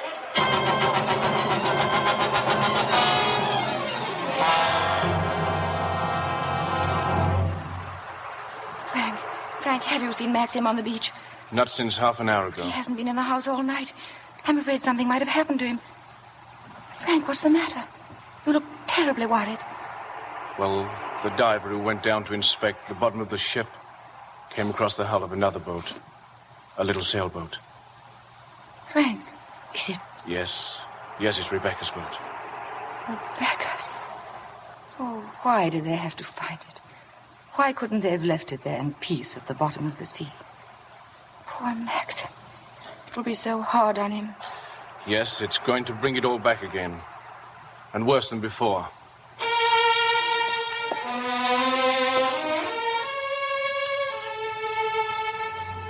I searched the beach frantically for Maxim, but there was no sign of him. And suddenly I came upon the boathouse, Rebecca's cottage. There was a light burning dimly in the window. I pushed open the door, and there, in the glow of the dying fire, I saw the tortured face of Maxim. Hello. Come in. Maxim, you haven't had any sleep. Have you forgiven me? Forgiven you? For last night. For my stupidity about the costume. Oh, that. I'd forgotten. Oh, Maxim, can't we start all over again? I don't ask that you should love me. I won't ask impossible things. I'll be your friend and companion. I'll be happy with that. You love me very much, don't you? But it's too late, my darling. We've lost our little chance of happiness. No, Maxim. Yes. No. It's all over now. Rebecca has won. Her shadow has been between us all the time, keeping us from one another. She knew this would happen. What are you saying? They sent a diver down. He found another boat. I know. Rebecca's boat. Yes. The diver made another discovery. He broke one of the ports and looked into the cabin. There was a body in there. A body?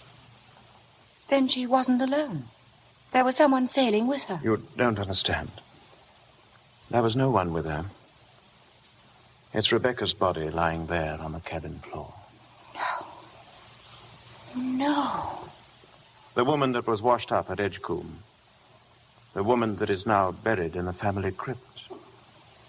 That was not Rebecca. That was the body of some unknown woman, unclaimed, belonging nowhere.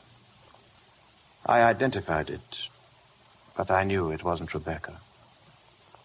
I knew where Rebecca's body was, lying on that cabin floor on the bottom of the sea.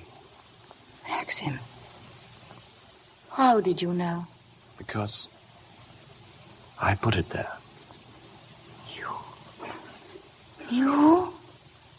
Will you look into my eyes and tell me that you love me now? Maxim. See, I was right. It's too late. No, it's not too late. You're not to say that. We can't lose each other now. We must be together always, always.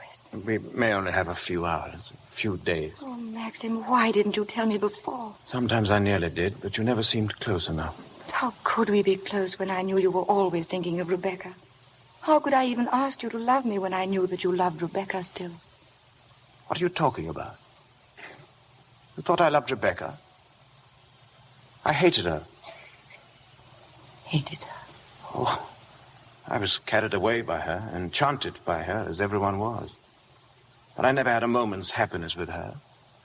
She was incapable of love, or tenderness, or decency.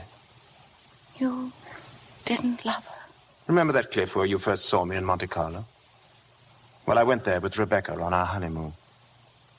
That was where I found out about her. 4 days after we were married. She stood there, laughing, her black hair blowing in the wind, and told me all about herself.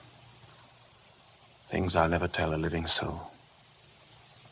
I wanted to kill her. I'll make a bargain with you, she said.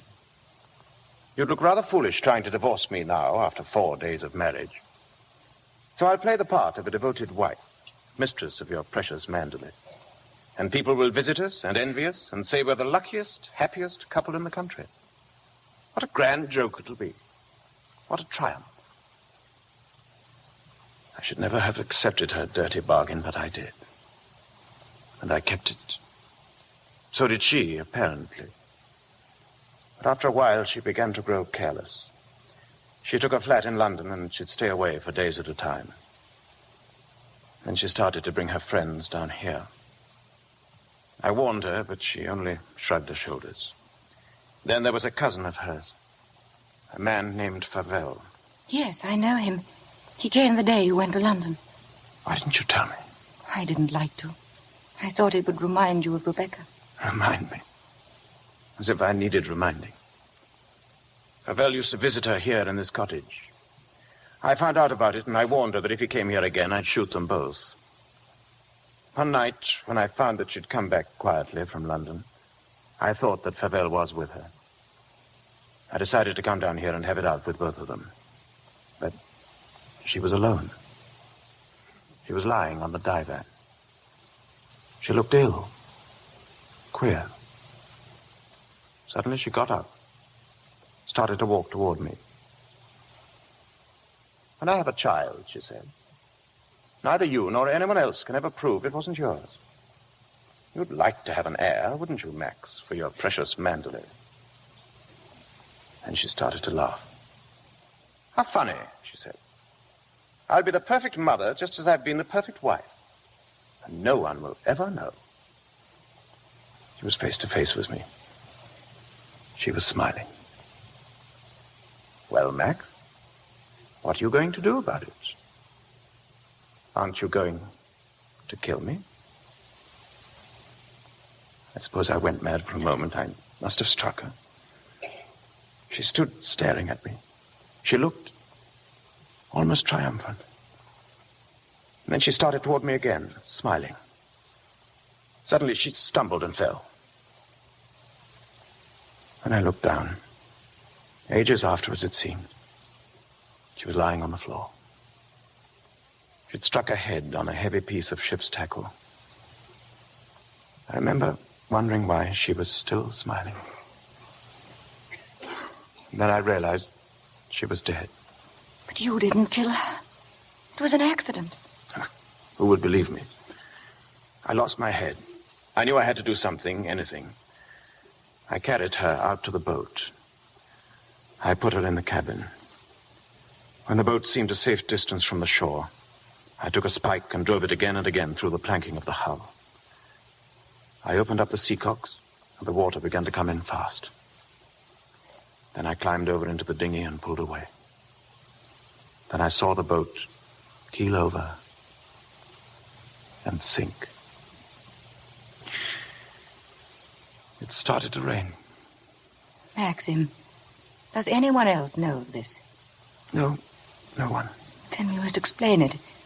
It's got to be the body of someone you've never seen before. No, they're bound to know her.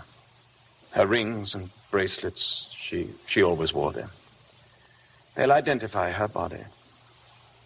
Then they'll remember that other woman. The other woman buried in the crypt. Maxim. I've done a very selfish thing in marrying you. I've loved you, my darling. I shall always love you. But I've known all along that Rebecca would win in the end. No, she hasn't won. No matter what happens now, she hasn't won. Well, hello, Frank. Who? Colonel Julian? Well, yes. Well, tell him I'll meet him there as soon as I possibly can. What's happened? Colonel Julian called. He's the chief constable of the county. He wants to know if I could possibly have made a mistake about that other body.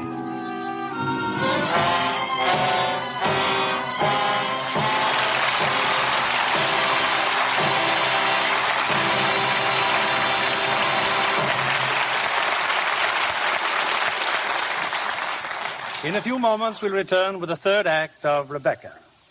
Acting in a school play often leads to more than local fame.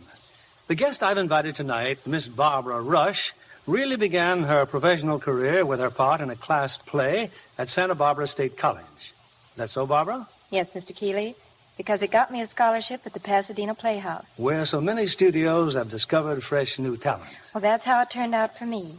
One night when I was appearing in Antony and Cleopatra, a Paramount talent scout saw me and signed me up. I'm sure you made a lovely Cleopatra. Have you any particular ambition in pictures, Barbara? Well, to be a good enough actress to play different kinds of roles, Mr. Keeley.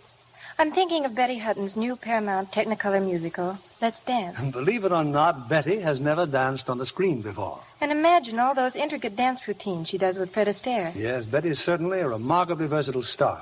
You know, you have to be good to be Fred Astaire's partner. They make a terrific team in Let's Dance, as they sing, dance, and romance. And Betty lives up to her reputation as a comedian, too.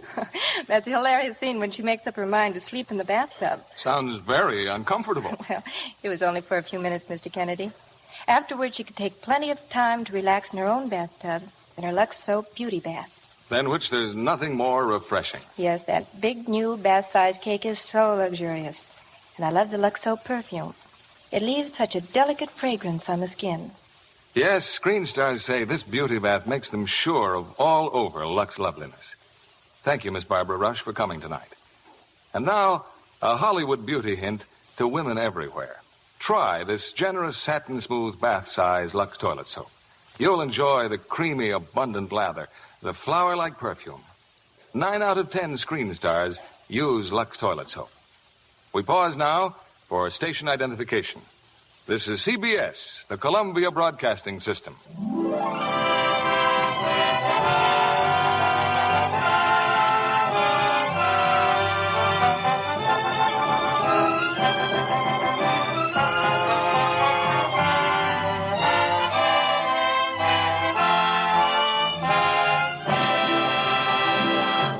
The curtain rises on Act 3 of Rebecca, starring Laurence Olivier as Maxime de Winter and Vivian Leigh as Mrs. de Winter.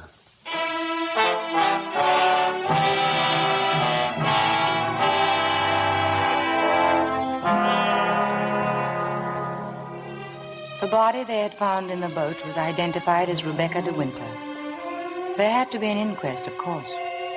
Maxim was calm, almost too calm. I think that frightened me even more. I'm sorry to drag you back for further questioning, Mr. De Winter, but you've heard the statement of the boat builder, Mr. Tad. I wonder if you can help us in any way. I'm afraid not. The holes in the planking were evidently made from the inside. Can you think of any reason for that?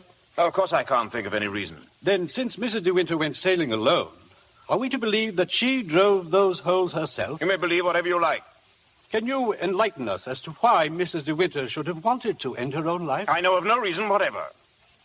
Mr. De Winter, however painful it may be, I have to ask you a very personal question. Were relations between you and the late Mrs. De Winter perfectly happy? Once again, were relations between you and... I won't stand this any longer, and you might as well know... Mrs. De Winter! Oh, well, somebody quick, get some water. We'll adjourn until after luncheon. Darling, you're all right. Frank, help me. I'll take her outside.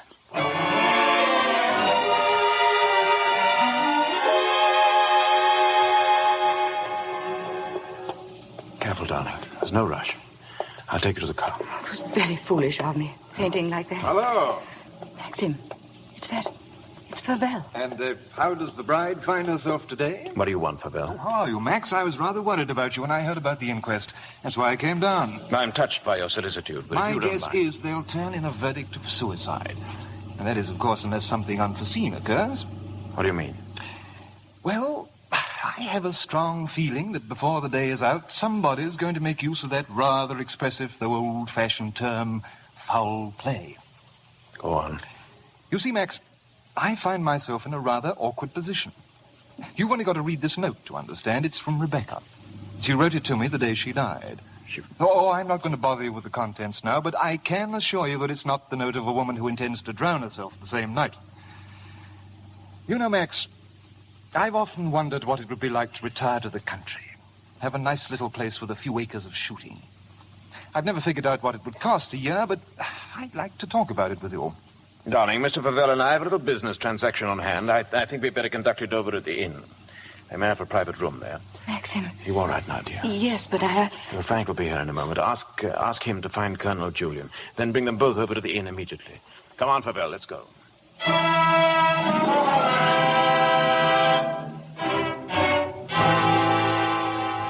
Colonel Julian, this is Mr. Fabel. Oh, I know Colonel Julian. We're old friends, aren't we? Good morning. And since you're old friends, I assume you also know that he's head of the police here.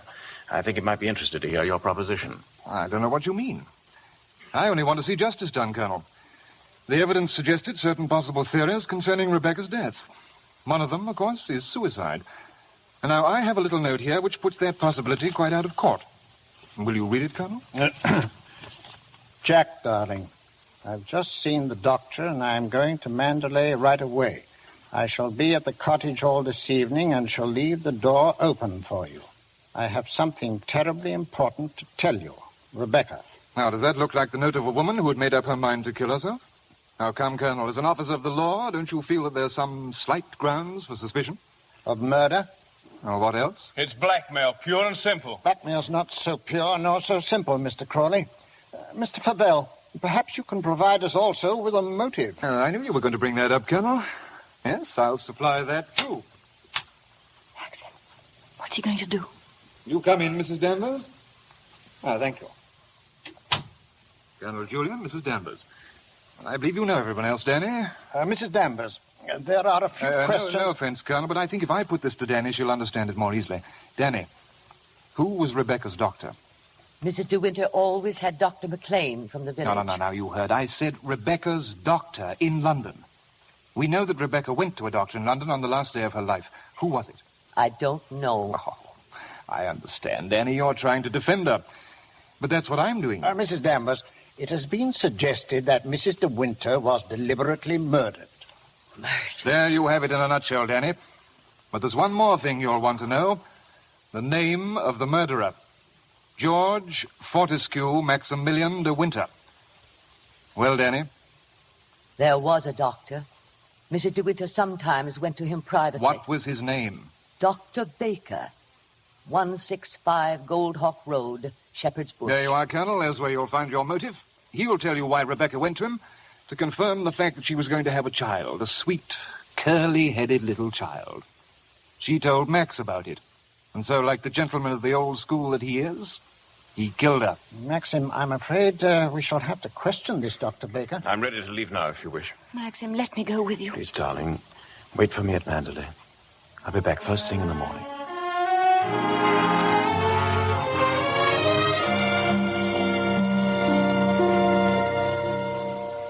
You're still sure you never had a patient by the name of Rebecca de Winter, Doctor? Never, Colonel Julian. Oh, here are all the appointments for that day. Ross, Campbell, Steddle, Perino, Danvers, Matthews. Danny? What the devil?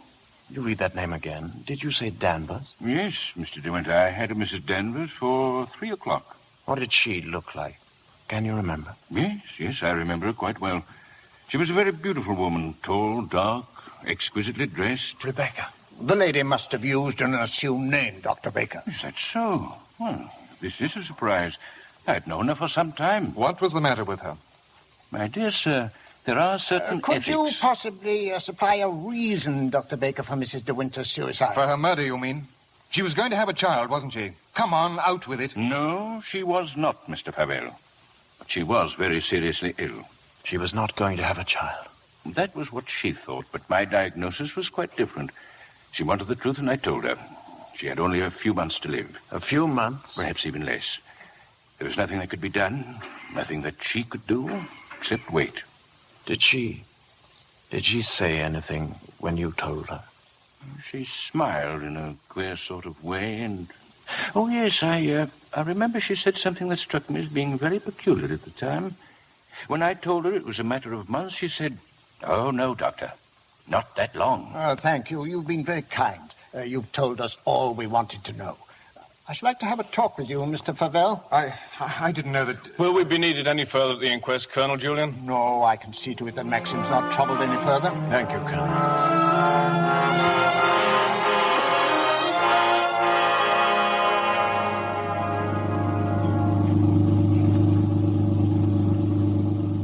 Frank? Yes? There's something you don't know. Oh, no, there isn't. Yes, there is. I didn't kill her, Frank. But I know now that when she told me about the child, she wanted me to kill her. She lied on purpose. She foresaw the whole thing. That's why she stood there laughing. Don't think about it anymore. What's the matter, Maxim? Why did you stop? Well, what time is it? Oh, it must be 3 or 4. Why? Look at the sky. Over that way. Can't be the dawn breaking over there. Hardly. Perhaps it's the Northern Lights, but it's in the winter that you see them, isn't it? They aren't the Northern Lights. That's Mandalay. It's burning.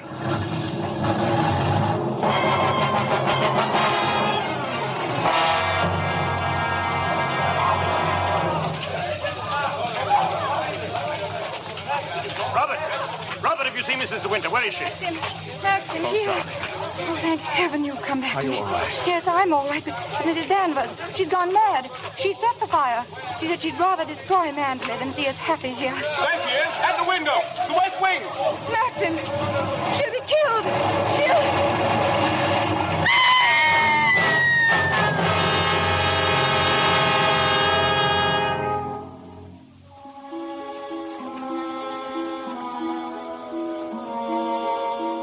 Last night I dreamt I went to Mandalay again. As I stood there, hushed and still, I could swear that the house was not an empty shell, but lived and breathed as it had long ago. But Mandalay is no more, and we are happy now, Maxim and I, for all our fears and suffering lie buried in its ruins.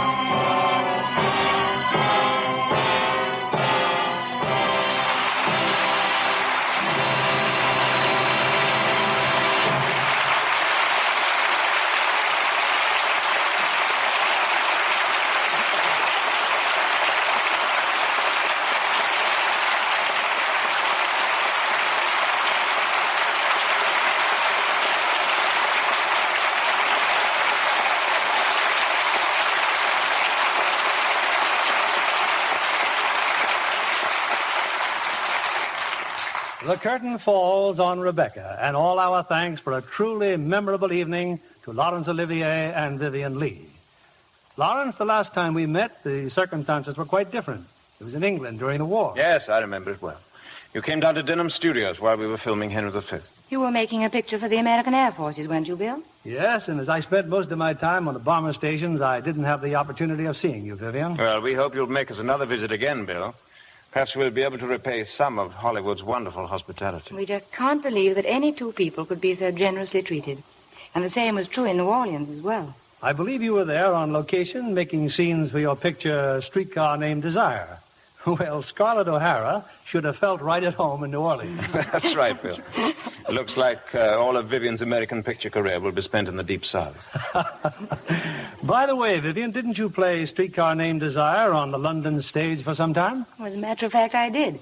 And then when Larry decided to come over for Paramount to make the picture of Cary for William Wyler, I decided to take advantage of Warner Brothers' offer to do Streetcar. And what are your immediate plans? Oh, plenty of rest.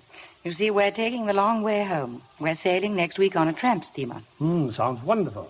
And what about when you get back to England? More Shakespearean roles, Laurence? Well, no, I rather think we'll do something a little lighter for a change.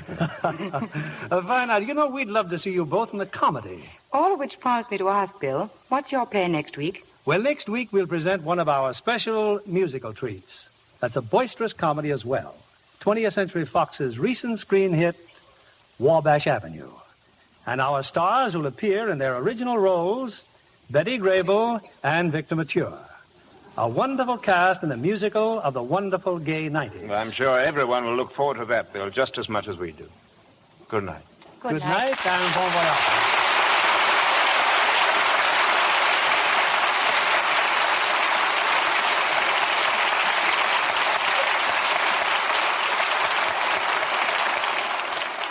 Who is this Hollywood star? She was born in Paris, but speaks English without a trace of an accent. An Academy Award winner, she's also one of Hollywood's best-dressed stars and always wears bangs. A fashion leader with bangs, huh? Mm-hmm. I nominate Claudette Colbert. Claudette it is, John.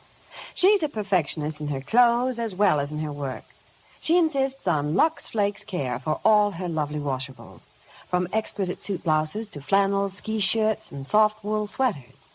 Actual washing tests prove this gentle care keeps colors at their loveliest up to 3 times as long. No wonder Hollywood stars won't risk ordinary washing methods for their glamorous wardrobes. Take Claudette Colbert's tip. Give all your nice washables that lovely Lux look. Get a big box of Lux Flakes tomorrow.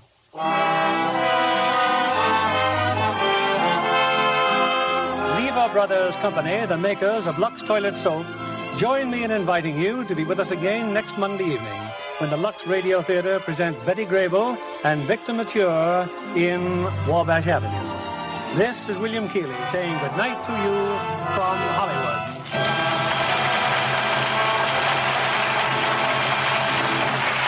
Heard in our cast tonight were Betty Blythe as Mrs. Danvers, John Dodsworth as Flavel, and Eleanor Audley as Mrs. Van Hopper. Our music was directed by Rudy Schrager. This is your announcer, John Milton Kennedy, reminding you to join us again next Monday night to hear Wabash Avenue starring Betty Grable and Victor Mature. Stay tuned for My Friend Irma, which follows over these same stations. This is CBS, the Columbia Broadcasting System.